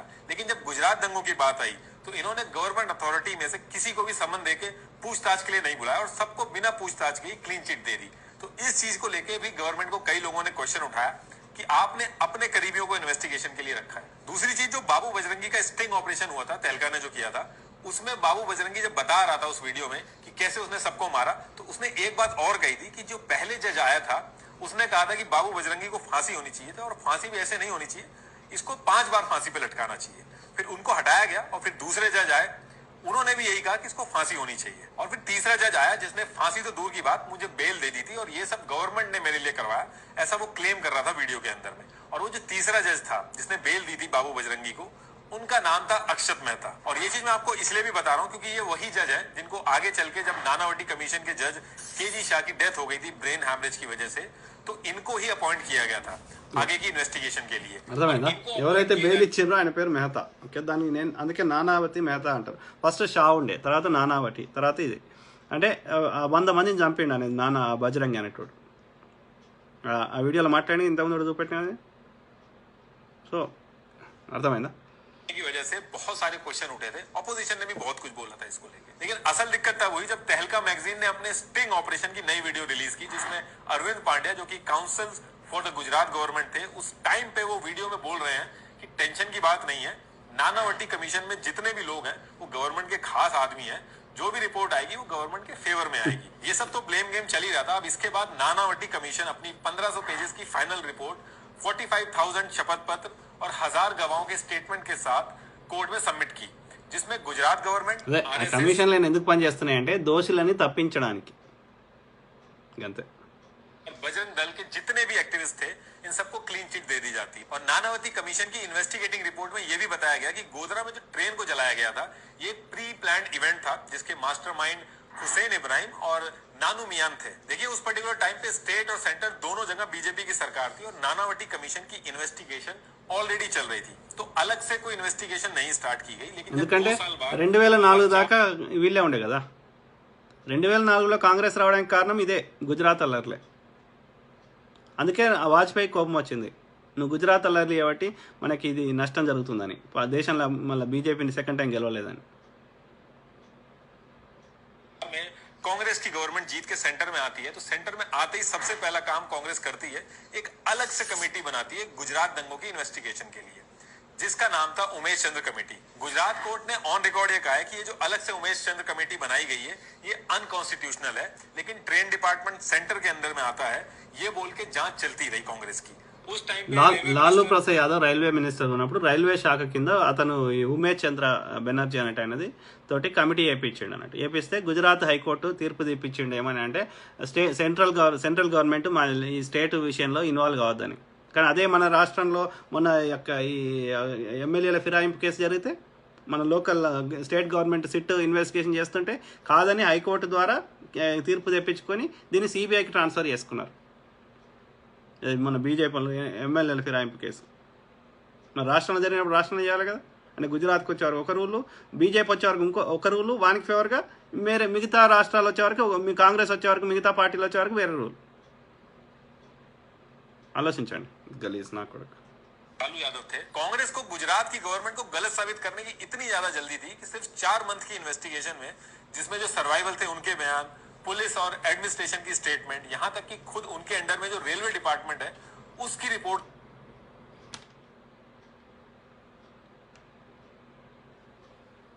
तक को नजरअंदाज करके एक पर्टिकुलर कम्युनिटी को जल्दी से जल्दी खुश करने की कोशिश की गई आने वाले इलेक्शन से पहले। जो कर सेवक S5 और S6 में जले थे उनकी परवाह किए बिना सिर्फ 4 महीने के अंदर रिपोर्ट बना दी गई और रिपोर्ट में वही आया जो कांग्रेस के लीडर पिछले 2 साल से बोल रहे थे।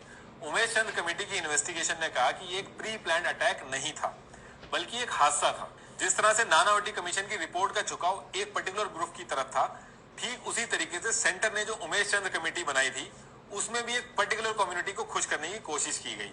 सेम ईयर में जो चुनाव थे उसकी हड़बड़ी में बहुत सारी गलतियां हुई।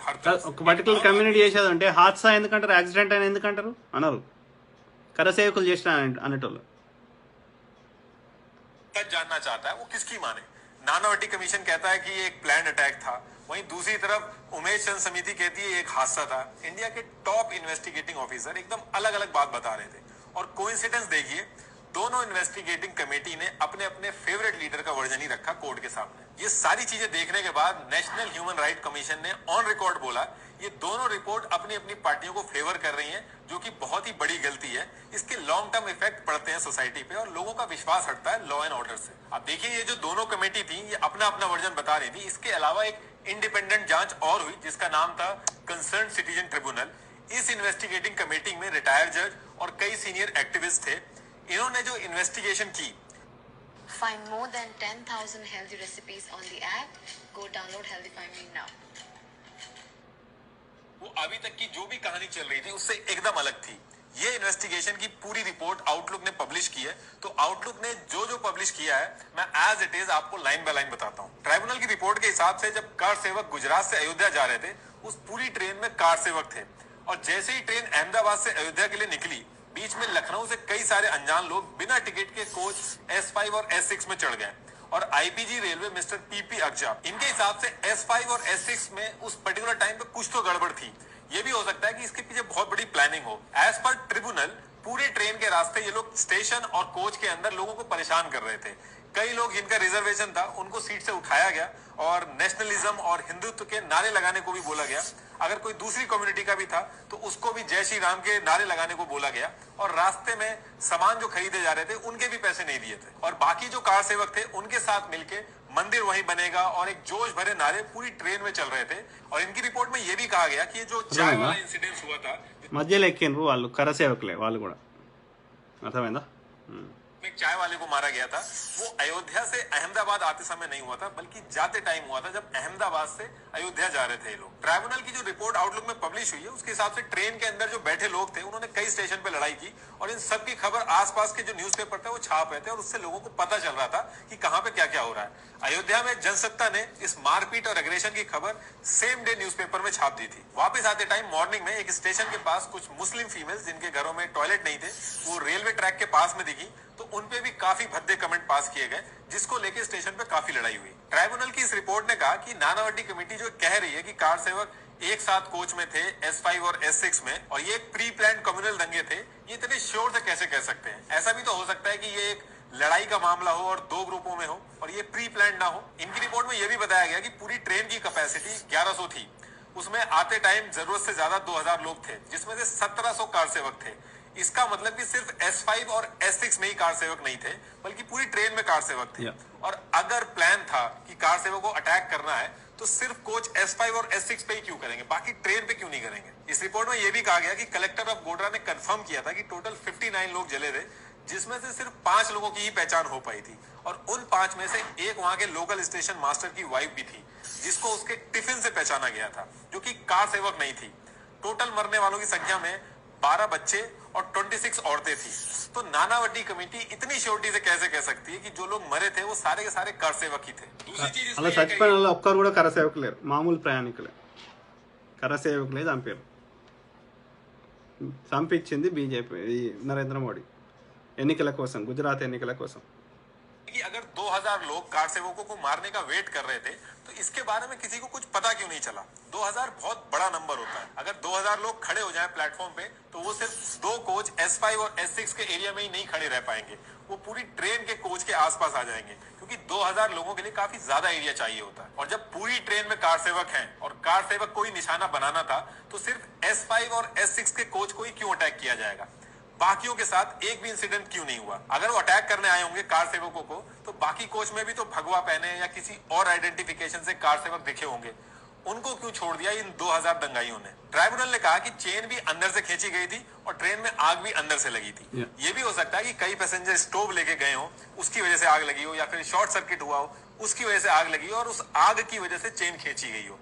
ये भी तो हो सकता है। तो आप इतने कंफर्म होके कैसे बोल सकते हैं? देखिए, ये तो हो गई इन 3 इन्वेस्टिगेटिंग टीम की बातें, लेकिन आज तक ये चीज कंफर्म नहीं हुई कि आग लगी किस वजह से थी। लेकिन इस चीज का बदला जरूर ले लिया गया। बदला भी उससे लिया गया जो गोधरा से 200 किलोमीटर दूर मजदूर बैठा है, बदला उससे लिया गया। उसकी क्या गलती थी? गोविंद मकवाना जिनका 22 साल का लड़का S6 बोगी में जल गया था, उसकी बॉडी को जब शमशान लेके जा रहे थे तो भीड़ काफी सारी आ गई थी और सब भड़के हुए थे। उन्होंने हाथ जोड़ के सबको मना किया कि मुझे कोई बदला नहीं लेना है।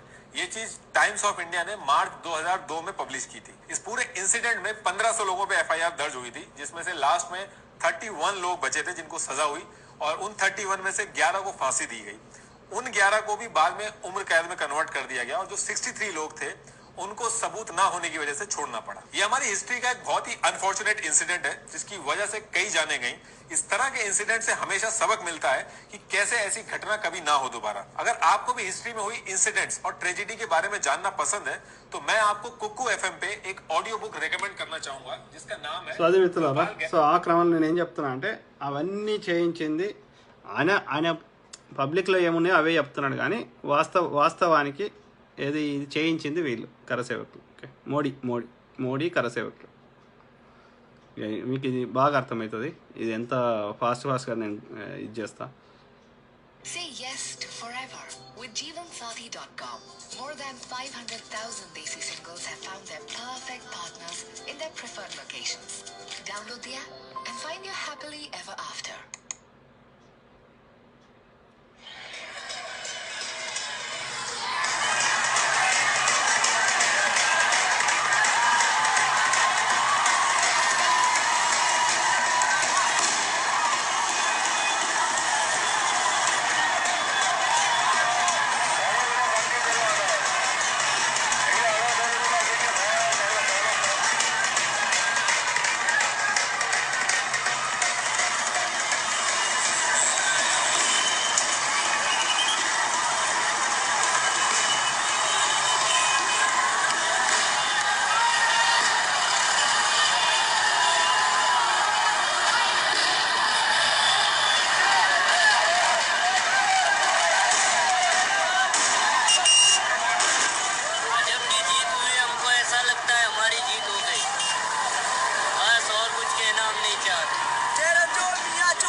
सबको मारा था।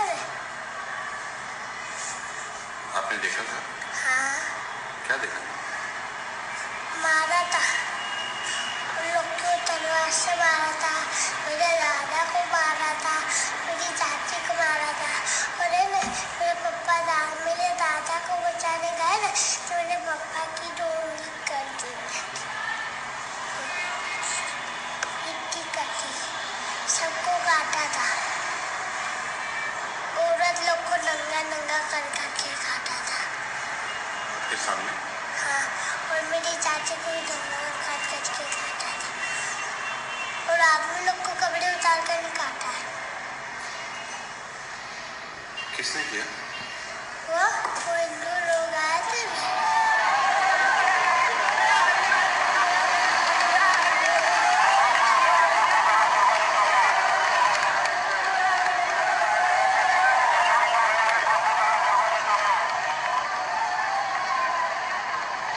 దీన్ని హిందుత్వం అంటారా? Is it called Hindutva? BJP RSS అనేది దానికి అది తీవ్రవాద సంస్థ. హిందుత్వానికి ఆ బీజేపీ RSS సంబంధం లేదు.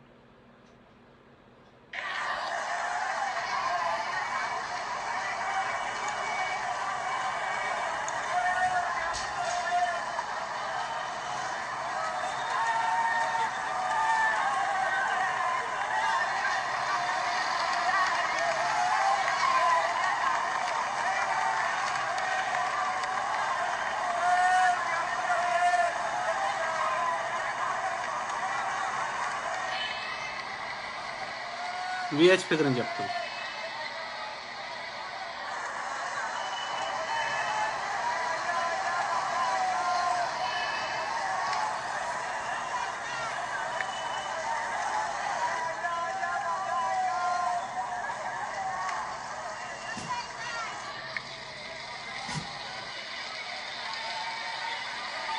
State sponsored genocide. ఓ డేట్లు చెప్తుంది, ఏ డేట్ రోజు ఏమైందని.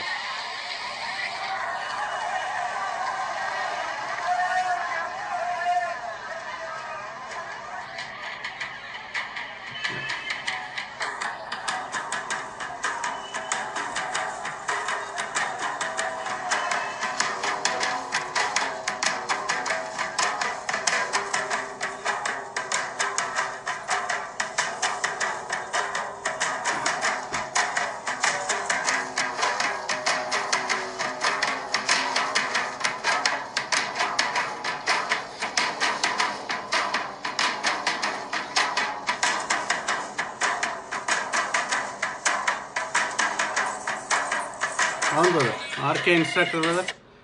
బీజేపీ ఆర్ఎస్ఎస్ వాళ్ళు నిజమైన హిందువులను బదనాం చేస్తారు. అదే బ్రదర్, మామూలు వ్యక్తులను కూడా విషయం నింపుతారు మన మైండ్లల్లో. ఎందుకంటే ముస్లిమ్స్ మనం కొట్టిర్రు అంటే లేనోని కూడా ఆ మతం ఫీలింగ్ వస్తుంది. అట్లా చిన్న పిల్లల్ని చంపేసారు ట్రైన్లో 50-60 మందిని అంటే మండదా? నీ కోపం రాదా? హిందువులను చంపిరంటే. కానీ చంపింది వాడు ముస్లిమ్స్ కాదు, వీళ్ళే. భారతదేశంలో అయినా అన్ని హిందువుల మీద జరిగిన దాడులన్నీ చేపిస్తుంది వీళ్ళే, ఒక్క ముస్లిం వాడు కాదు.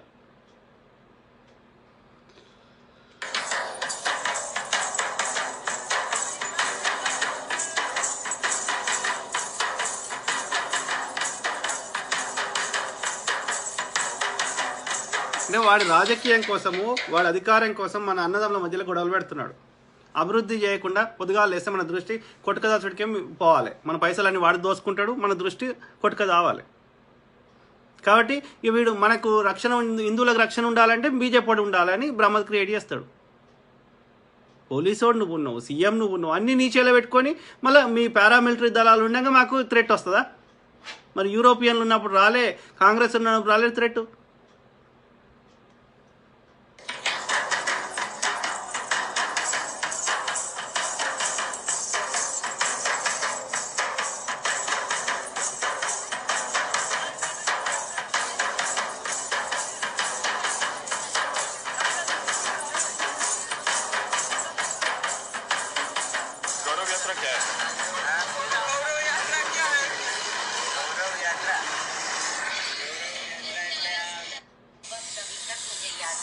लेकिन मैं आंख भी बंद कर लेते थे और यूं कान भी बंद कर लेते थे कि कहीं ऐसा ना हो मेरी चीख निकल जाए तो कम से कम 300 बच्चे और औरतें आदमी मारे जाते उस मकान के अंदर।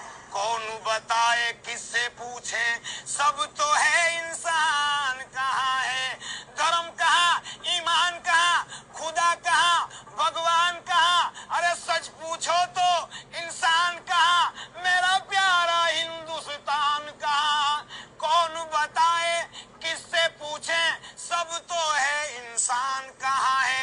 हम कोई जानते नहीं थे कि यहाँ तूफान होगा अपने गांव में क्या। और इस सामने हमारे बोरे की दुकान था, वो दुकान को लूटा और जलाया। फिर वहां అంటే से ఇప్పుడే ఇట్లుంటే మీరు ఆలోచించండి, పార్టీషన్ అప్పుడు ఎట్లా చేసి ఉంటారు, అంతకుముందు ఎట్లా చేసి ఉంటారు. जलाओ, काटो, मारो, जलाओ। दारू पिला दिया फुल, दारू में वो फुल कर दिए लोग। कुदरत की करना ऐसा है कि हम लोग दरी के अंदर चले गए तो रात हो गया, हम लोग हाथ नहीं आए, नहीं तो हमको मार डाल दे जान से। 1 गरसी 20, 1 गरसी 25, 1 गरसी 17, कोई गरसी 12, कोई गरसी 8, कोई जैसे था एक पपी सब लाश कर दिया हमारे गाँव।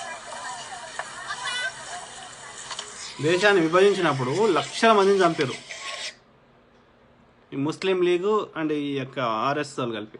వాళ్ళిద్దరు కలిసి 3 రాష్ట్రాల గవర్నమెంట్ ఫామ్ చేశారు, Sindhu, Balochistan, north west frontier and ఈ యొక్క బెంగాల్. ఇప్పుడు అదే ఎంఐఎం, అదే ముస్లిం లీగ్ సంబంధించిన వాళ్ళు, అదే బీజేపీ ఆర్ఎస్ సంబంధించిన వాళ్ళు కలిసి మళ్ళీ ఇప్పుడు అదే చేస్తారు. అర్థం చేసుకోండి.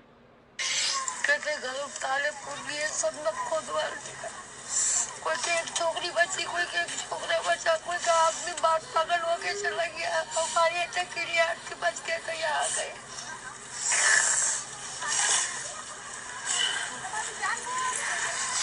నేను ఫాస్ట్ చేస్తున్నా. गए कि अपने को अब यहाँ भी मार देंगे, हम निकल गए वहाँ से, बोले जाओ नरोड़ा की तरफ तुम्हारे लिए रास्ता सहायता के लिए खड़े।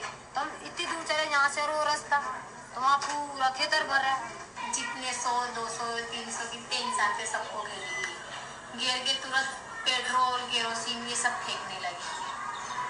उसमें सब जलने लग गए। अब हाथ तो पकड़े जाएंगे, सब जलने लगे। फिर मैंने ये छोकरा जला था, इसको मैंने बुझा के इसको दीवार के पीछे फेंक दिया। वहाँ पे एक दीवार की कोड थी, उसके पीछे इसको फेंक दिया। फिर एक बच्चा मेरा मेरे नंदोई के हाथ में था, उसको मैं बचाने के लिए गई तो सारे जहरीले इंसान मेरे ऊपर गिर गए। तो ये हाथ में ये पाँव में सब में आग लग गई। जैसे कि मैं तो सबके अंदर दब गई थी, नीचे पड़ी थी सब, और काफी लोग मेरे ऊपर पड़े थे, और जो ऊपर थे वो काफी जल गए और खत्म हो गए। गरम गरम ऐसी आग जैसी लग रही थी। मेरे को ऐसा लगता था कि शायद मैं ज्यादा जलूंगी नहीं तो शायद ये अंदर घबराहट से ही मर जाऊंगी। ऐसे तो हमारे घर में 6 इंसान मरे हुए हैं। एक तो मेरी फप्पू है, नंदोई है, और मेरी ननंद है, और मेरे 2 लड़के, मेरे नंदोई। 6 इंसान की मरण है हमारे घर में, और 4 इंसान घायल। जैसे एक मैं खुद घायल हूँ, ये है मेरी एक जेठानी है जरीना बानू, उनका भी हाथ कटा हुआ है, सर में तलवार मारे, मेरे जेठ जले हुए हैं। मेरे बड़े लड़के का नाम वसीम है, छोटे का नाम सलीम है, 8 बरस की उम्र है उसकी, एक की 6 बरस की। आज भी याद आते हैं तो अफसोस, मेरे आगे पीछे रहते थे बच्चे, कभी अकेलापन नहीं। याद आती तो कभी रातों को नींद नहीं आती, नींद नहीं आती। रातों को वो सीन याद आते हैं, हमारे बच्चों ने हमारे सामने दम तोड़ दिया। हम भूल पाएंगे? हमको न्याय मिलेगा तो भी हम नहीं भूल पाएंगे। जो कुछ था वो चला गया। चाहे सरकार जितना भी रुपया दे, हमें छोड़ेगी कुछ।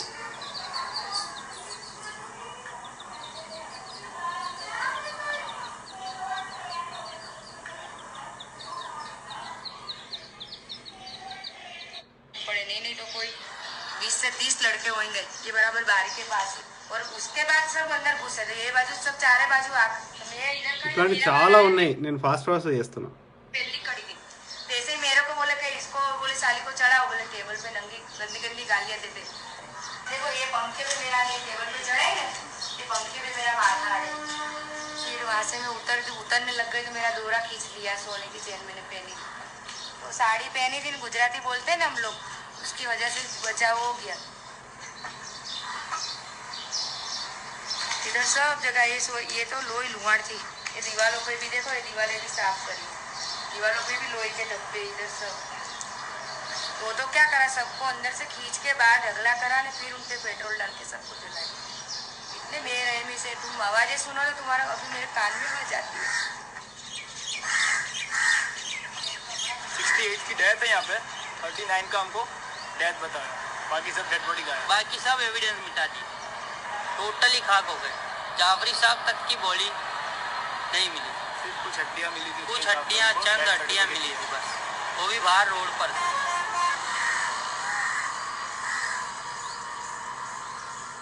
अब महीने बाद भी यहाँ आते ना तो बांस मारती थी।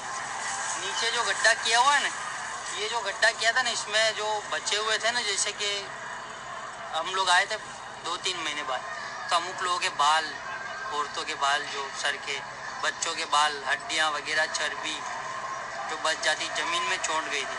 हम लोगों ने खुरेद के उसको निकाल करके जो सब समेटा, और जितने हड्डी टुकड़े जहाँ पर भी पड़े हुए थे, बाहर थे, वहाँ से सब मिला करके फिर हमने यहाँ पर उसको दफना किया।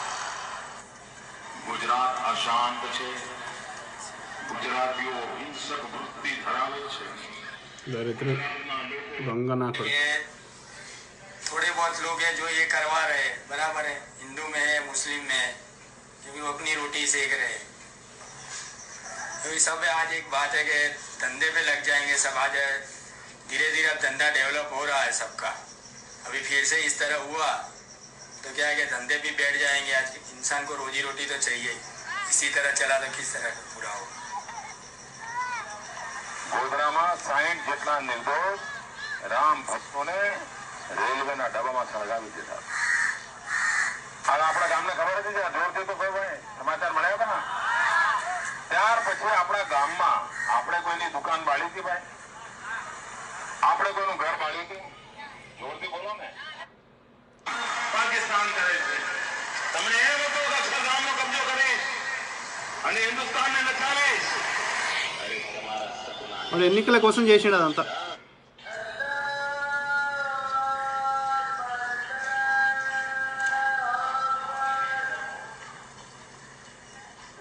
गुजरात बंद का ऐलान हुआ तो हम हैरान में थे। जो काबे दादा है उन्होंने पब्लिक इकट्ठी की कि आपको जो गुजरात में हुआ है इसी का बदला लेने का है। और फिर हम क्षेत्र में जितने 6 आदमी, कितने लोग खेत में छुपे हुए थे? 30 आजू बाजू। सब लोग भूखे और प्यासे यहाँ 2 दिन इसी खेत में आगे अलग अलग थे। कोई इधर छुपा था तो देख रहा था,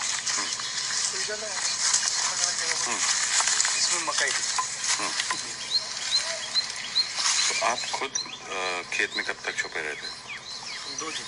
तो जब आप यहाँ से निकले तो मदीना आपके साथ नहीं निकली? नहीं, वो तो फैमिली थी, 7 जन का ग्रुप था।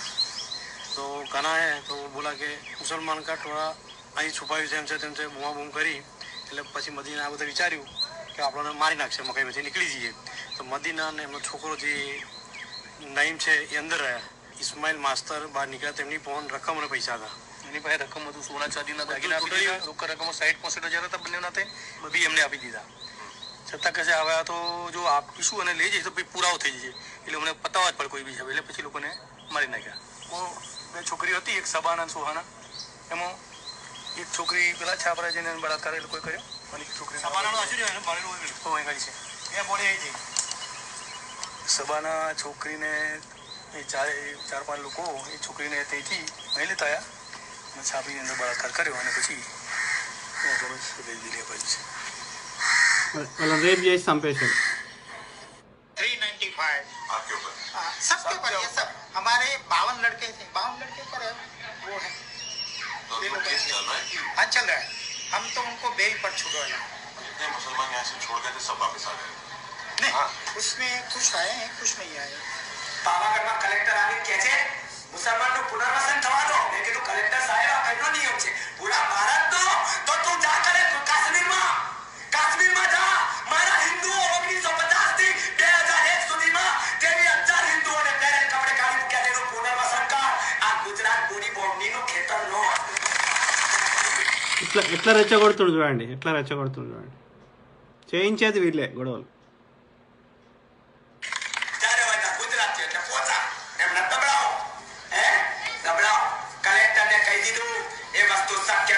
નિયમ લાગતો હોય આખા હિન્દુસ્તાનમાં લાગે. ગુજરાતે કઈ ગુનો કર્યો નથી. ત્યારે કલેક્ટર કહે છે એમનું પુનર્વસન થવું જ જોઈએ. મેં કીધું કરતા રે હોજે કઈ ડેમનો બચે તો આજે કઈ નહીં, આજે કઈ ડેક્યુ ના મળે. સમાચાર પાવાગઢમાં કોઈ મોહમ્મદ ડેકરો જોઈએ નહીં. અમારે બહુ ભાષાકૂટ કરવાની જરૂર નહીં. बस 7:30 से पब्लिक का एक रास्ता और इतना उत्साह था जितना आगे के इलेक्शन में हमने कभी नहीं देखा। तूफान इसकी मेन वजह। आपको लगता है कि कौन को एक मौका मिला जवाब देने का? सही मौका मिला, बहुत सही मौका मिला। जबरदस्त मिशन का ध्यान क्यों नहीं देते? सवाल ये नहीं आज ये विश्व हिंदू परिषद भी अमुक कैंप्स चलाते हैं या ट्रेनिंग देते हैं या कुछ भी करते हैं, उनके मगज में बच्चों के जहन में कुछ डालते हैं तो वो भी खत्म होना चाहिए। हमारा मानना ऐसा है। वो डालते हैं पर वो दिमाग हमारे उसमें इतना तरह से नहीं घुसता है। इस तरह से घुसता है हमारा दिमाग अपना तरक्की में ही लगा रहता है। मुस्लिम में एजुकेशन है लेकिन उन्हें नौकरी नहीं दी जाती। पहले सबसे पहले नाम पूछते हैं क्लास मुसलमान निकाल उसको जरूरत ही नहीं है। मुसलमान रिक्शा चला रहा है, कोई की मदद नहीं। तो हमने क्या सुना है? कुछ ज्यादा ही मरे, औरतें ज्यादा मरी और बच्चे। वो आपने देखा? लाश निकाली थी ना ट्रक में। जब हमला हो रहा था तब भी देखा आपने? नहीं, दूसरे दिन लाश निकाली थी ना ट्रक भर। कितने ट्रक भरे थे? 4। जब आपने वो देखा तो आपको क्या लगा? ये सब बस बंद कर दो ना। नहीं बताओ ना। बस हो गया। क्यों? इतना ही बता रहा हूँ।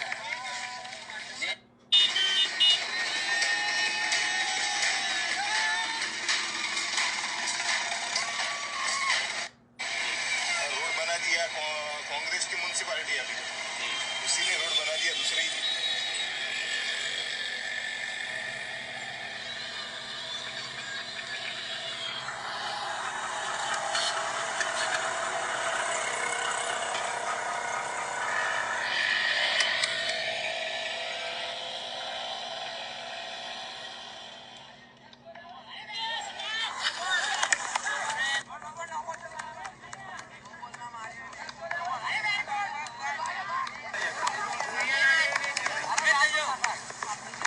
ये कुएं में वो यहाँ दंगा हुआ था ना हिंदू मुसलमान का, तब सब लोग जला जला के इसमें फेंक रहे थे। आप इस कुएं के साथ में खड़े होकर क्रिकेट खेलते हो, कैसा लगता है? हमको तो कुछ डर वर वैसा लगता नहीं, वैसे तो बॉल अंदर चली जाती है तो क्या कर? डर लगता है, फिर भी उतर जाते हैं। बॉल के लिए उतरना पड़ता है। बॉल बहुत महंगे होते हैं इसलिए। मैच के सारे पैसे बॉल में जा रहे थे। 25 रुपीज का बॉल आता है। इधर क्या हुआ ना गुंडा लोग बोलते हैं ना वैसे, उन्होंने ऐसा किया था। सब लुखे बोलते हैं ना वैसे सादी भाषा, उन लोगों ने ऐसा किया। तो आपके एरिया के लुखे थे कि बाहर के लुखे? उनको तो क्या, हम कैसे नगर से माल आया था सब इधर। ये सब अफवाह फैला रहे। आपने क्या देखा? कुछ नहीं, बस वो पत्थर मार रहे थे, वो लोग छुप गए थे, फिर बाद में मुसलमानों को मारा। कितने? तो हमने नहीं मिला। क्या सुना है? कुछ ज्यादा ही मरे, औरतें ज्यादा मरी और बच्चे। वो आपने देखा? लाश निकाली थी ना ट्रक में, जब हमला हो रहा था तब भी तो देखा? नहीं, दूसरे दिन लाश निकाली थी ना ट्रक भर भर। कितने ट्रक भरे? 4। సో ఆ బావి నిండా శవాలు 4 ట్రక్లలో తీసుకొని వచ్చి ఆ బావిలో వేసారు. బావి నిండిపోయింది. ఇది పరిస్థితి. వాడు ఎన్నికల కోసం చేసిండు ఇదంతా. Why is it your grocery order arrives the second you remember everything you forgot to order? Like, without fail. Who drank all the milk? Fresh groceries and more. Unlimited free delivery, Walmart Plus.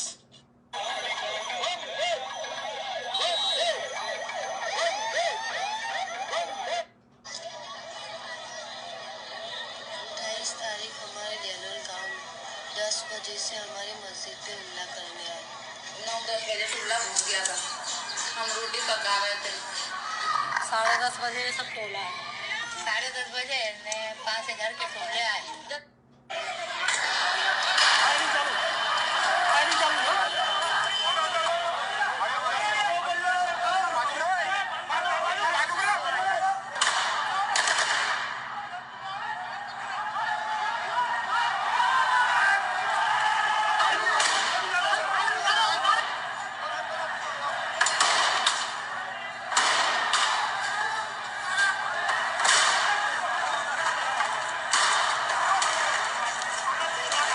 सामना करने भी जाए तो हमारी तरफ तार gas और बंदूक फायरिंग हमारी तरफ कर रही थी वो, तो औरत जाति का सामना कर लेगी। బాధితుల మీద ఫైర్ చేస్తారు పోలీసులు.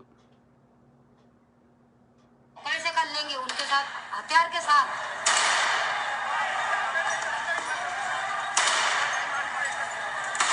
12 बजे की चाली में मेरा भाई है, उसको पुलिस वालों ने गोली मारी और उसके साथ में 8 छोकरे और थे, उसको सीने पे सबको गोली मारी। అంటే పోలీసులు కూడా ఆ యొక్క జెనసైడ్లో భాగం పంచుకున్నారని అర్థం. అంటే అంత మంచిగా పరిపాలన చేసిండు మోడీ.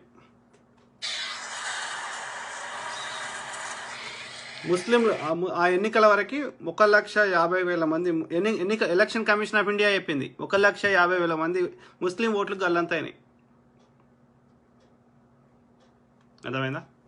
కావాలని ముందస్తు పోయింది.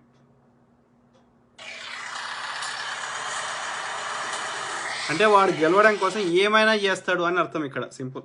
ఎన్ని లక్షల మందిని అనేది చంపుతాడు. సింపుల్. ఓకే.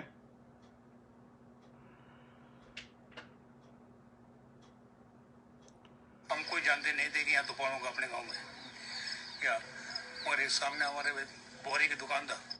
अरे सच पूछो तो इन बेदरा के आतंकवाद इसलिए आया, ये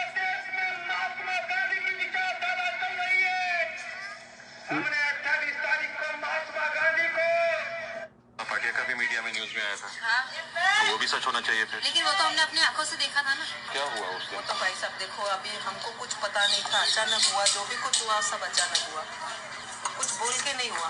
आज हमारे क्या कुछ नहीं किया, हमारा नाम कितना उछाला, पूरा नाम उछाल के रख दिया। पूरे वर्ल्ड में हमारा भी नाम है, जैसे ये इस एरिया का नाम है वैसे हमारे लोगों का भी नाम हो गया। हमारे लोगों का यानी हमारे पापा और भाई का। बोले भवानी सिंह ने किया। अब देखो तो हमारे पापा की इतनी उम्र है ज़्यादा, ये 50 साल की उम्र है, इतनी बड़ी लड़कियां है, 52 साल की उम्र हो गई उनकी, 50 से 52 साल की उम्र। आप उनकी लड़की? हाँ, मैं उनकी सबसे छोटी लड़की। हम 3 लड़कियां हैं, हमारा एक भाई है जो वकील था, उसको भी अंदर करा। तो क्या हम सब करने गए थे, ऊपर से सबको बचाया, खिला पिला, तो आज हमारा नाम वर्ल्ड रिकॉर्ड में बोले मैन सूत्रधार इन लोगों ने। तो ऐसा चले, जिसने बचाया उसी को तुम गुनहगार ठहराते, तो ये तो कौन इंसान, दूसरी बार ऐसा कोई बचाएगा क्या? अभी हमारे बारे में इतना सब क्यों लिखा हुआ तो हमको भी पता नहीं। किसी से कोई दुश्मनी नहीं है, किसी से कोई झगड़ा नहीं हमारा। आपके पिताजी कभी किसी पॉलिटिकल पार्टी में? कभी नहीं, भाजपा में नहीं, कांग्रेस में नहीं, कोई पॉलिटिक्स में नहीं है। भगवान का आदमी है, अच्छा आदमी है भगवान। रतिलाल सोमा भाई राठौड़ उर्फे भवानी, क्योंकि भवानी माँ की पूजा करते हैं, इसके लिए भवानी के नाम से पहचानते हैं। पूजा करते ऐसा नहीं है कि आज ही कर रहे हैं, ऐसे भी हम पहले पूजा करते हैं, बाद में कुछ भी काम करते हैं। ये छुपरा नहीं तो बचपन का नुकसान हो गया। क्या हुआ? सफेद कैरवा भवानी के हाथ में, कैरोसन का ऊपर से छाट दिया, नारी बोलते के साथ तो आग पकड़ गई। तो छोकरे का पैंट उतार के उसके छोकरे ने और भवानी ने आग में फेंक दिया मेरे छोकरे को, और मेरे को गुप्ती मारी तो गुप्ती जाके आगे गिर गई है। फिर भी बोल रहा अम्मी तुम भाग जाओ, तुमको मार नहीं करो। मेरा बच्चा अक्खा जल रहा है और अपनी परवाह नहीं कर रहा, मेरा बच्चा अक्खा जल चुका, और ये छोकरी मेरी वही तो इनको गिर गई। हमारा दिल जानता अंदर से, ऊपर से कैसे रहते, अंदर हमारा अंदर ही अंदर दिल हमारा घुर गया। औरतों के साथ में कैसे సో మళ్ళీ ఆమె ఏమి ఉంటుంది, నేనేం చేయలేదు అంటుంది ఆమె. ఆ ముఖం చూస్తేనే చెప్పొచ్చు ఎవరు నిజం చెప్తున్నారు అనేది. ఇట్లుంటాయి, ఏం చెప్పాలి. నేను యాక్చువల్లీ అది ఆ రోజు ట్రక్కులలో నింపుకొని వచ్చారు కదా, అది చూపెడదామని నేను ట్రై చేస్తుండే.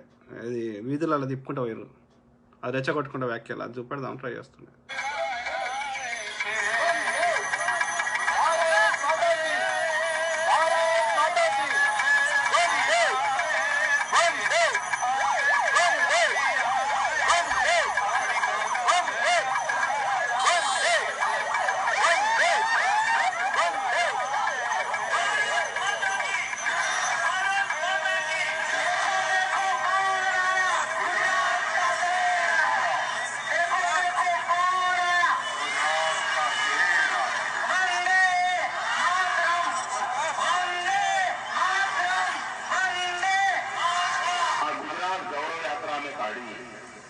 દરિદ્ર તમારા કોંગ્રેસના મિત્રો પૂછે છે અમને શેનું ગૌરવ. ఎదురా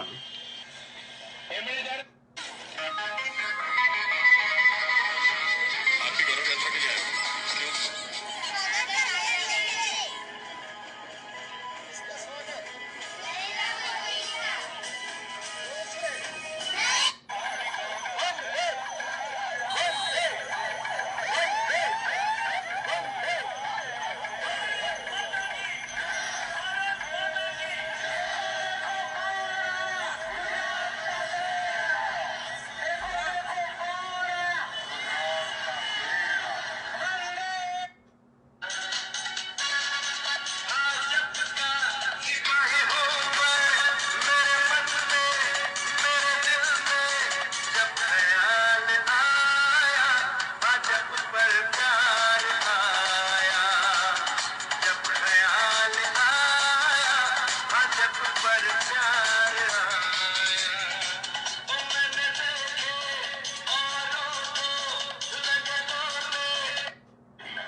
देखते रहिए जी न्यूज। फिलहाल वक्त है एक ब्रेक का।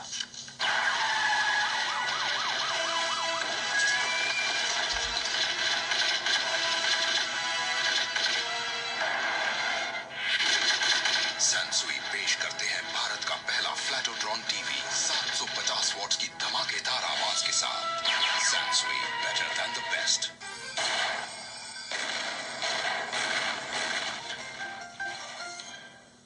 गांधीनगर के अक्षरधाम में खूनी खेल खत्म। कमांडो दस्ते ने दोनों आतंकवादी मार गिराए। अनजान संगठन तहरीक जब हिंदू आतंकवाद आएगा ना तो दुनिया के नक्शे पर पाकिस्तान का नामो निशान।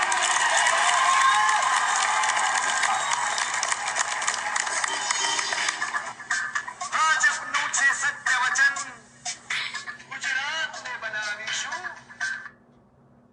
શું કહેવાય હિન્દુ શું કહેવાય ધર્મ શું કહેવાય કઈ ખબર નહીં.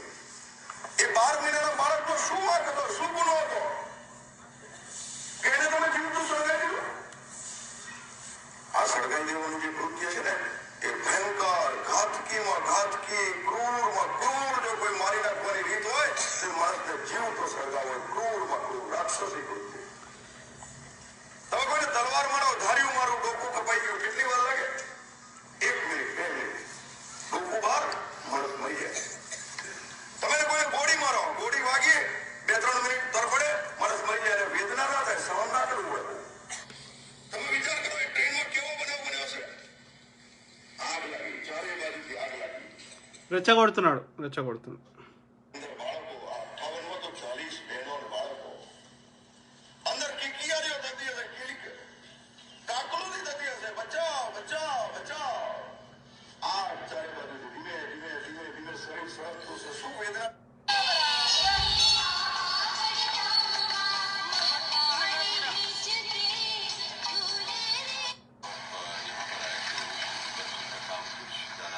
शुरू में तो हम लोगों को भी कुछ फेस करना पड़ा।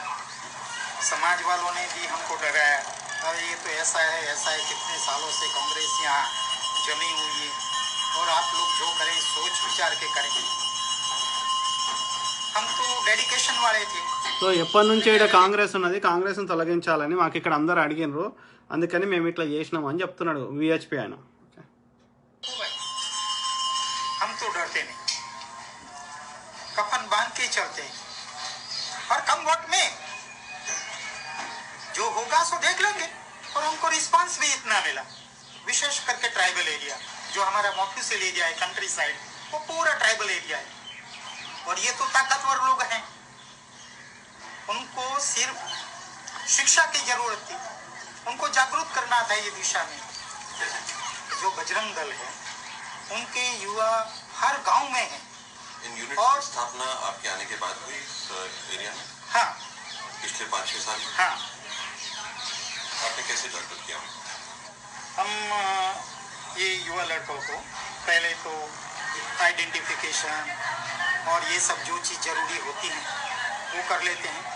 అంటే అమాయకులను ఎట్లా ఎట్లా ఇది చేస్తారు, సేమ్ వాడు ఐసీస్ వాడు ఆల్ఖైదా వాడు ఎట్లా చేస్తాడు వీడు అదే చేస్తున్నాడు. అందుకే అన్న వాడు ఆకుపచ్చ తాలిబాన్, వీడు ఆరెంజ్ తాలిబాన్, రంగు ఒకటే తేడా, మిగిలింది ఎవ్రీథింగ్ సేమ్. होनी चाहिए कि भाई हिंदुत्व का उसकी रक्षा करना है, हिंदू समाज की रक्षा करना है, उसके पीछे खड़ा रहना है।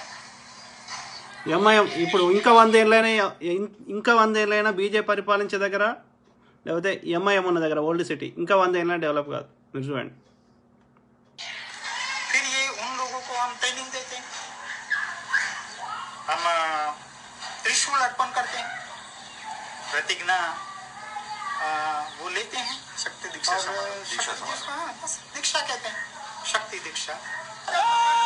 श्री राम, जिनके पास त्रिशूल है वो सब अपने हाथ में ऊंचा करो, सामने आ जाओ, मेरे साथ बोलेंगे। ఏం పేరు ఆయన పేరు? ఆర్ఎస్ఎస్ దానికి అధిపతి ప్రవీణ్ తొగాడి ఆయన పేరు.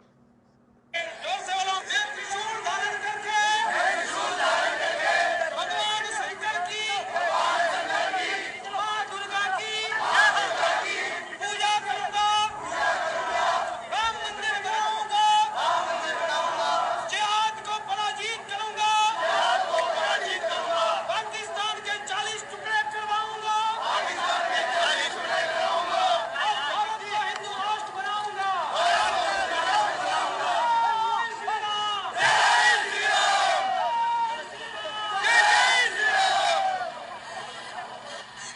గిట్ల విషయం నింపినాక ఇక ఎట్లా దేశం బాగుపడుతుందో నాకు చెప్పుంది.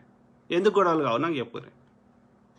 కత్తులు ఇస్తుంది నువ్వే, సంపమంటుంది నువ్వే, జైల్లో పడితే ఇడిపించుతుంది నువ్వే, కేవలం నీ స్వార్థం కోసం, నీ ఓట్ల కోసం, నీ అధికారం కోసం, నువ్వు దోసుకోవడం కోసం.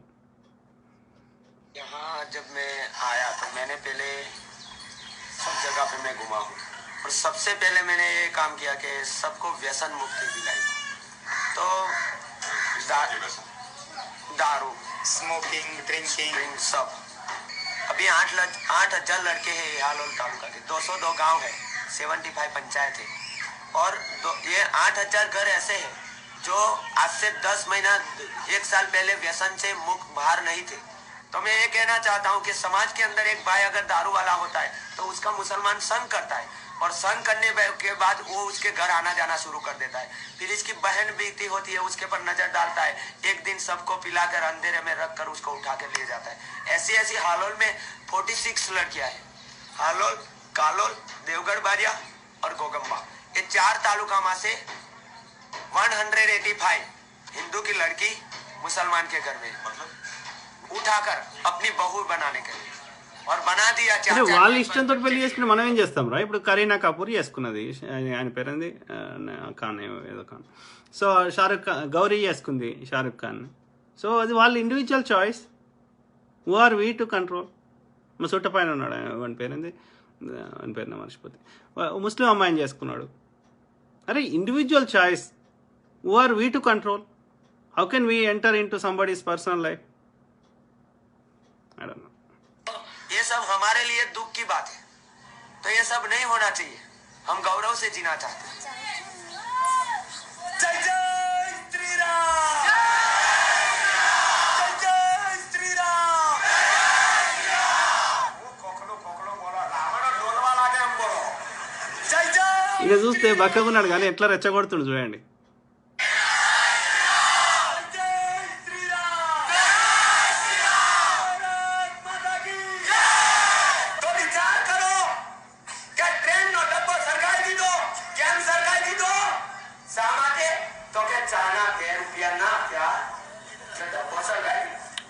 विचार करो, 58 जन की जिंदगी की कीमत कितनी? तो विचार करो, हिंदुस्तान ना कोई हिंदू ने पहला पहले बिहार दे भाई, पहला पहले बिहार दे.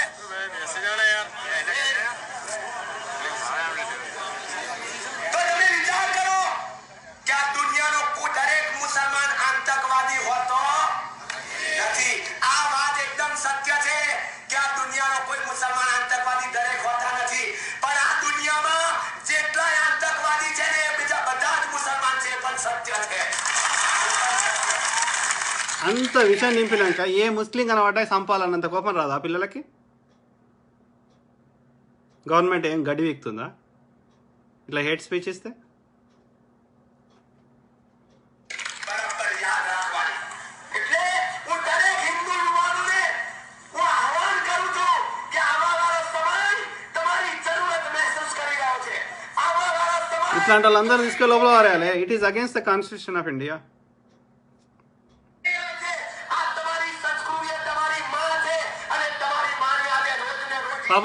పాపం హనుమంతుని, వివేకానందుని, శ్రీరాముని వాళ్ళని వాళ్ళని పక్క పెట్టుకొని వాళ్ళ పేరు మీద రాజకీయం చేస్తున్నారు.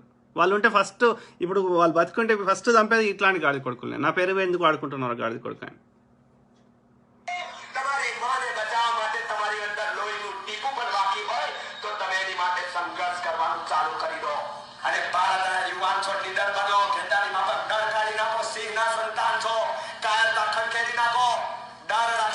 કરી શકવાના નથી તમે. પાછા ઘણા લોકો કહે છે કે આવું બધું કરીએ તો ફસાઈ જવાય. એમાંય ફસાઈ ગયો તો છે એમ નહીં તો એમ, પણ એમ ફસાશો ને તો લક્ષ માટે ફસાશો. હે હિન્દુ, તારું હિન્દુત્વ ના જતું રહે, તારે ધ્યાન રાખવાનું.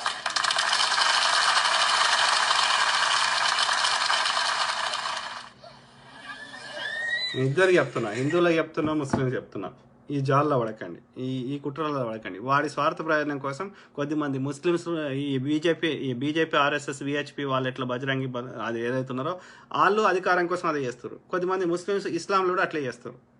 So do not get in to that kind of extremism. Okay, we have to live as a ఏమంటారు ఒక మానవత్వంతో అందరం కలిసిమెలిసి బతకాలి భూమి మీద. అర్థమైందా? ఏ మతం చెప్పినా కలిసిమెలిసి ఉండమని చెప్తుంది కానీ కొట్టుకో అని చెప్పదు. భూమి మీదకి వచ్చింది కొట్టుకోవడానికి చంపుకోవడం కాదు, సంతోషంగా బతకడానికి. కాబట్టి don't get into such దొంగన అట్లాంటి లుచ్చనా కొడుకులు అన్ని మతాలు ఉన్నారు. సో వాళ్ళు కావాలని పొద్దుగాలు వేస్తే గోడలు కడతారు, గోడలు కూడా కొట్టాలి. వెస్ట్ జర్మనీ ఈస్ట్ జర్మనీ కలిపినరు, కూలగొట్టలే. కలిపితేనే పిల్లలు కొడతారు, విడగొడితే పుట్టారు. కాబట్టి వాడి స్వార్థ ప్రయోజనం కోసం మన అన్నదమ్ముల మధ్యలో కొట్లాట పెడతాడు. We should not get fooled. And requesting all communities, అది కులం పేరు మీద కానీ మతం పేరు మీద ఈ రెండింటిని వాడుకుంటారు. జస్ట్ కుల పెద్దలు బాగుపడతారు కానీ కులం వాడు బాగుపడు. మీరు అబ్జర్వ్ చేయండి. నేను యాక్చువల్లీ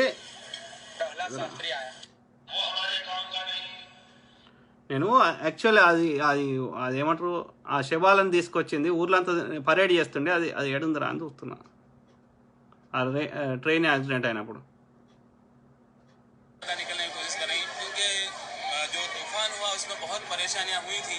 దొరకలేదు. ఇదే ఇలానే ఉంది కానీ కరెక్ట్ ఎక్కడ ఉందో ఇదేనా?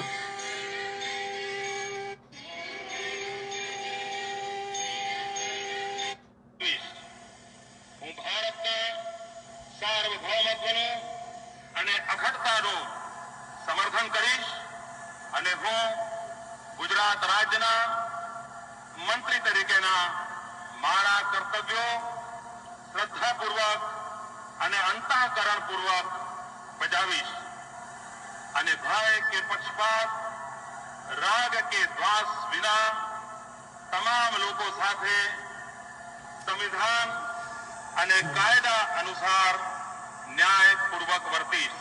मैं तो मानता हूं कि ये यूनिक है कि पार्टी ने निर्णय किया कि गोधरा की बात नहीं करेंगे और नहीं की। गोधरा कोई भूल नहीं सकता, लेकिन किसी ने गोधरा का नाम भी नहीं लिया, मैंने नहीं लिया। मैं इतनी मीटिंग्स एड्रेस की। This is not an ordinary thing because we did not want to create that kind of climate. It's remarkable. అంటే బీజేపీ అధిష్టానం కూడా వీన్ని పొట్టుపొట్టు తిట్టింది. అద్వానీ గారైనా వాజ్పేయి గారైనా నరేంద్ర మోడీ చేయించండి. మొత్తం హిందువులని ముస్లింలను అందరిని చంపింది వాడి అధికారం కోసం, వాడు ఎన్నికలకు వెళ్ళడానికి. मैं स्पष्ट मानता हूँ कि गवर्नमेंट सुरक्षा देनी चाहिए। Railway is a government body, it was duty of the railway. My wife she had gone to Ayodhya. मेरी वाइफ को हानि हो गई, बंद हो गई गुजरात रेलवे के बर्निंग कोच में। मेरी यहाँ बॉडी आया, इधर लोग हिंदू आए थे, बॉबेडन आए थे, खोजा बॉबेडन आए थे, ख्रिस्ती आए थे, सब लोग आए थे। तो वो क्या करता था? They are weeping. सब लोग रो रहे थे। ये जो गोधरा में जितने लोगों की मृत्यु हुई उनके बारे में चुनाव में बहुत प्रचार हुआ। वो प्रचार करने की कोई जरूरत नहीं थी और हम तो खिलाफ है। वो प्रचार करने की कोई जरूरत नहीं है।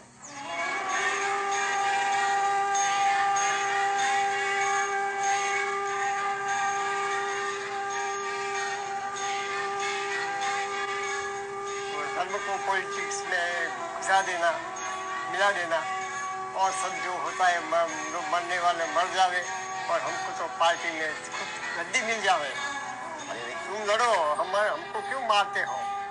हमको तो इलेक्शन ही अच्छा नहीं लगता है, क्योंकि इलेक्शन में क्या होता है, जुआ होता है। 5 लाख खर्च कर दिया, आया और बाद में 5 करोड़ रिकवर कर लिया। कोई भी पक्ष आवे हमारे लिए तो ये काम का ही नहीं है। लोगों को भाजपा से बहुत आशाएं थी। देखो ये भाजपा ये जो है ने पीपल को बायस करते हैं। रिलीजन जो है, धर्म, उसको राजकारण के साथ मिलावट करने की कोई जरूरत नहीं है। वो करना ही नहीं चाहिए। वो करने से ही अपनी ये मुसीबत हमारी खड़ी हो गई है। హిందూ సోదరులకు చెప్తున్నా, ఈ మాటలు అంటుంది వాళ్ళ బంధువులని ఆ ట్రైన్లో వాళ్ళు కోల్పోయిన వాళ్ళు హిందువులు మాట్లాడుతుంది, ముస్లిమ్స్ కాదు. ఓకే, ఇప్పటికైనా హిందువులారా దయచేసి don't get into this BJP RSS. It's an extremist terrorist organization. It should be banned. विश्व हिंदू परिषद और भाजपा में आए तब आपने उसका विरोध नहीं किया? वो ऐसा है कि वो मानता था कि विश्व हिंदू परिषद का काम करना चाहिए, वो मानता था कि बीजेपी का काम करना चाहिए, पर मैंने तो पहले से बता दिया था बेटा ये बराबर नहीं है, हा? मगर क्या है कि ग्रोन बॉयज है, तो वो करते थे, मर गया बस हो गया, 2 लड़का इधर मार दिया, 2 आदमी को मारने के लिए 2000 आदमी, ये एडवांस प्लानिंग बिना हो ही नहीं सकता है।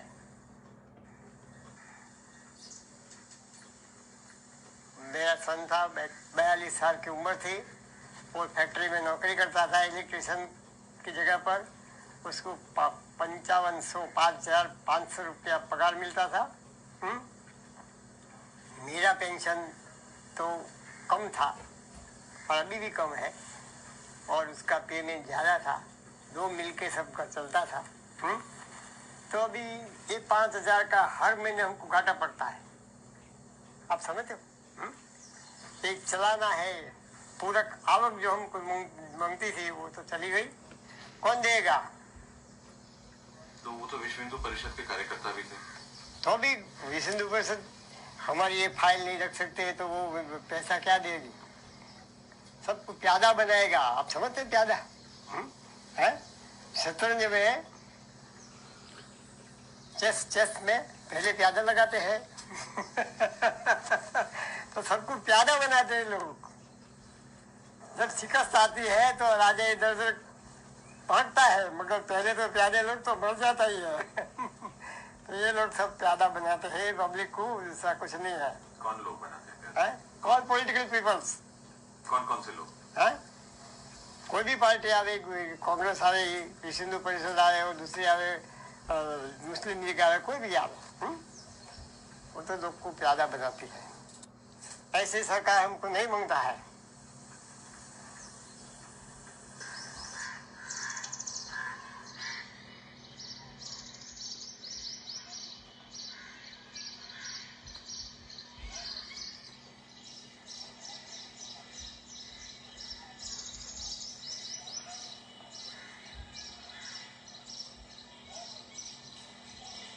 पहले तो हमने देखा हुआ है यहाँ पे पूरा मैदान 85-90 करोड़ है हिंदू, तो एक बड़ा भाई है, छोटा भाई है, दोनों एक ही परिवार में साथ में रहते हैं, घर में रहते हैं, यही मानसिकता पैदा करे।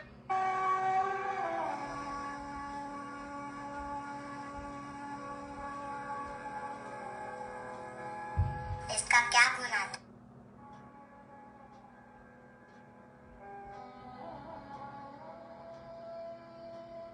కంప్లీట్ చేద్దాం, చాలా టైం అయింది కదా. 1 2 3 4 5 6 7 8 8 सब आता है।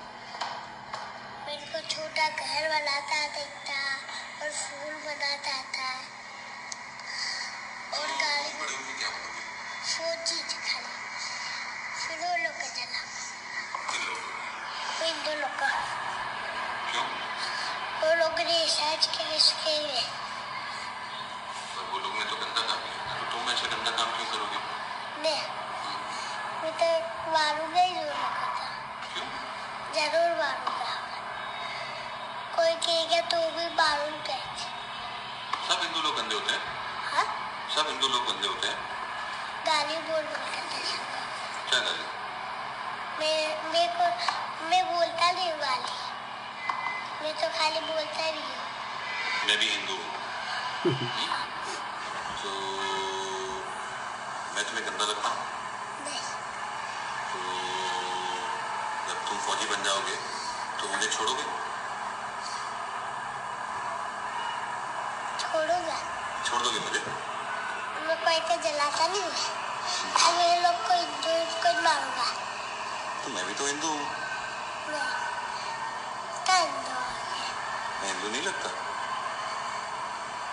मैं क्या लगता हूँ? मुसलमान। मंदिर भी ले लो,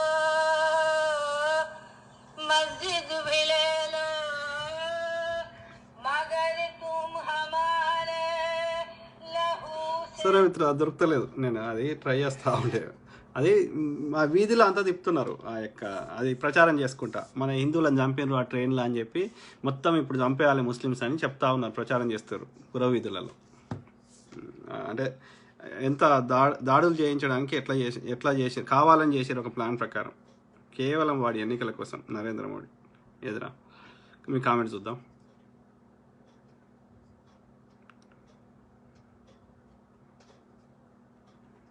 ఓకే, సో 16 కామెంట్స్ ఉన్నాయి, చూద్దాం. ఏమంటుంది? జ్యోతిష్యం అదొద్దు, RK instructor super, thank you brother, thank you. Modi గారి నిజ స్వరూపం బయట పెట్టావు బ్రో, మాషా అల్లా, thank you brother, thank you to all my brothers sisters everyone. Okay, ఎవరు ఈడా భాస్కర్ ఏమంటున్నారు? అన్నగారు జై భీమ్. కాంగ్రెస్ అంటే జనాలకు నమ్మకం ఉంది, బీజేపీ నాయకులు నాశనం చేస్తున్నారు. ఈ విషయం చాలామంది ప్రజలకు మతం పిచ్చిలాగా ముందుకు పోతుంది, కానీ మంచి పని చేసి ముందుకు పోవట్లేదు. దొంగ రాజకీయం. అదే బ్రదర్, మనని డే టు డే సమస్యల నుంచి దృష్టి మరలుస్తాడు వాడు.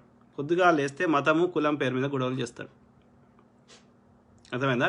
మనకు ముస్లిమ్స్ కొడుతున్నారు అని భయభ్రాంతులకు గురి చేస్తాడు. బీజేపీ ఉంటేనే మనకు రక్షణ ఉంటుందని చెప్తాడు, కానీ కొట్టేది ముస్లిమ్స్ కాదు, కొట్టించేది వీడే బీజేపీ ఆర్ఎస్తాడు. అయితే వాడన్నా కొడతాడు, లేకపోతే ఎవరైనా ముస్లిమ్స్లో పేదలు ఉంటే వాడిని చంపేస్తా అని బెదిరించో, పైసలు ఇస్తా అని బెదిరించో వాళ్ళతో కొట్టిస్తాడు, అర్థమైందా? మీరు చూడండి, బీజేపీ పరిపాలించే రాష్ట్రాల్లో ఎందుకు గొడవలు అవుతాయి? దట్ ఇట్ సెల్ఫ్ షోస్ కావాలని వాళ్ళే చేయిస్తారు. ఆ పోలీస్ ఆఫీసర్ చెప్తే వాళ్ళని జైల్లో పెడుతుండు కదా, ఆధారాలు ఉన్న వాళ్ళు అందరినీ చంపేసిండు కదా. ఆలోచించారు అంటే వాళ్ళ అధికారం కోసం ఎంత నీచానికైనా దిగజారుతారు. As simple as that. ఎంతమందిని అయినా చంపుతారు. ఆర్కే ఇన్స్ట్రక్టర్, మీరు నిజంగా మీరు దేశానికి మతం మత్తు వదిలే వీడియో చూపించారు బ్రో, సూపర్. అల్హమ్దులిల్లా. Okay, thank you brother, thank you. ఎవరు చెప్పినా, ఏ మతం చెప్పినా మంచి కలిసిండు అని చెప్తుంది. ఏ మతంలో కూడా అబద్ధమాడు, రేపులు చేయి, వాణి చంపు, వీని చంపు అని ఇస్లాంలో చెప్తుందా? హిందుత్వంలో చెప్తుందా? బుద్ధిజంలో చెప్తుందా? అది అక్కడ పుట్టిన ప్రాంతాన్ని బట్టి ఆ చెప్పే విధానం స్టైల్ వేరు ఉంటుంది. ఇస్లాం మిడిల్ ఈస్ట్లో పుట్టింది కాబట్టి అరబిక్లో చెప్తారు. అది కూడా మిడిల్ ఈస్ట్లో పుట్టింది కాబట్టి ఈ అబ్రాహమిక్ రిలీజియన్స్, క్రిస్టియానిటీ అది కూడా ఆ ప్రాంతం నేపథ్యం ఉంటుంది. ఇది భారతదేశంలో కాబట్టి నేపథ్యం వేరు ఉంటుంది, బట్ ముచ్చట సేమే ఉంటుంది, లోపల ఉన్న ముచ్చట సేమే ఉంటుంది. ఏమంటుండు? RK instructor super, thank you brother. ఈ వీడియో వల్ల కనీసం కొందరు మారినా చాలు brother, thank you brother. Bhaskar it's true అన్న, thank you brother, thank you to all my brother sisters everyone. Okay, మీరు ఇంకా ఇలాంటి వీడియోస్ పెట్టాలి అన్న, నా శాయశక్తిలో పెడతా బ్రదర్. ఇప్పుడు ఇన్ని వీడియోలు నేను రీసెర్చ్ చేయడానికి నాకు ఎంత టైం పట్టుంటుందో ఆలోచించండి. నరేంద్ర మోడీ లైఫ్ జీవిత చరిత్ర చదవడానికి నాకు ఎంత టైం పట్టుంటుంది. జశోదాబెన్ ఆయన భార్య జీవిత చరిత్ర చదవడానికి నాకు ఎంత టైం పట్టుంటుంది. ఆర్ఎస్ఎస్ పుట్టుపూర్వోత్తరాల చరిత్ర చదవడానికి నాకు ఎంత టైం పట్టుంటుంది. బీజేపీ వాళ్ళ చరిత్ర చదవడానికి ఎంతసేపు పట్టి ఉంటుంది. వాజ్పేయి అంటే ఒక ముచ్చడి చెప్పాలంటే ఇప్పుడు దానికి లింకులు 100 ఉంటాయి. అంటే అంత ఈజీ కాదు. ఇప్పుడు ఎవరిని పడితే వాళ్ళు గంటలు మాట్లాడలేరు, ఒక 10 నిమిషాలు మాట్లాడలేరు. అంటే నేను ఎంత ఎఫర్ట్ పెట్టాల్సి వస్తుందో మీరు అర్థం చేసుకోండి. నేను ఒక నేను జర్నలిజం చేస్తున్నట్టు, అఫీషియల్ జర్నలిజం కోర్స్ చేయకుండా నేను చేస్తుంది అదే. నేను అందుకే చెప్తున్నా, ఇది కొందరు చెత్త నా కొడుకులు రేవంత్ గారు అంధభక్తులకు తెలియదు. నేను మీడియా పని చేస్తారు అవల నా కొడుకులారా. నేను కాంగ్రెస్ మీద సానుభూతి ఉంది అంతవరకే, ఎందుకంటే వాడు మంచిగా చేసిన మిగతా వాళ్ళకంటే బెటర్ కాబట్టి, ఇంకంతవరకే. ఆర్కే ఇన్స్ట్రక్టర్, బీజేపీ ఆర్ఎస్ఎస్ వాళ్ళు నిజమైన హిందువులని బద్నాం చేస్తారు. వాళ్ళు హిందువులే కాదు బ్రదర్, వాళ్ళు ఈ దేశంలో కాదు, వాళ్ళు హిందువులే కాదు. వాళ్ళు రాసిండు, సావర్కర్ క్లియర్గా రాసిండు. ఆయన నాస్తికుడు, బీఫ్ తినేవాడు, నేను ఓట్ల కోసం హిందుత్వం ఎత్తుకున్నాను రాసిరు వాళ్ళు క్లియర్గా వాళ్ళ పుస్తకాల్లో. అదే వచ్చిన బాధ ఏంటంటే వాడు మీడియాని అడ్డం పెట్టుకొని చేస్తున్నాడు. వాళ్ళు తప్పు అని ప్రూవ్ చేయడానికి చెప్పడానికి సరైన మీడియాని వీళ్ళు కాంగ్రెస్ వాళ్ళు కానీ, ఈ యొక్క టీఆర్ఎస్ వాళ్ళు కానీ, లేకపోతే సెక్యులర్ పార్టీలు, వీళ్ళకి సరైన మీడియాలు లేవు. You have to have proper media. ఇంకో 100 ఛానళ్ళు పెట్టరా అయ్యా కేసీఆర్ లేకపోతే రాహుల్ గాంధీ అని నేను అడుగుతున్నా. యూట్యూబ్ ఛానల్లో ఏదో ఛానల్ పెట్టుర్రు 4-5, ఇంగ్లీష్లా, హిందీలా, తెలుగులా, అన్నిట్లా. వాళ్ళ తప్పిదాలు ఎత్తు పెట్టండి. ఎప్పుడు కానీ మోసం చేసేటోడు వాడు అఫెన్స్ గేమ్ ఆడేటోడితో నువ్వు డిఫెన్స్ గేమ్ ఆడొద్దు. నువ్వు అఫెన్స్ గేమ్ ఆడితేనే వర్కౌట్ అవుతుంది. వాడు రాహుల్ పప్పు అంటే నువ్వు మోడీ పప్పు అనాలి, తప్పదు. అర్థమైందా? ఇంకా వరస్ట్, ఇంకా వాడిని ఇంకా చేయాలి. వాడు రాహుల్ ఖాన్ అంటే మోడీ ఖాన్ అని చూపెట్టాలి. డిఫెన్స్ గేమ్ ఆడకూడదు, అఫెన్స్ గేమ్ ఆడితేనే గెలుస్తావు. మంచి వాళ్ళతోటి వేరే ముచ్చట, మంచి వాళ్ళకి మంచిగా ఉండాలి, చెడ్డోళ్ళకి కూడా మంచిగా ఉండాలంటే వర్కౌట్ కాదు. అనిల్ కుమార్ పోచారు, నమస్తే అన్న. నమస్తే.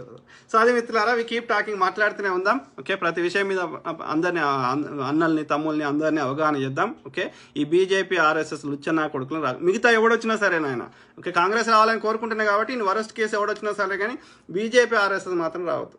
ఇప్పటికి చరిత్రలో చాలా నష్టం జరిగింది, ఇంకా జరుగుతుంది. Okay, so we keep talking, మాట్లాడుతూనే ఉందాం. చాలా టైం అయింది.